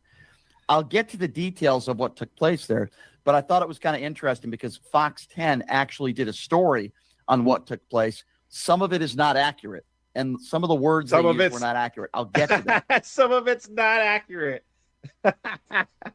Of course. Yeah, well, it's Fox. Of course, it's fake news. You know how Fox does. Okay, let's see. So I guess Brian's going to clear the record here. Oh, this should be good. But this is how it looked, and the local Fox affiliate that did a story. Are Mercedes and Z aren't the same person? Okay. All right. on this. Watch this. Liberal activists stormed the headquarters of Turning Point USA today, angry after their debate event was canceled at ASU tonight. They pointed the finger at TPUSA founder Erica Kirk, believing she was behind the cancellation. But as Fox 10's Ashley Rodriguez reports, it was all just a misunderstanding. She's live from the university tonight with more. Ashley. Hey guys, what was supposed to be a confrontation turned into a kumbaya moment between the two campus debate organizations. A kumbaya moment. Yep. I wonder if she did that on thinking purpose. that same thing. I wonder if this lady knows the about old Legion of Destiny, Coom. and she did that on purpose. It turned into a kumbaya moment, huh? Un-F America and TPUSA. Turns out the ASU canceled both of their events, but the confusion led to some healthy dialogue and debate. Okay, I'm going to turn my hat around. I am not a Donald Trump supporter. wait. The flash of the bald head. The ASU canceled both of their events, but the confusion led to some healthy dialogue and debate. We found a trustworthy pro on Angie who put so much care into our kitchen. He treated it like it was his baby. So when Okay, I'm going to turn my hat. Okay, you can look at that. That's a Hogan haircut. That's a Hulk Hogan. He's slick on the top and buzzed on the side. He's razoring it, and then he's got this little patch right here. Dang it, man. I'm sorry. That's, wow. Okay. Dang it, Brian. I'm sorry. Ha! Look, there it is. Bald Brian Shapiro. Look how bald he is. He is super bald. Around. I am not a Donald Trump supporter. The reason why I wore this hat was to hope that I could lure them into coming out. Un-F America activists show up at Turning Point USA headquarters. So yeah, this was, because I think last week I covered where him and the America tour were out there, and that's where they talked to Jack Posobiec and some other people for the Turning Point USA organization. So I guess this is what it's from. This is what it looked like from far away. In Tempe Monday morning, ready to angrily confront the conservative TPUSA about canceling their liberal debate event. But they didn't expect contributors. Imagine. So there you go. There's the first part of fake news right there. I'm not a liberal. This isn't a liberal debate event, okay? I'm not a liberal. So that's the first piece of fake news from Fox, okay? Jack Posobiec to be simultaneously live streaming. Foz, why are you coming in like this? You know we're doing the show. We're live. Yes. I'm literally doing the show right now, dude. Yes. There's the Un-F America guys. So they're outside right now. You mean outside at ASU? No. Outside Turning Point. Liberal commentator Brian Shapiro and conservative commentator Jack Posobiec have debated before. And when TPU... Imagine you're like, they've debated before on shows like Piers Morgan. Yeah, that's right. Don't forget that. Put respect on my name. A little something called respect. Host debate booths on campuses across the country. Un-F America brings their own booths to provide a counter argument. It's two trucks. Two trucks? Two SUVs, yeah. Two SUVs. Dude, we're going. Tell Russ to get his camera. We're going out there. News of the ambush spiked the adrenaline of both groups who weren't sure what was coming next. We expected to be kicked out of there and then call the police. We feel like we're kind of being... And that's what should have happened. That's what should have happened. But Brian again, Shapiro we here on the right, bad. we're too nice. We're too Oh nice. gosh, he sucks so bad. And I'm not going to Breaking say two trucks of leftists. I didn't or see what this he post. sucks at. Two I'm trucks just of gonna leave it leftists there. just showed He up outside sucks. of TPUSA heading out to confront. All right. So yeah, this is the other side of the camera here. Crazy. Silence. Fox 10 reached out to ASU to find out why the they are making it out like it's a gang fight. They're gonna come out like, freaking tie each other's hands together and do like a little knife fight, like in Beat It. Thank you very much. Button for the $5. True. Sorry you guys couldn't Marxism debate off inside each other. Yes, exactly. Thank you very much. Button for the $5. Very much appreciated. Yeah, the adrenaline. Yeah. Sorry, we don't run like little baby debate. Exactly. Un-F America event was suddenly canceled. ASU told us in reality, both Un-F America and Turning Point wanted to host debate tents on Monday, but they didn't give the university enough time for a safety review. Rather than denying the request, ASU says they offered both organizations the opportunity to hold the events in a different setting. TPUSA accepted the offer, but National Ground Game chose to cancel. We both learned that Arizona State, this university, is against us putting up a tent out here today and debating students. You know what's great? You know what's hilarious about He's this? such a pansy. Is that, He's such a liar. Brian he's wearing What a a Trump deceiver, 47 man. hat to try to lure them out or what What a have you to friggin' make them deceiver. think that he's one of them. With But his what's little funny Hulk is that Hogan haircut he's not that he's taking got the hat going. off. He's not My taking the gosh. hat off. He has to wear that for the rest of the day now 32-year-old because he doesn't bald want man. people to see his bald head. He doesn't want people to see his bald head, so he's gonna have to keep that stupid hat on for the rest of the day. Self-owned, Brian. Self-owned. Now everyone's gonna think you're a Donald Trump fan, Brian. Uh-oh. People are gonna think that you have Trump fellatio syndrome. Uh-oh. And Turning Point, which I think is a joke, by the way. This university Chose to cancel. We both learned that Arizona State, this university, is against us putting up a tent out here today and debating students, and Turning Point, which I think is a joke, by the way. This university should be ashamed of themselves for doing that. At that realization, the angry confrontation quickly melted. Brian just talks like that no matter what. Like that's just how he talks. He just talks like that. He just says those same things. By the way, he should be ashamed of themselves, by the way. It's despicable. Like, oh, he's just going around just judging everybody. Into a group photo, followed by an hour of debate. I think that Donald Trump is going to be Donald Trump. I think he can't change it. What's wrong? I know you know what's wrong. You wouldn't do that. I know you know what's wrong. Why not just say, hey, he shouldn't use language like that? If a Democrat did that, I know you would call it out. And ending with handshakes all around. And I appreciate him coming out and talking to us. And Jack agreed to debate me and have a joint, debate with the NF America Tour and Turning Point, which I think is great progress. Such a So the two organizations won't be having their booths out tonight around 6, but they said that they will be on campus inviting students to debate them. No word on when that joint debate will be, but I'm sure somewhere Charlie Kirk is smiling and very proud. Some video that I'm going to more like laughing his ass off at Brian. Probably Somewhere up there in heaven, following Charlie the Kirk is looking down, laughing his ass Coomer off Gremlins as Brian Shapiro has footsteps. embarrassed himself once again. play through. We didn't storm anything. We didn't break any laws. My objective is to go to the Turning Point headquarters, which is in Phoenix. Man, this guy's a radio host for 20 years, and he still can't fix his audio. And try to figure out why, allegedly, Erica Kirk doesn't want us on the Arizona State campus. That was my only objective, and I was with a few others. I also wouldn't say it was a kumbaya. Jack Posobiec agreed to debate me. We don't know exactly when that debate is going to happen. It will probably be a Turning Point UNF America event. We're hoping to do it in San Francisco later this month, but that we're still working that out. It wasn't a kumbaya. And again, I'm going to prove that by some of the audio and video that I'm going to play for you. I will say this. I didn't expect what happened next. So let me explain to you how this all started. I just show up and I press a button there, security. And as I press the button to security, trying to get somebody to come out, to their credit, a security guard does come out at Turning Point. Now, I didn't know what was going to happen. I didn't know if they were going to ask us to leave. I had no idea, no idea what was going to happen. Right now, this is how it started. Nobody was storming anything. We weren't breaking any laws. The local news lied about it.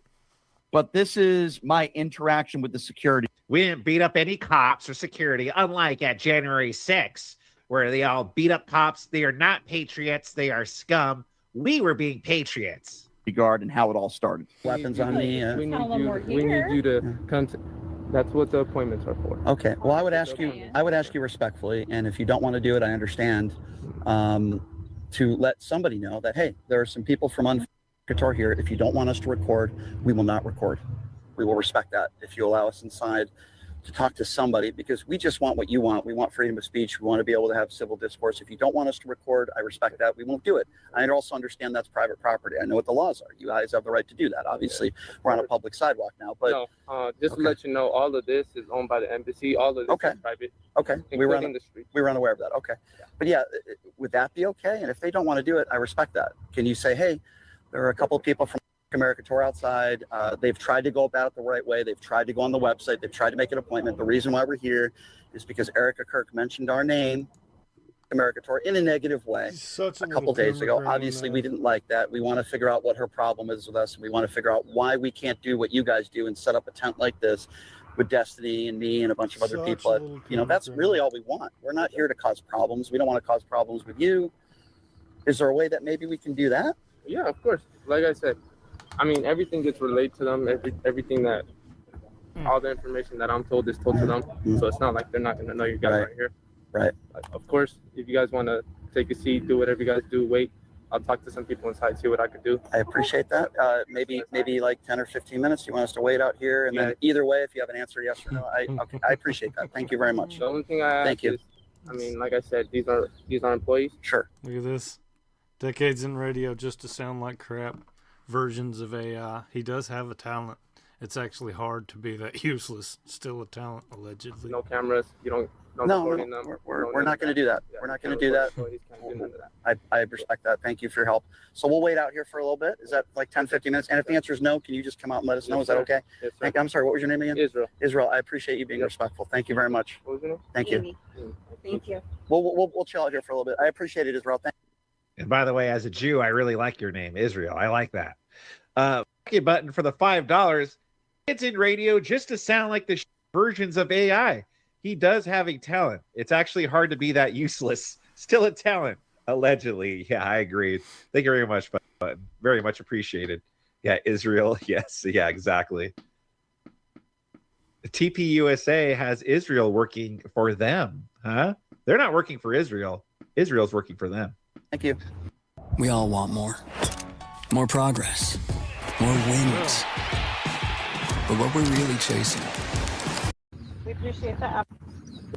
All right. So did that sound like or look like we were storming anything? There was national media that said that we were storming Turning Point headquarters. That is absolutely not what happened. I was very respectful to the guard, and to his credit, I was surprised that he didn't do his start off I'm hoping to have a very respectful conversation. I'm looking to have a very civil conversation, and then once the guard kind of was giving pushback, it devolves into Brian just insulting him. He was also very respectful to me. Nobody was storming anything. It was a very respectful conversation. Now, I didn't expect what was going to happen next. This is kind of wild. So while all this is going on and we're waiting outside and the security guard is telling people at Turning Point what's going on, Jack Posobiec is doing his national show in that building. And in the middle of the show, he literally stops his tracks, and this is what it looked like. Watch this. It's kind of funny. Foz, why are you coming in like this? We're doing the show. We're live. Yes. I'm literally doing the show right now, dude. Yes. There's, the Un-F America guys. So they're outside right now. You mean outside? I wonder if someone the next time, I wonder if the next time if I'm in Vegas, I should just go outside of his radio show when he's doing his radio show host and just ask very respectfully, by the way, hey, can I talk to Brian Shapiro? I just want to have a civilized conversation here. Just be respectful, and maybe we could have a little respectful just debate and conversation, but it's up to you. You could say no. And I bet you Brian Shapiro would be like, cool, Vic came and stormed my radio station, huh? Imagine Brian. I'm sure Brian wouldn't be happy if he was doing his radio show and then I was outside or someone was outside wanting to debate him. He'd be like, exactly. He probably wouldn't like that too much, but it's okay when they do it. The ASU? No. Outside Turning Point. Wait, they're outside. They're here. Yes, right outside the gates. They're right outside the gates. Yes. How many are there? Russ, get your camera. It's two trucks. Two trucks? Two SUVs, yeah. Two SUV. Dude, we're going. Tell Russ to get his camera. We're going out there. Wait, you're going to go out there now? I'm going out there now. I'm going right out. Oh, so No, hold on. I'm tweeting this out. And then we're going. Tweeting this out. We're going. Cancel the rest of the show. We're whatever we had planned. We're going right out. Okay. All right. I'll be right back. We have morons outside. Let's go. Yeah, are we up? Let's go. Take these off. All right, cool. Cancel the show. We have morons outside. I'm on. We're gonna go deal with the morons. All right, we're going. No, I'm going straight out. Got the rosary check. Rosary check is good. Liberal leftist cartoon glad free we're going. morons. We're gonna go deal with. Which way we go? Yeah, go there. Yep. Respectfully. Who we got? Cancel the rest of the show. That's who we got. I like it how he picks up those rosary beads. He literally stopped right in the middle of the show. By the way, if we're a bunch people outside of my show right now, I wouldn't stop.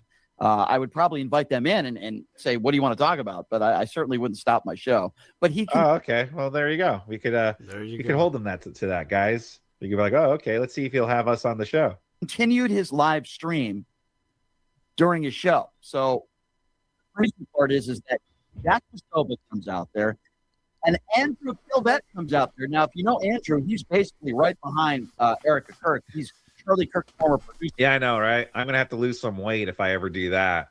Yeah, I have to lose some weight, get thin enough so that way he won't ask to see my penis, and take my shirt off. Have you ever taken your shirt off, Cool Vic, in public, huh? What do you look like without your shirt? Take off your shirt, Vic. Yeah, I got to make sure I get into good shape. That way he won't sexually harass me. And he now hosts the Charlie Kirk show. So he comes out there. Jack Pastovic comes out there, and I'm really the only vocal one. Like, there's other people at UNF America, Z, who's the founder. She was speaking, of course, as well. But I'm doing most of the talking. I know that won't shock many of you. But there was somebody in UNF America tour. It wasn't me. I won't say her name. But she flipped off a Charlie Kirk poster. Now, is it necessarily something that I would... Wasn't it Z? Wasn't it Z/Zer that flipped off the poster? Oh, let's see what Brian has to say about this. Let's see how much he defends it, right? Because if it was someone on the right that would, I don't know, flip off a Renee Good and Alex Preddy poster or a George Floyd poster or something like that, oh yeah, I'm pretty sure Brian would be lecturing. How could you flip it off? Of course. What kind of person are you? Why would you do eggs. that, huh? Or cereal. Or toast. If you just had a friend that was famous that did that, he would be grilling you. How can you be friends with someone that does that, huh? In UNF America tour, it wasn't me. I won't say her name, but she flipped off a Charlie Kirk poster. Now, is it necessarily something that I would do? No. Do I have a huge problem with it? No. But Andrew comes out there and he's livid that. Oh, he doesn't have a. So he doesn't have a huge problem with that. Oh, okay. So as long as it's someone that he likes that does it, oh, okay, then he doesn't have a huge problem with it. Oh no, it's fine. It's fine to flip off a Charlie Kirk poster. Yeah, a dead man's poster, a man that was shot in front of millions of people in the most brutalist of fashion, just for going around debating people. Freedom of speech, right? Freedom of speech, but that wasn't a good thing. Brian Shapiro, he's like, I'm free speech, but Charlie Kirk, he wasn't a good guy because he said things Brian didn't like. And so, yeah, flipping off a poster, Charlie Kirk, oh, yeah, he doesn't have a huge problem with it. Yeah. Okay. But Alex Jones going on his radio show and thinking that the Sandy Hook shooting was staged or what have you. Oh, yeah, no, or there are crisis actors. Oh, yeah. That's bad. How dare he? He's evil. How dare he? Steven Crowder talking about an Asian woman's face, how he was aggressively Asian. Oh, that's horrible. How could you? How could you be friends with someone like that? Oh, okay, but Z/Zer flips off Charlie Kirk's poster. Oh, he doesn't have a huge problem with that. No, that's A-okay. Donald Trump saying that he's glad that Miller is dead. Oh, that's horrible. How dare you? Oh, but you could flip off Charlie Kirk's poster. That's fine. That's fine. He wouldn't do it, but he doesn't have a huge problem with it. Sure. Now, is it necessarily something that I would do? No. Do I have a huge problem with it? No. But Andrew comes out there and he's livid that somebody at the UNF America tour was flipping off a Charlie Kirk poster. I very quickly turned it back on him. Watch this. Which is what you always do, Brian. You always do that.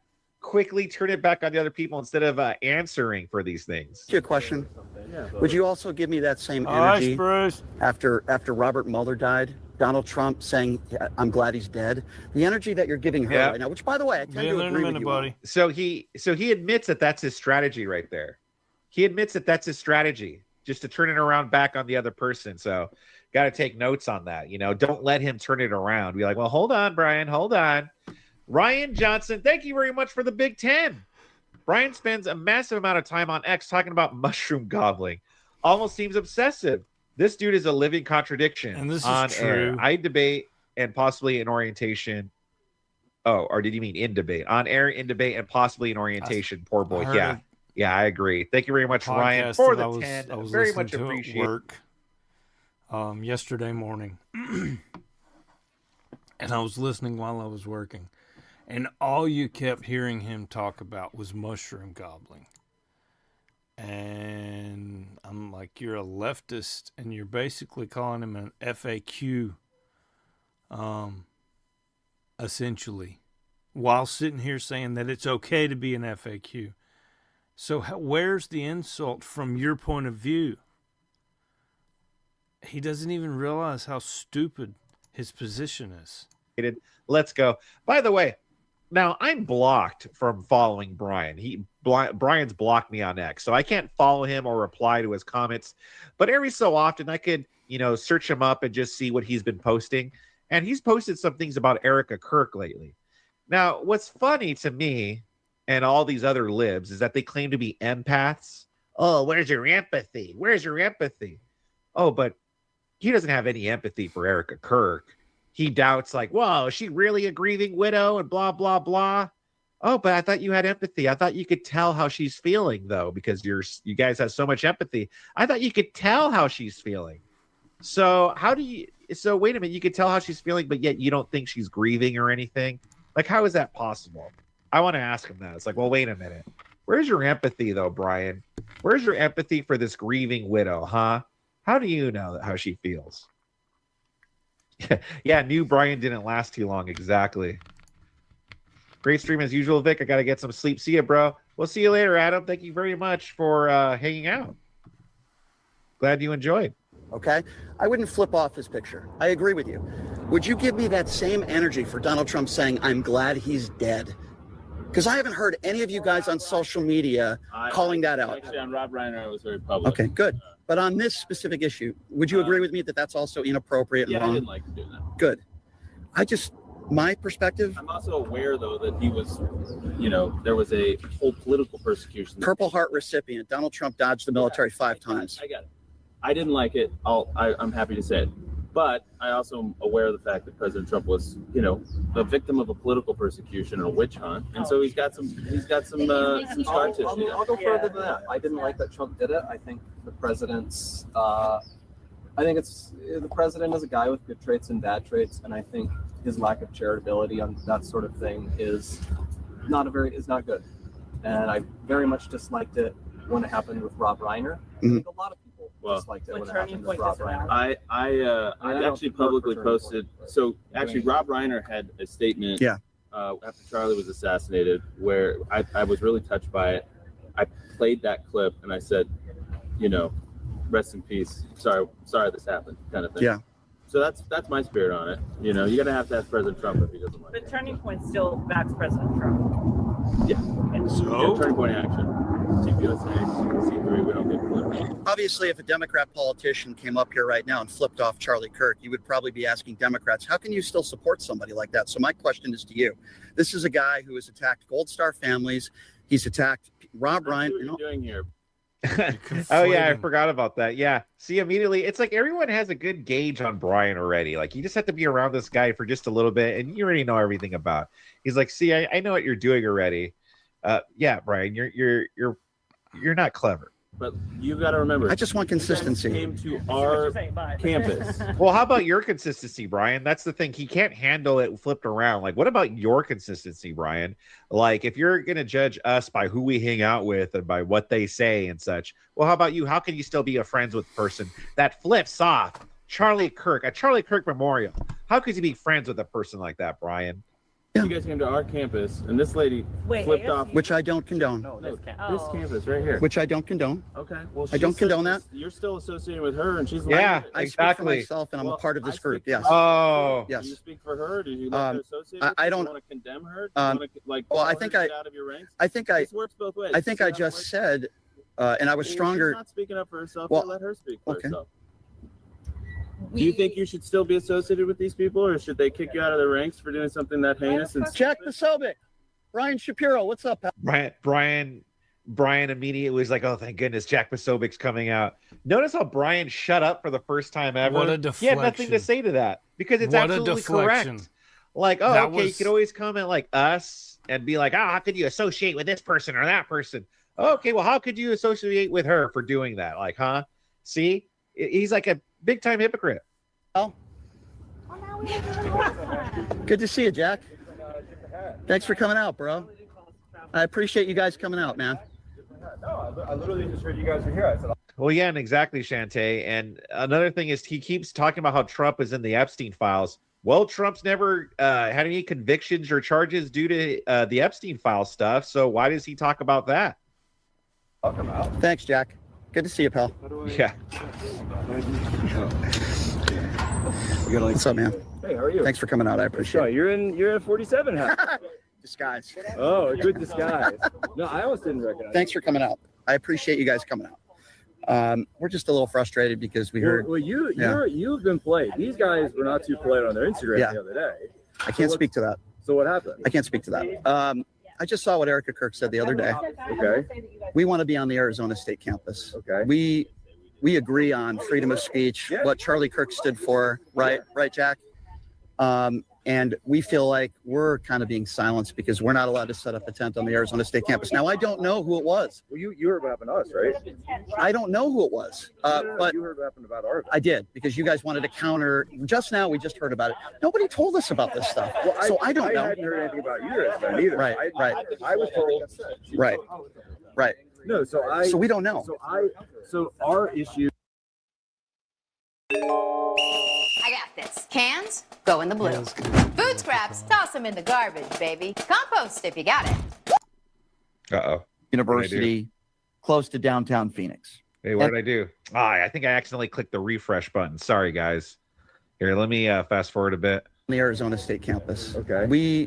We agree on freedom of speech, what Charlie Kirk stood for, right, Jack? And we feel like we're kind of being silenced because we're not allowed to set up a tent on the Arizona State campus. Now, I don't know who it was. Well, you heard what happened to us, right? I don't know who it was, but you heard what happened about ours. I did, because you guys wanted to counter. Just now, we just heard about it. Nobody told us about this stuff, so I don't know. I hadn't heard anything about you guys then either. Right. I was told. Right. No, so we don't know. So our issue, because I was flying out. Yeah. Blake and I were going to do the pick the mic. Yeah. Pick the mic. And but then free on stuff, right? And we thought I already covered this whole interaction on my channel, so I'm going to skip ahead to where Brian comments on it. We have on Pierce Morgan plenty of times, I did get a lot of credit for saying that. But listen, Jack was nice to me. It doesn't mean that I'm a fan of his. It doesn't mean that I really like. So the libs started getting mad because he was complimenting Jack Posobiec. People started getting mad at him. But I did appreciate the fact that at least they came out and they talked to me. So what Jack is basically saying is that, wait a second, it's Arizona State. It's not Erica Kirk. I don't know if that is entirely 100% true. I'd like to think that Erica Kirk might have had something to do with our permits being pulled. I doubt it was just Arizona State. Why would Erica Kirk have both of their permits pulled? Like, why would she also pull Turning Point's permit as well? Why wouldn't she just pull theirs if that was what was going on? Why would she pull both of it? Why would she also cancel her own event? It doesn't make any sense. I mean, it could be like a safety issue. Maybe she felt unsafe if that's the case. But other than that, like, why? I don't know that for sure. It's just a hunch. Now, Andrew wasn't too happy with the Un-F America tour, and he's probably not very happy with me, but I'm not happy with him either, because a couple hours later, he did the Charlie Kirk show, and he labeled us all as, I think he used the term, disgusting people. I was nothing but respectful to them. And many of the people, I would say everybody there, you could make the argument that one person that flipped off a Charlie Kirk poster maybe wasn't being respectful. Maybe. But we were all talking to them in a respectful manner, and he labeled us all one thing. Well, let me tell you something about Andrew Kilvet. He is a hypocrite. And the Un-F America tour people put together this 1-minute video that proves that he is an utter hypocrite. Watch this. Well, for one, you guys are a bunch of disgusting people. And two, Brian Shapiro calling someone else a hypocrite has got to be the most hypocritical thing that I've seen. Thank God today that he shows mercy seriously abundantly. That is in itself very hypocritical. The only reason that I'm actually out here, though, is because people were flipping off Charlie's memorial. Instead of just like having some class, you decided to flip off. Can I ask you a question? Yeah, but Would you also give me that same energy after Robert Mueller died? Donald Trump saying, I'm glad he's dead? Because I haven't heard any of you guys on social media. Yeah, I didn't like him doing that. Good. I'll go further than that. I didn't like that Trump did it. I think his lack of charitability on that sort of thing is not good. And I very much disliked it when it happened with Rob Reiner. The turning point still backs President Trump. Yeah. They still back President Trump. So That's hypocrite. So I don't want to. What? Didn't he already go through this? I thought he was going to put something like, "Oh, here's a compilation of him." I thought you had like something. some other stuff we haven't seen, but we literally went through this already. Brian told him this to his face that he was a hypocrite because he still supported Donald Trump, and Donald Trump says these awful things, so therefore he's a hypocrite. What was that? We already went through this, Brian. That's the best that you got. Hear or see anybody complain about somebody flipping off a Charlie Kirk poster when you have the president of the United States, the person who you guys at Turning Point still support, who just said he was happy that Robert Mueller is dead, Purple Heart recipient, someone who was injured, served this country. Joe, cool episode, brother, but I can't do Shapiro anymore, so we're just gonna leave that there and leave that at that, because I can't take any more Brian Shapiro. Good gosh.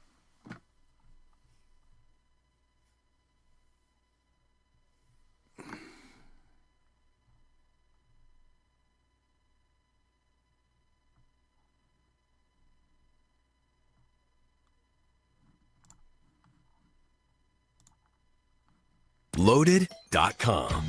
Get the biggest game releases of the year at the best prices.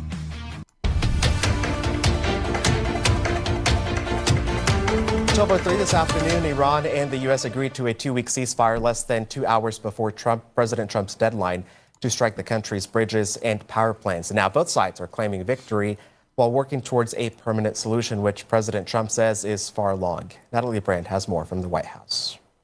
The Pentagon says the fight against Iran is over for now as negotiations continue with the hope of a long-term peace. The joint force remains ready, if ordered or called upon, to resume combat operations with the same speed and precision as we've demonstrated over the last 38 days, and we hope that that is not the case. Pakistan, which helped mediate the ceasefire, has invited Iran and the U.S. to meet in Islamabad on Friday for further discussion. We will go for negotiations to see how serious the other side is. Speaking in Hungary Wednesday morning, Vice President J.D. Vance called it a fragile truce. If the Iranians are willing, in good faith, to work with us, I think we can make an agreement. If they're going to lie, if they're going to cheat, if they're going to try to prevent even the fragile truce that we've set up from taking place, then they're not going to be happy. President Trump posted this morning on social media that the U.S. would be working with Iran to dig up their enriched uranium stockpile. And in exchange, America is talking with Iran about tariff and sanctions relief.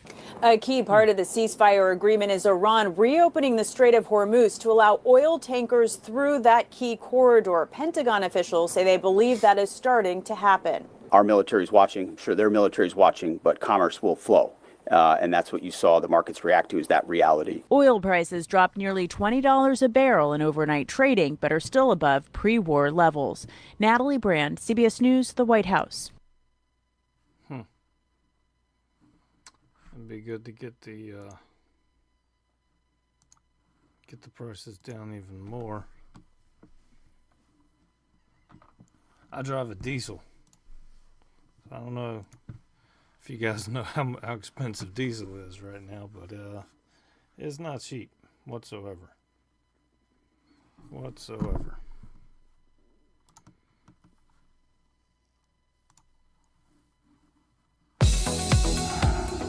Yesterday was a massive reveal for the grifters and, more importantly, the people who actually don't care. I mean, I think part of not caring is the grift, but they pretend they care, right? Oh my goodness, Trump sent a tweet to a psychopath nation that only understands psychopath nation talk. This is horrible. We need to 25th the president. We need to stop this now. We need to impeach the president. We need to remove him. We need to tackle him and have a coup, according to Robert Barnes and Alex Jones, because he's gonna take out 90 million people. That was all day yesterday on X.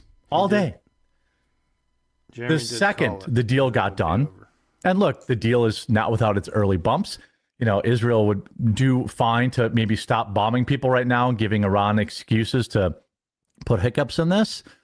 But it'll all get worked out by the end of the week. This will all be fine. I'm sure of it.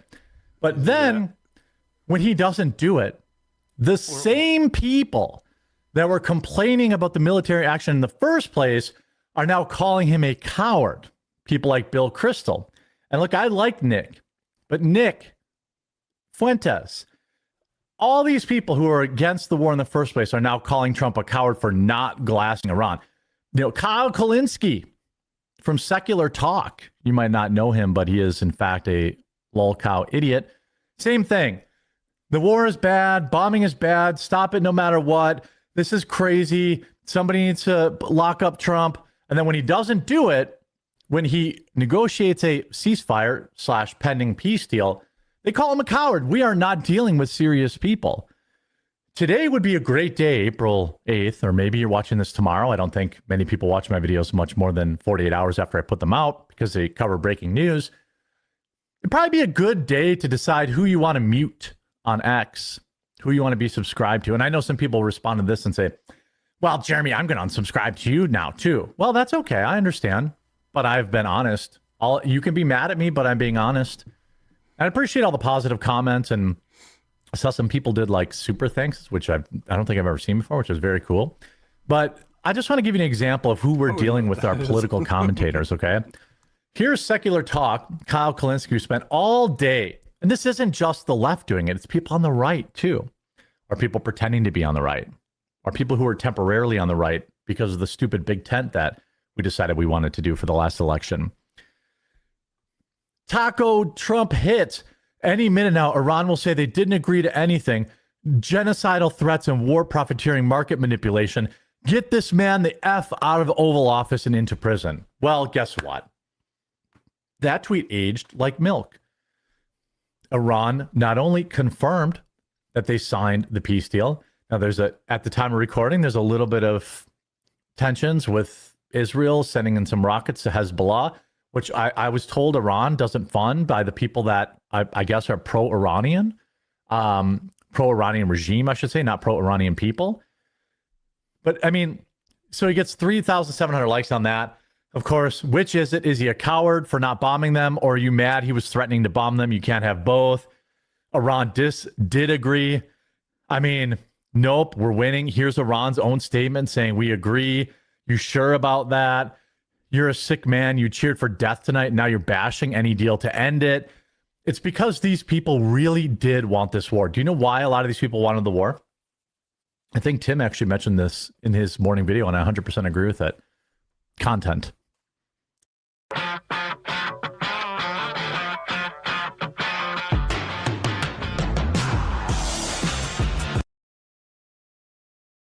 Now that's pretty friggin' low. Remember your dreams, That's pretty friggin' your future, your education? Has private student loan debt destroyed those That's dreams? It doesn't have to. Why? Kyle Kulinski, Bill Kristol, maybe to a lesser extent, guys like Alex Jones now, which I hope he comes back to reality. You know, he's said a lot of things that I disagree with in the past, but he's also said probably more things that I do agree with. So I'm hoping, you know, he can see the light here. But like the people that were cheering were saying, oh my God, this is horrible. And then immediately jumping to Trump's a coward tells you they either didn't mean it when they said they didn't want the war, or they didn't mean it when they said he's a coward. One of the two has to be true, or both. These people are only interested in clicks. The mother of all tacos.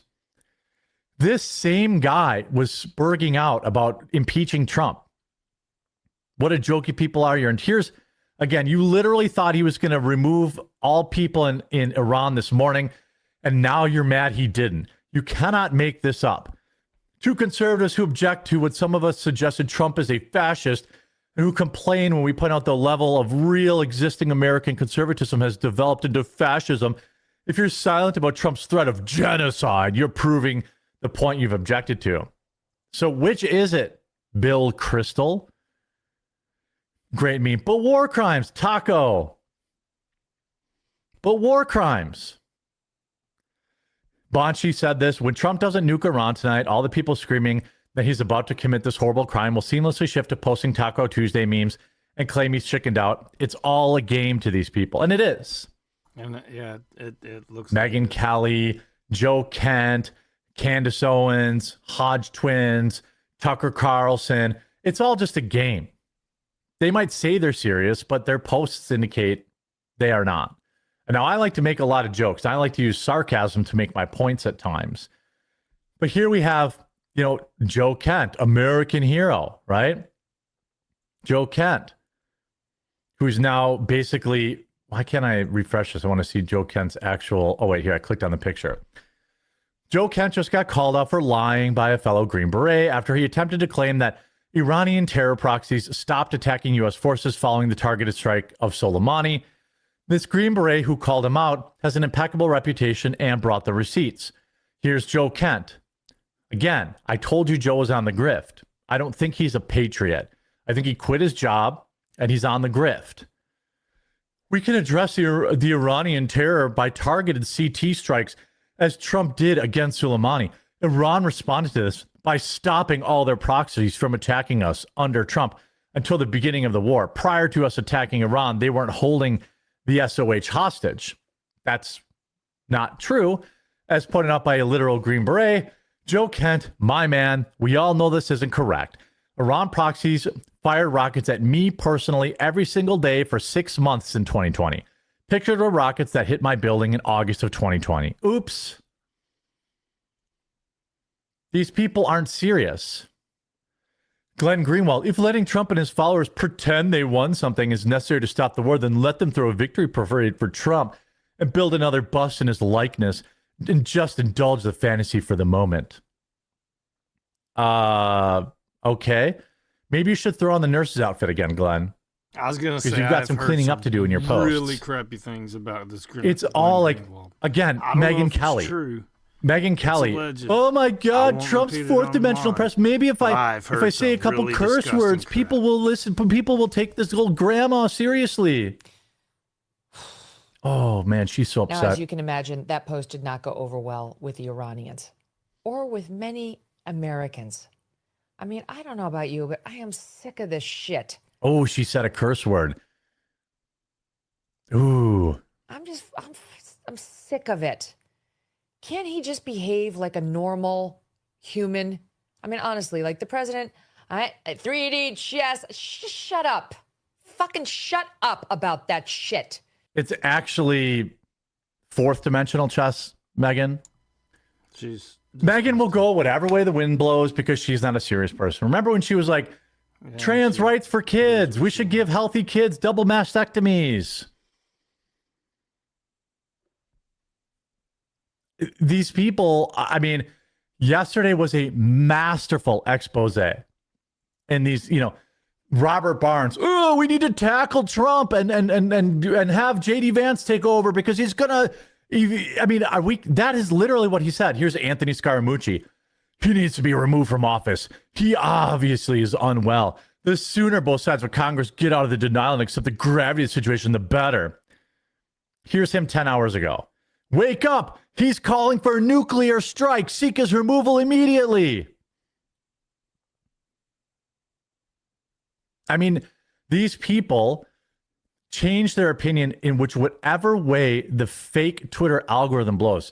Nick Fuentes stood against obviously I'm sure he was against the war, but now he calls him a coward for not doing it. Well, Nick, did you want the war or did you not want the war?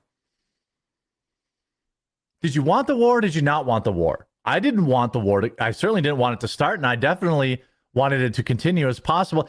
Here's Ron Filipkowski, completely unserious people in every way, no consistency in anything, 9 hours ago.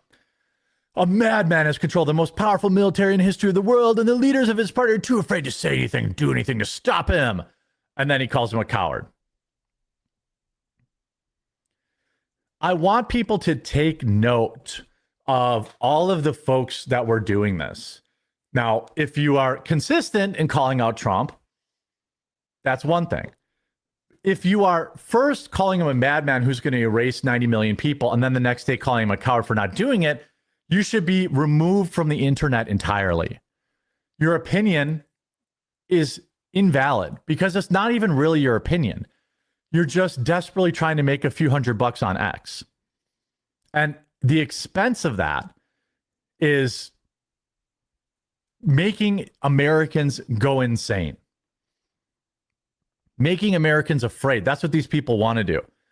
And I want to end this video with JD Vance talking about black pillars, because while I do think it's always valid to criticize things, okay, there's a difference between that and blackpilling. We all want more. More progress.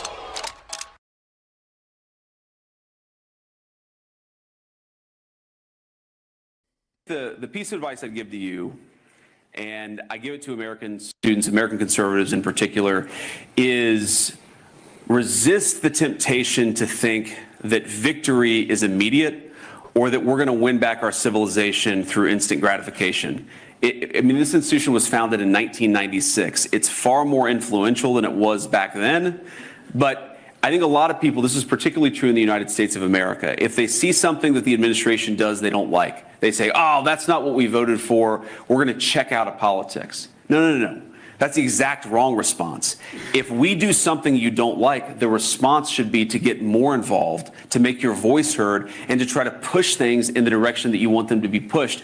Our civilization was not built overnight. It's not going to be saved overnight. And this is exactly true. And then for the people that are genuinely criticizing Trump and have been consistent in criticizing them, I'm not calling those people out. I'm calling out the obvious flip-floppers, the obvious grifters who are chasing the clicks. Their careers will not last long. Their careers may be bigger than mine and may will always be bigger than mine. Okay. I can't control who views me and what they really, if they choose to follow me. But I do know that I've been doing this a lot longer than most of them, a lot longer than the Hodge twins have been doing it, a lot longer than, a lot of these current, not longer than Nick, probably, not longer than Alex, but longer than most. I've seen this play out a million times before, and it's ridiculous. These people are all frauds and should be laughed at. I hope you enjoyed this video. If you did, make sure you have a like on it. If you haven't yet, subscribe or follow down below. We'll talk to you again real soon. Good video,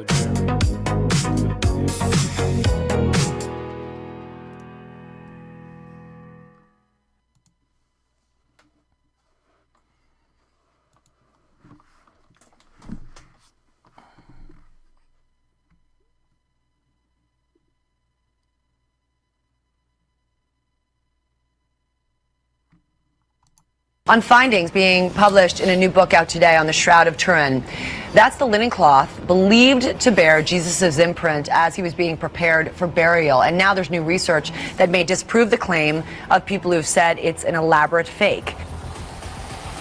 He was wrapped in linen and then his body was put in the tomb.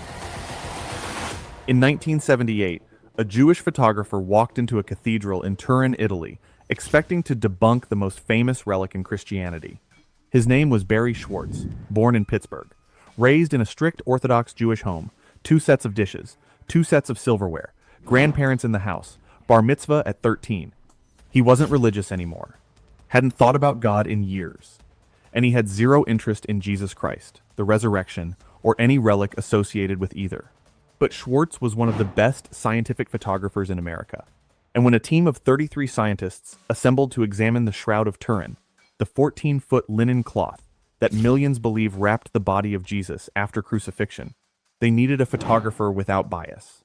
No agenda, no emotional attachment, just the lens and the data. Schwartz tried to quit. Twice.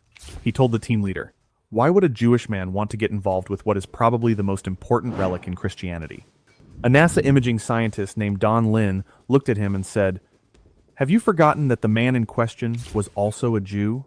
Then added 5 words that would define the next 46 years of Schwartz's life. God doesn't tell us in advance. He went to Turin expecting to see paint, expecting brushstrokes. Within the first hour of examining the cloth, he knew it wasn't a painting. But he still didn't believe it was real. Because there was one thing about the shroud that made no sense. One detail that kept him skeptical for 17 more years. The blood on the cloth was red, not brown, not black, not the color every forensic scientist will tell you ancient blood turns after decades, let alone centuries. Red. Standing over that cloth in 1978, Schwartz looked at his colleague Vern Miller, and they both shook their heads. They could see the doubt in each other's eyes. Old blood doesn't stay red. Something was wrong. It would take 17 years, a phone call from a dying Jewish blood chemist, and a single word, Billy Rubin, to break Barry Schwartz's resistance and force him to accept what the evidence had been telling him all along.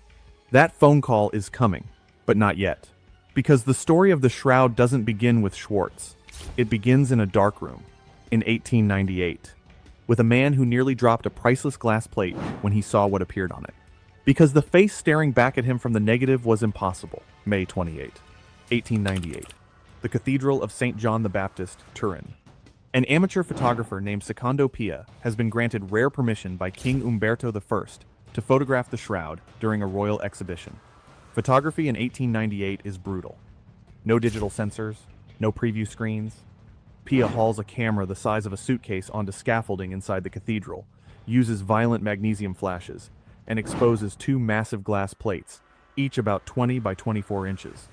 Late that night, alone in his dark room, lit only by the faint red glow of a safety lamp, Pia lowers a plate into developing chemicals. And as the image materializes on the glass, he nearly drops it. On a photographic negative, everything reverses. Light becomes dark, dark becomes light. Faces become ghoulish, distorted, flat masks with hollow eyes. That's the fundamental law. The shroud broke it. What appeared was not a distortion, it was a portrait. A sharp, detailed, hauntingly realistic face. Eyes gently closed, broken nose, bruising along the right cheek, a mustache, a forked beard, an expression of devastating calm on someone who'd endured extreme suffering. It looked like a photograph of a real human being, taken centuries before photography existed. Here's what this means. The image on the cloth itself is already a negative. A negative of a negative becomes a positive. And that positive image, hidden inside the tonal reversal for centuries, is anatomically accurate, proportionally correct, and detailed beyond anything any known artistic method can explain. Now ask the question that shattered a century of easy dismissal. Who, in the medieval world, 800 years before photography, understood the concept of a photographic negative? Who could create a flawless reversed image across 14 feet of linen without any way to see, test, or verify the result? The human eye cannot perceive the world in negative. The human brain cannot compose an image in reversed tonal values. No medieval artist had any reason to attempt this. No modern artist has successfully replicated it. That single photograph was the first crack in the wall. The shroud didn't behave like a painting. It behaved like something without a name. For 78 years, that anomaly sat unanswered. Then, in 1976, 2 Air Force physicists pointed a machine built for mapping Mars at the image, and the question got much worse. Introducing Virtual Up from Nespresso. Your coffee, your way. First time in Ireland. Yeah. February 1976. Oh my God. Air Force Academy, Colorado Springs. Physicists John Jackson and Eric Jumper fed a photograph of the shroud into a VP8 image analyzer, a Cold War device that converts image brightness into 3-dimensional terrain relief. Built for mapping planetary surfaces from satellite data. You feed it a flat image, bright areas rise, dark areas sink, and it generates a topographic model. They'd already tested dozens of images, paintings, photographs, sketches, x-rays. Everyone produced meaningless garbage, distorted blobs, with no spatial coherence. Because in a normal image, brightness represents reflected light, not distance. A bright spot on a face doesn't mean that part of the face is physically closer. it means the light hit it at a certain angle. The VP-8 can't translate that into meaningful three-dimensional data. The shroud produced a perfect three-dimensional human body. Peter Schumacher, the engineer who built the VP-8, had never heard of the shroud. No religious background, no stake in the outcome. His account: the results were unlike anything he had ever processed through the analyzer, before or since. A geometrically accurate form: nose, cheekbones, brow ridge, chest, crossed hands, legs, all contoured correctly, rotatable without distortion. Image intensity at every point corresponded precisely to the distance between the body and the cloth. Not reflected light, distance. Three-dimensional spatial data encoded into ancient linen. In nearly 50 years since, no image, painted, photographed, digitally generated, has ever reproduced this result. Not one.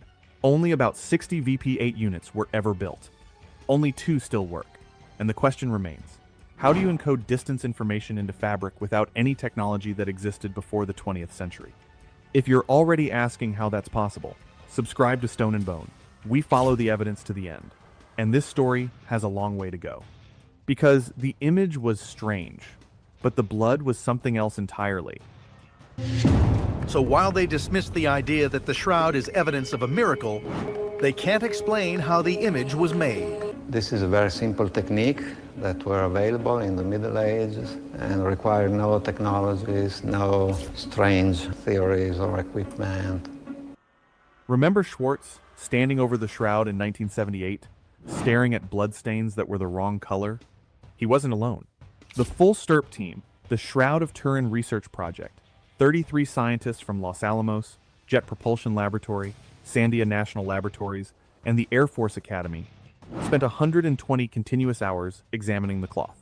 They ran X-ray fluorescence, infrared spectroscopy, ultraviolet photography, and microchemical analysis. When they finished, chemists John Heller and Alan Adler performed 12 diagnostic tests on blood samples. Heller's reaction when the spectral curve confirmed hemoglobin: the hair stood up on the back of his neck. Real blood, not paint, not ochre. Living blood. They confirmed hemoglobin, albumin, heme porphyrin derivatives. They found serum halos, the pale rings that form when blood separates as it dries. Halos no medieval painter would think to reproduce because the phenomenon wasn't understood until modern forensics. And here's a detail that eliminates every forgery theory in one stroke. The blood was on the cloth before the image formed. Underneath the bloodstains, there is no body image. None. Blood first.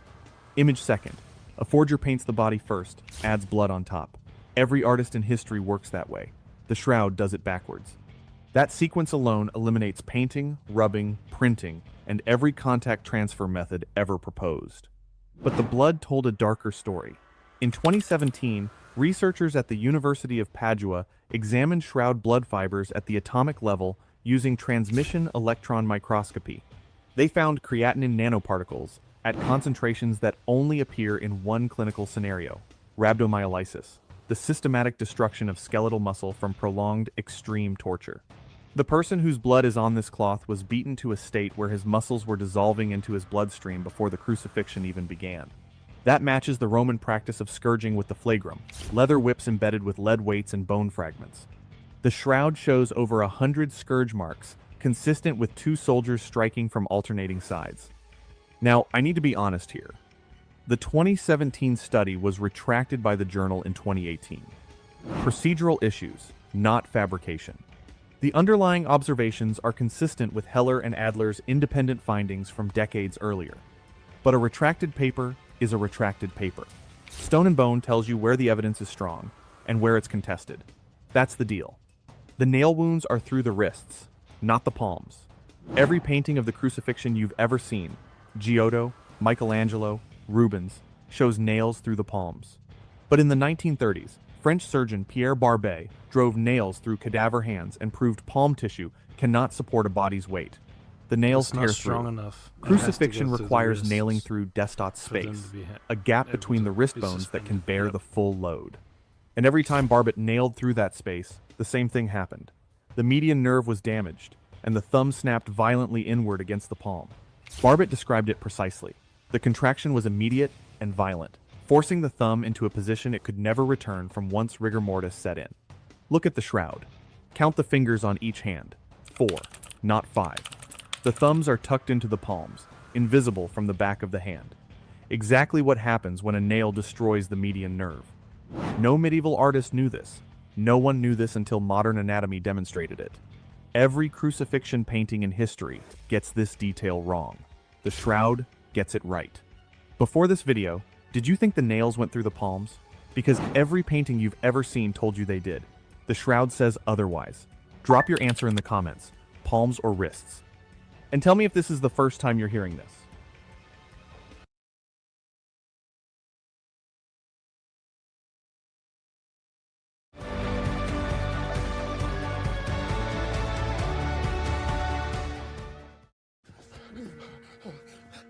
You can do this. You can be the first millennial in history. And then there's the blood type, My kids are AB, gaming and stuff. one of the so that's why rarest in the world, internet's about a little 3% of the global population. That same blood type appears on a completely separate cloth, one with a story that should Gaming give and every on YouTube, skeptic though. serious pause. In the Cathedral of San Salvador, in the city of Oviedo, in northern Spain, there is another cloth, smaller, about 33 by 21 inches. No image on it, just blood and fluid stains. It's called the Sudarium of Oviedo, the face cloth. Its documented history traces to at least 570 CE, with a recorded journey from Jerusalem in 614 CE, fleeing the Persian invasion. And here's a detail that puts this in perspective. On March 14, 1075, the chest containing the Sudarium was officially opened in a ceremony witnessed by King Alfonso VI of Spain, and standing beside him was Rodrigo Diaz de Vivar, the man history knows as El Cid, one of the most documented figures of the medieval period. That's not legend. That's a recorded historical event with named witnesses. Two cloths, two countries, two completely separate chains of custody, one in Turin, one in northern Spain. They have never been in the same room. And yet, blood type AB on both, stain patterns that match the face dimensions on the shroud. When overlaid using polarized image technology, researchers found 70 points of coincidence on the front and 50 on the back. Calculated nose length from fluid flow, about 3 inches, identical to the shroud. Thorn puncture wounds on the back of the head align perfectly. If these two cloths covered the same face, and the forensic overlap is extraordinary, then the Sudarium, with its documented existence centuries before the carbon date, independently proves the shroud cannot be a medieval forgery, because you'd need to forge both, in two countries, with matching blood types, matching wound patterns, matching anatomical dimensions. Before the invention of forensic science, the blood tells you how this man died. The DNA tells you something different, something nobody expected. It tells you where this cloth has been. In 2015, geneticist Gianni Barcaccia published a study in Nature Scientific Reports. His team extracted dust from deep within the shroud's weave and sequenced the mitochondrial DNA. If the shroud was a French forgery from 1350, European DNA should dominate. If it was a Jerusalem relic that never traveled, Middle Eastern DNA should dominate. Neither happened.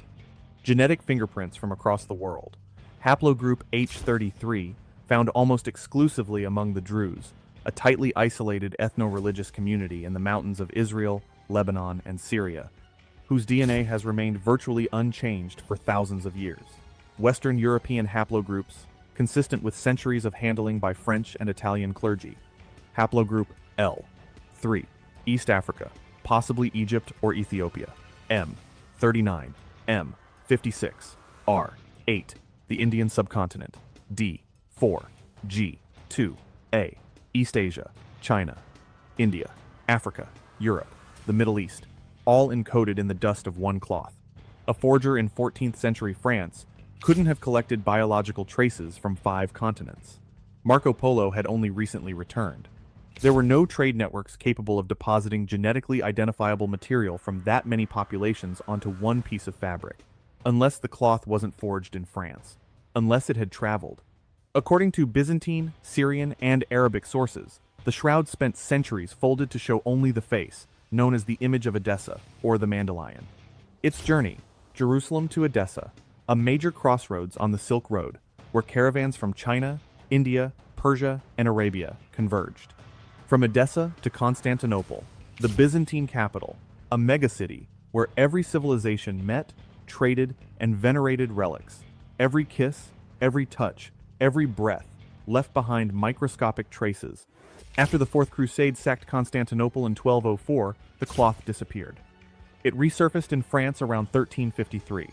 The DNA is not random contamination. It is a biological passport, a 2,000-year travel log written in molecules, and the pollen confirmed it. Swiss criminologist Max Frey and Israeli botanist Avinoam Danon identified pollen from 58 plant species on the cloth, 17 European, expected. But the majority came from the Middle East, Turkey, and a narrow corridor between Jerusalem and Jericho. One plant dominated, Gundelia tournifordia, a thorny desert thistle with long needle-like spines. Its pollen made up nearly a third of all grains, concentrated heavily around the head area. It blooms near Jerusalem in early spring, the season of Passover. A crown of thorns, written in pollen, invisible for 2,000 years. The DNA mapped the journey. The pollen confirmed the route. The blood described a death by sustained torture. But one test supposedly settled the debate decades ago, and it said the opposite, until one chemist at Los Alamos decided to look closer.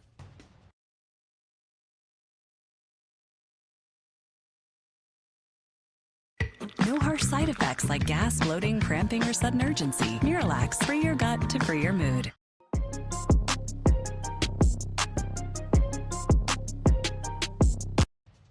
(1988). 3 elite radiocarbon laboratories, the University of Arizona, the University of Oxford, and ETH Zurich, each received samples cut from the shroud on April 21. The test was supposed to end the debate forever. The results: 1260 to 1390 CE. Medieval, 95% confidence. Published in Nature, the most respected scientific journal in the world. Headlines everywhere. Case closed. On October 13, 1988, Oxford's Professor Edward Hall stood before a blackboard on which he'd scrawled 1260 to 1390 with an exclamation mark. He told reporters that someone had simply gotten a bit of linen, faked it up, and flogged it. He compared people who believed in the shroud to flat earthers. And then something happened that should trouble anyone who cares about scientific integrity. Shortly after the announcement, 45 wealthy donors contributed £1 million to endow a new chair at Oxford, the Edward Hall Chair of Archaeological Sciences. And the first person appointed to that endowed position was Dr. Michael Tite, the very British Museum official who had supervised the carbon dating test. The man who oversaw the protocol, handled the samples, managed communications between labs, rewarded with an endowed chair funded by donors who celebrated the result. That's not proof of misconduct, but it's the kind of institutional entanglement that, in any other field, would trigger serious questions about conflicts of interest. The church stepped back. Pope John Paul II quietly reclassified the shroud from a relic to an icon. The scientific community moved on. But the test had a problem. A structural problem visible from the beginning. The original 1986 protocol called for 7 laboratories, multiple sample sites from different areas of the cloth. Blind testing supervised by 3 independent institutions. By the time the Vatican finished negotiating, the protocol was gutted. 3 labs, 1 sample site, 1 supervisor, the British Museum. The blind test was abandoned because the shroud's distinctive herringbone weave was instantly identifiable. That single sample came from the most handled corner of the entire cloth, the very edge bishops and cardinals had gripped during public exhibitions for centuries. Soaked in sweat, candle wax, incense smoke, and the oils of 1,000 hands. Enter Raymond Rogers. Rogers was not a believer. He was a fellow at Los Alamos National Laboratory, one of the most elite scientific institutions on Earth. He'd been Stirp's lead chemist in 1978. He was a founding editor of Thermochimica Acta, a major peer-reviewed chemistry journal. When 2 researchers published a 2000 paper suggesting the carbon-dated sample came from a medieval repair patch, Rogers called their theory ludicrous. He set out to disprove it. Then he examined the actual threads. Comparing fibers from the carbon-dated corner with threads from other areas of the cloth, threads he'd personally collected in 1978, Rogers found completely different chemical and physical properties. The carbon-dated sample contained cotton, Gossypium herbaceum, a Near Eastern variety, interwoven with the linen. Cotton completely absent from the rest of the shroud. The sample was coated with yellow-brown plant gum containing alizarin dye from madder root, bonded with gum arabic, materials found nowhere else on the cloth. The medieval nuns who repaired the shroud after a catastrophic fire in 1532 hadn't just patched the edges. They had expertly woven new cotton threads into the original linen, dyed to match the aged color, bonded with gum to make the repair invisible. And the three most prestigious radiocarbon labs in the world had dated the patch, not the shroud. Rogers published in Thermochimica Acta, January 2005. His conclusion was blunt. The radiocarbon sample was not part of the original cloth. The date was not valid. His vanillin analysis, measuring a compound that degrades in linen over centuries, showed the main shroud had 0 vanillin, matching the Dead Sea Scrolls. The carbon-dated corner still retained vanillin. His age estimate for the original cloth, between 1,300 and 3,000 years old. Raymond Rogers died on March 8, 2005, 2 months after publication. But here's what nobody tells you, the part that should genuinely make you angry. For 30 years after the 1988 test, the laboratories refused to release their raw data. The most important archaeological test in modern history, and the underlying measurements were locked away. Researchers who requested the numbers were denied. Freedom of information requests were deflected. For 3 decades. Then, in 2017, French researcher Tristan Casabianca, a law graduate, not a scientist, used British Freedom of Information law to pry 711 pages of raw data from the British Museum. What he found, and published in 2019 in Archaeometry, a journal founded by Edward Hall himself at Oxford, was devastating. Arizona alone had made 40 individual measurements, not the 4 summarized in the original Nature paper. The data was not statistically homogeneous. Different parts of the same tiny sample gave radiocarbon ages varying by 150 years across just about an inch. The overall agreement index was 28%, catastrophically low for a test claiming 95% confidence. Oxford's measurements had been manually aggregated and their error bars adjusted upward. The debunking wasn't debunked, but it was exposed as built on contaminated, repaired material with data that didn't hold together statistically. And then, in 2022, Italian physicist Liberato De Caro offered a different dating method entirely, one that bypasses organic contaminants. Wide-angle X-ray scattering measures how cellulose in linen fibers degrades at the atomic level over centuries. De Caro compared the shroud's fibers against fabrics of known ages, Egyptian mummy wrappings, medieval textiles, and linen from the Jewish fortress of Masada, destroyed by Romans in 73 CE and never reoccupied.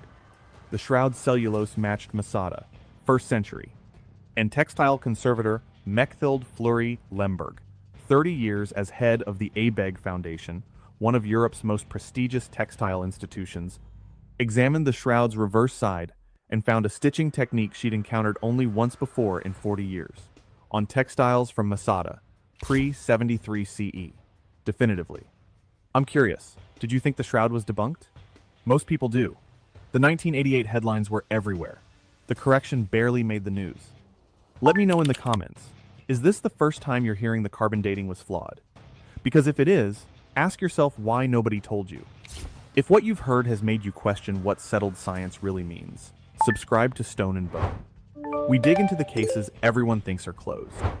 Because we're not done. Everything so far is remarkable. But the deepest mystery isn't the blood, the DNA, or the dating. It's the image itself, how it was made. And after 40 years of trying, no laboratory on Earth can answer that question.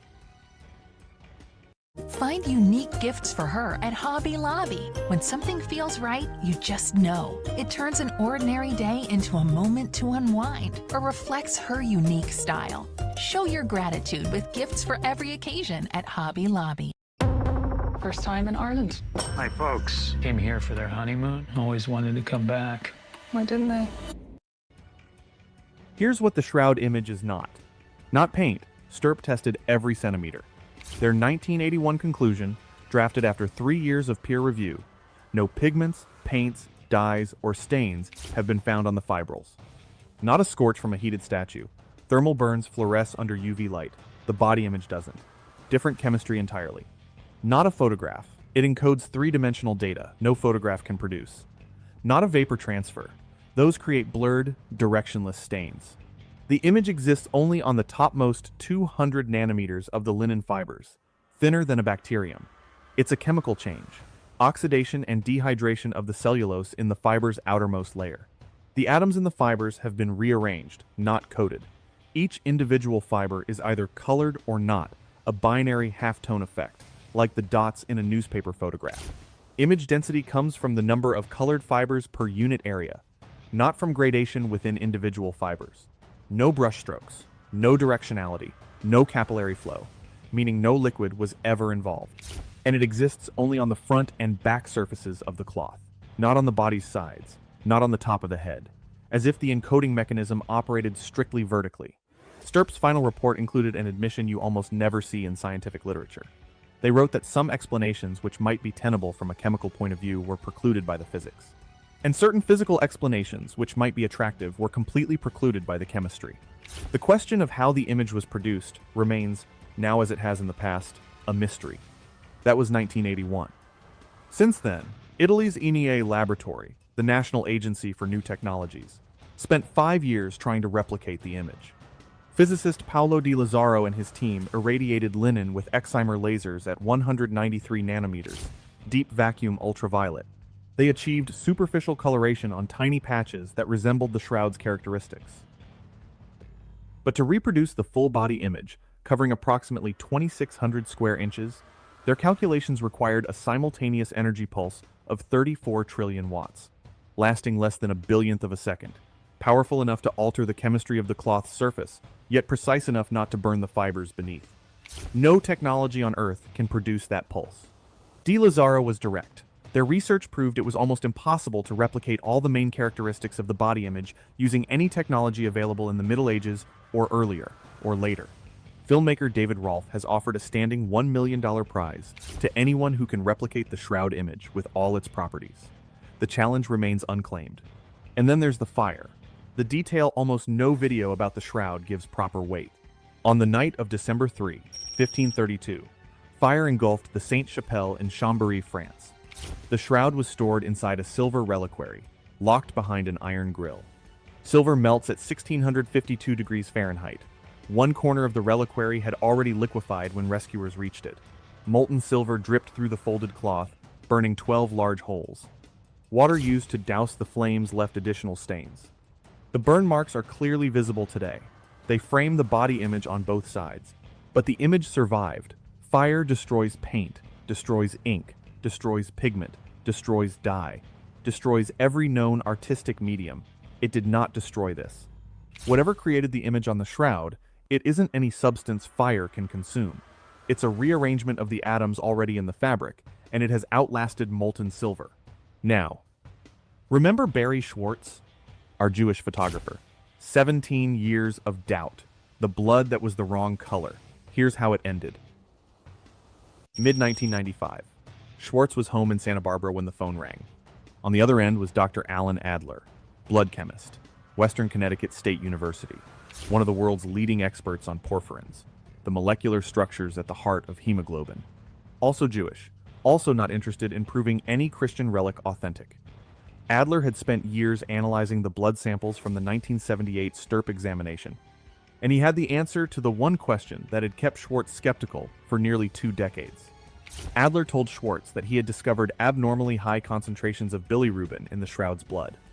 Bilirubin is a yellow-orange compound produced by the liver when it breaks down red blood cells. Under normal circumstances, it's present in small amounts. But under extreme conditions, prolonged torture, massive physical trauma, sustained terror, the liver floods the bloodstream with bilirubin. It's a stress response, a biochemical scream. And bilirubin does something unusual to blood. It binds to hemoglobin in a way that prevents normal oxidation. Regular blood turns brown and eventually black over time because hemoglobin oxidizes. But blood saturated with bilirubin stays red.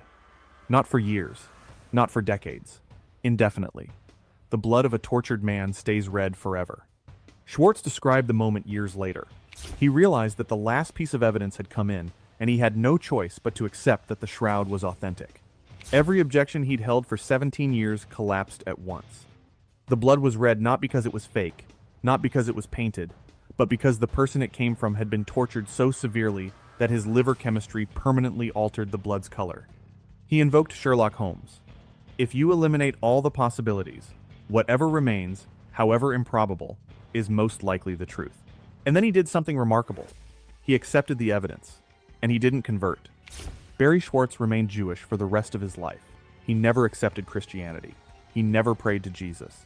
He never set foot in a church as a worshiper. He treated the shroud as evidence, not a religious object. And the evidence, he said, led to one conclusion: the cloth is authentic, whatever that means, whatever implications it carries. On January 21, 1996, he launched Shroud.com, the world's oldest and largest shroud research archive, 5 years older than Google, visited by over 15 million people from more than 160 countries.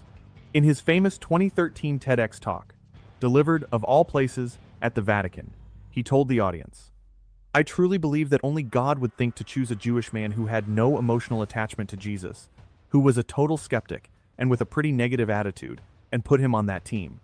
Then he paused and smiled and delivered the line that silenced the room.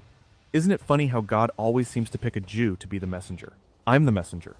A Jewish photographer standing at the Vatican, telling an audience of believers that the most important relic in their faith was authentic, not because of his faith, but despite his lack of it. Not because he wanted it to be true, but because the evidence left him no room to deny it. Barry Schwartz died on June 21, 2024, age 77, leukemia and kidney failure. He was honored posthumously at the July 2025 International Shroud Conference in St. Louis with a Lifetime Achievement Award. He never wavered, and he never converted. A Jewish man who spent 46 years studying the most Christian relic in existence, broken not by faith, not by theology, not by peer pressure, by a molecule called bilirubin, a blood chemical that turns invisible torture into a color you can't ignore. Just imagine if you don't learn to use AI and really become effective in your business 3 years from now. Step back with me now. Look at everything we've laid out. 6 independent scientific disciplines: biology, chemistry, physics, genetics, botany, forensic medicine, none coordinated, most working decades apart, all converging on the same place and the same time. Jerusalem, 1st century, between 30 and 33 CE. An image that predates photography by 8 centuries, that encodes 3-dimensional spatial data no artwork in history has reproduced. That exists on a layer 200 nanometers deep, thinner than a bacterium. That survived molten silver. That 34 trillion watts of modern laser technology can't fully replicate. Blood deposited before the image formed. Wrist nailing and retracted thumbs that no artist knew about until modern anatomy. DNA from 5 continents mapping a 2,000-year Silk Road journey. Pollen from a hillside near Jerusalem, concentrated around the head. A crown of thorns written in molecules. Stitching found only in fabrics from Masada. A matching face cloth in Spain with documented witnesses, including El Cid. And a carbon dating test built on a medieval repair patch, supervised by a man who was rewarded with an endowed chair for the result, with raw data hidden for 30 years, and proven statistically incoherent when finally released. I'm not telling you the shroud is authentic. I'm telling you the evidence is not what you were told it was. The case was never closed. It was papered over by a headline that stuck, and a correction nobody reported. Somewhere in Turin, behind bulletproof glass, sealed in climate-controlled argon, a piece of linen sits folded in the dark. It carries blood that is still red, an image no one can explain, DNA from civilizations that have come and gone, pollen from a garden near Jerusalem, and the testimony, written in molecules, not words, of a death so violent that the body's own chemistry recorded it. It doesn't need you to believe in it. It's been waiting 2,000 years. It can wait a little longer. If this changed how you see the shroud, or what settled science really means, subscribe to Stone and Bone. We go where the evidence leads, especially when it leads somewhere nobody expected. And let me know in the comments, after everything you've just heard, do you think the Shroud of Turin is real, or is there an explanation we haven't found yet?